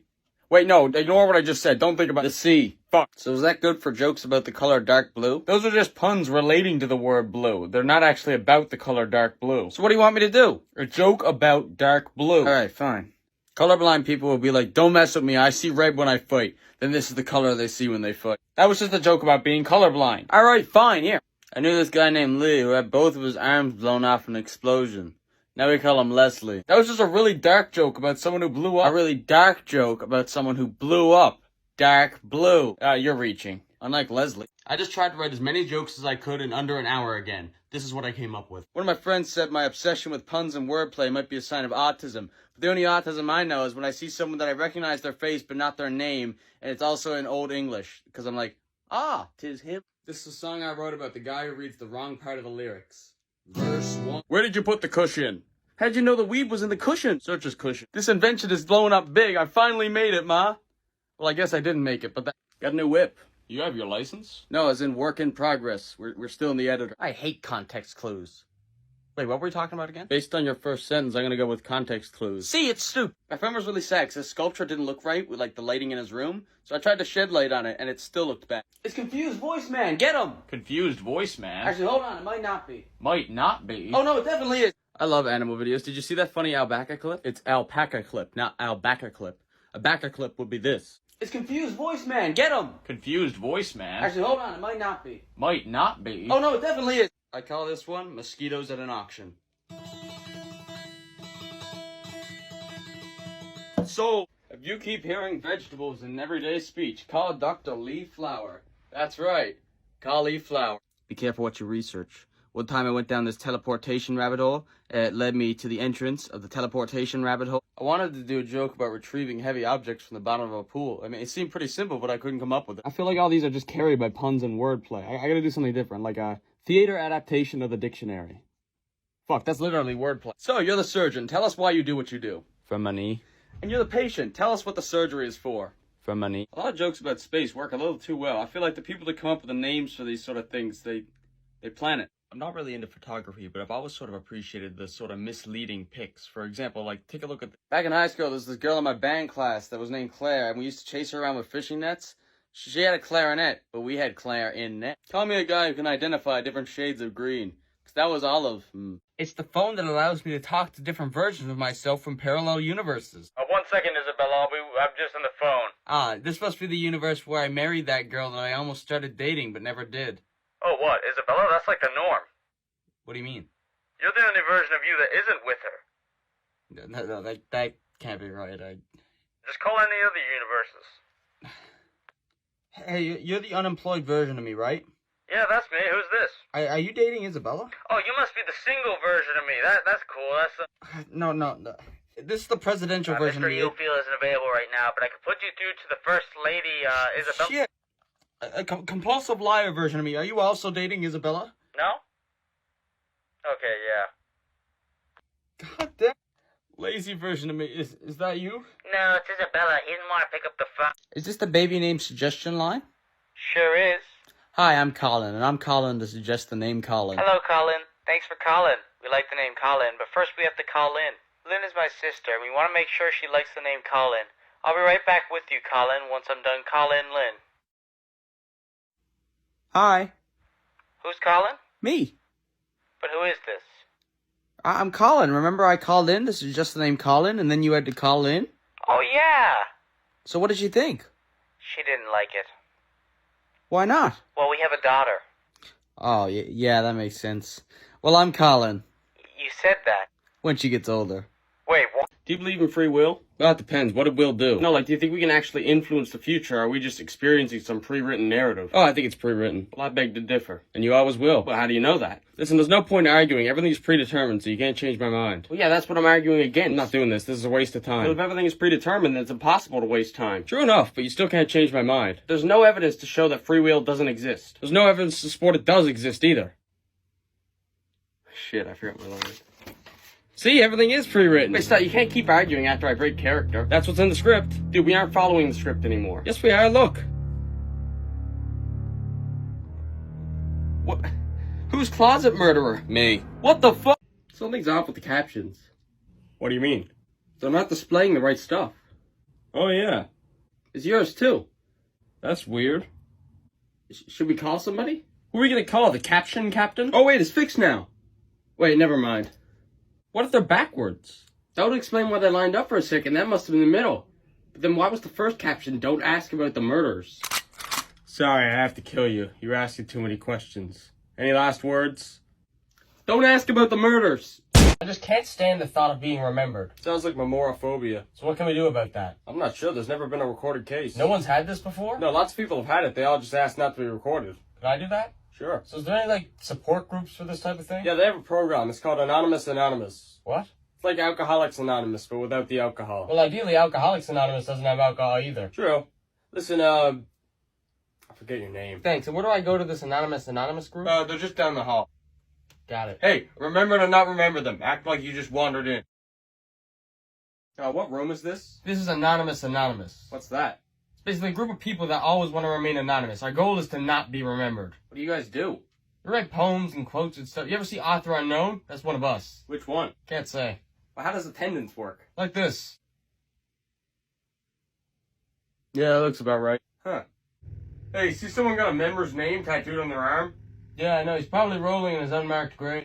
Hey, thanks for watching. If you decide to remake or use this sketch, don't tag me. It adds to the bit. And always remember, don't. Why is there always a twist? What do you mean? In all your videos, it always leads up to some big reveal, like it was all hallucination or the whole thing is told backwards. If you don't have some sort of, like, bang at the end, it's just gonna be disappointing. You can have that bang and still have a disappointing final product. Ask my parents. I don't know, I just feel like everything should lead up to some big punchline. This video doesn't have that, and clearly someone's still watching. Yes, it does. Well, you mean like how I'm not real and I'm actually a representation of how you criticize yourself? Yeah. That's not really that big of a reveal. I mean, we both look identical. It's kind of implied. If you're actually me, then that joke about, like, disappointing the parent, that was about me. Yeah, what are you gonna do about it, huh? I'm talking a lot of shit for someone who doesn't want a punchline. Let's go. Come Let's on. go.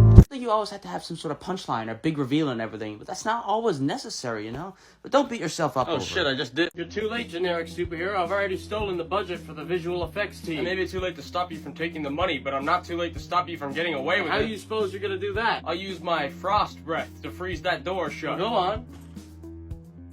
Well, why is nothing happening? Well, you expect them to work for free? What do you mean? The visual effects team does all your superpower. You don't actually have powers. Okay, luckily I have my generic superhero sidekick pet. He's VFX too. Why is that VFX? It's just a dog. It's a floating armadillo. It's not a dog. I thought it was just like a rare breed or something. Listen, there's no way for you to stop me, so I'm just gonna get going. Not before I tie you into a pretzel. Have you forgotten that the visual effects budget is in this bag? You may have stolen the budget for the VFX team, but the sound team still has all their money. Wait, no. No. Why do you always act like you're the main character? I don't know what you mean. You're so self-obsessed, it's like you can't say a sentence without using the words I or me. How dare you say that to me? It's true. I don't always act like the main character. You call your parents the writers. I stopped doing that a few episodes ago. Yeah, but you started calling days episodes. Nobody really understands me. What is that music? It's my ringtone. Are you gonna answer it? I never really fit in with the cool kids. The cool kids are literally calling you. Answer the phone. I was always a bit of an outcast growing up. You do this thing where whenever you get emotional, you tune everyone out and act all misunderstood. Everyone else has equally complex and difficult problems in their life. See, you're doing it right now. Have you heard the tale of the mistranslated wizard? No? Long ago, a wizard from another land attempted to translate a book of spells into another language, but he did it poorly, which caused most of the spells to do nothing, but some of them had strange and specific effects. Who did he use the spells on? There was 3 victims. One was a farmer who was cursed to walk backwards forever. The other was a peasant who was cursed to only speak in gibberish, but also sometimes he doesn't speak in gibberish. And the final was a knight, cursed to only tell his own story through the third person. And that knight wanders through these lands, telling his story through the third person to this day. Wait, you can only tell a story in the third person? You're the knight! You're trying to tell me your story! No, I'm the peasant guy. That guy was... You're in a knight helmet! Halloween party. What? Got my ears pierced the other day. A lot of people talk about which piercings are safe and which ones aren't. You never hear anyone talk about like a vocal cord piercing going wrong. You never hear of a botched vocal cord piercing. This clip has absolutely nothing to do with the rest of the video. I saw someone else wearing the pen chain the other day. I said, "Oh, you got the pens too? Right on." He said, "No, I got the pens too. Right with." Now there's 2 clips of me coming through this door and 2 of the other clips. So is it the other clips that have nothing to do with this video? Or does these parts have nothing to do with that video? Is the glass half full or half empty? Neither. I haven't done the dishes yet. Hold on. You know, it's a funny story about these dishes. I was at this impatient genie and I tried to say please and wait at the same time, but I actually just said plate. And he gave me a plate. I kind of wasted my wish, but at least it's not as bad as my friend who tried to say give me a second and hold up at the same time and accidentally said give up.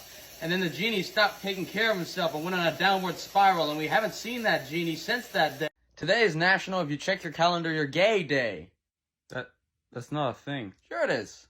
No, you just made that up. If you don't believe me, check your calendar. I'm not going to check my calendar. I don't want to be labeled as gay. You'll only be labeled as gay if the holiday is real, and you're very confident that it's not, so check your calendar. How did you even know about this holiday then? Well, I just knew what day it was. I glanced at the calendar yesterday and realized it was going to be tomorrow. Alright, fine. I'll check my calendar. There's nothing there. What? There's nothing special for today. It's just a normal day. No, it's real. I remember it was today. It's on the 12th. Today's the 13th. Oh, no. No, it's fine. There's nothing wrong with being gay. Relax. It's all right. We accept you for who you really are. This is someone flying a drone around with a bunch of dragonflies to see if they'd accept him even though he's different. Why do you look like that? I'm double jointed. That is not what double jointed looks like. Well, that's what I am. I don't even know if we have any joints. That's fine. I don't even smoke. Listen, we really don't want you to hang out with us anymore. What? Why? You keep shredding our food with your propellers. You don't want to be friends with me because I make smoothies. It's not a smoothie. You do it unintentionally. You know, this was actually a test to see if you guys would accept someone even though they're different, and you guys failed. Funny enough, we did something very similar. What? Canadians. What about them? They're not real. What do you mean they're not real? We went undercover as humans to see if you'd treat people nicely even if they were different. Every Canadian is actually just a bunch of dragonflies. My god, that explains why you guys like maple syrup so much. You're actually insects. See, you guys make these stereotype jokes about us all the time. I'm sorry. It's too late now. We're coming for you. Wait, no. I didn't know there was a window there. Hi, I'd like to start a religion. Well, what's it about? Essentially, you pray to this god of ideas. And how do you know this god is real? Well, I don't. I just had the idea. You need some sort of evidence. That is evidence. I had the idea to pray to a god of ideas. If you got a letter that was from someone who said he writes letters to people, would that not be evidence that there's a guy who writes letters to people? This isn't gonna work as a religion. Like, what are you gonna have as a symbol? Like a light bulb? Good idea. I guess God likes you. Your God isn't real. Do you know what happens if you don't believe in this God? I have no idea. Exactly, he stops giving you ideas. Okay, what good ideas has he blessed you with? Well, the idea for this skit is kind of funny. I mean, the idea is kind of good, but the execution is sloppy and lazy. How so? Well, you read the wrong character's line. When? Right now, actually. Well, the skit is still a good idea, which proves my God is real. If there was this God of ideas, why is this skit not even one of your best ones? You'd think he'd make it the best if it was about him, and why is he only giving you this idea now? I suppose you're right. It's crazy that we created and disproved a religion for this skit. Yeah, this was a really cool idea. You're right, it was a really good idea. Maybe you were onto something. I wonder what happens inside a watch. You're supposed to have ticked like a long time ago. Yeah, I'll do it in a second. No, you're already late. I need you to do it now. Just 1 second. No, you need to do it now. What's the big deal here? Because you're supposed to have ticked ages ago. It's fucking everything up. Just 1 second, that's all I'm asking. It's already been a second. No, it hasn't. Yes, it has. If a second had passed, the second hand would have moved. You're the second hand. Am I? Yes, and why haven't you ticked? Because I'm the fucking minute hand, dumbass. I miss the old manager. Oh, sorry. Wouldn't it be funny if you replaced the jur at the end of manager with gear, like a little pun? Say that out loud in your head.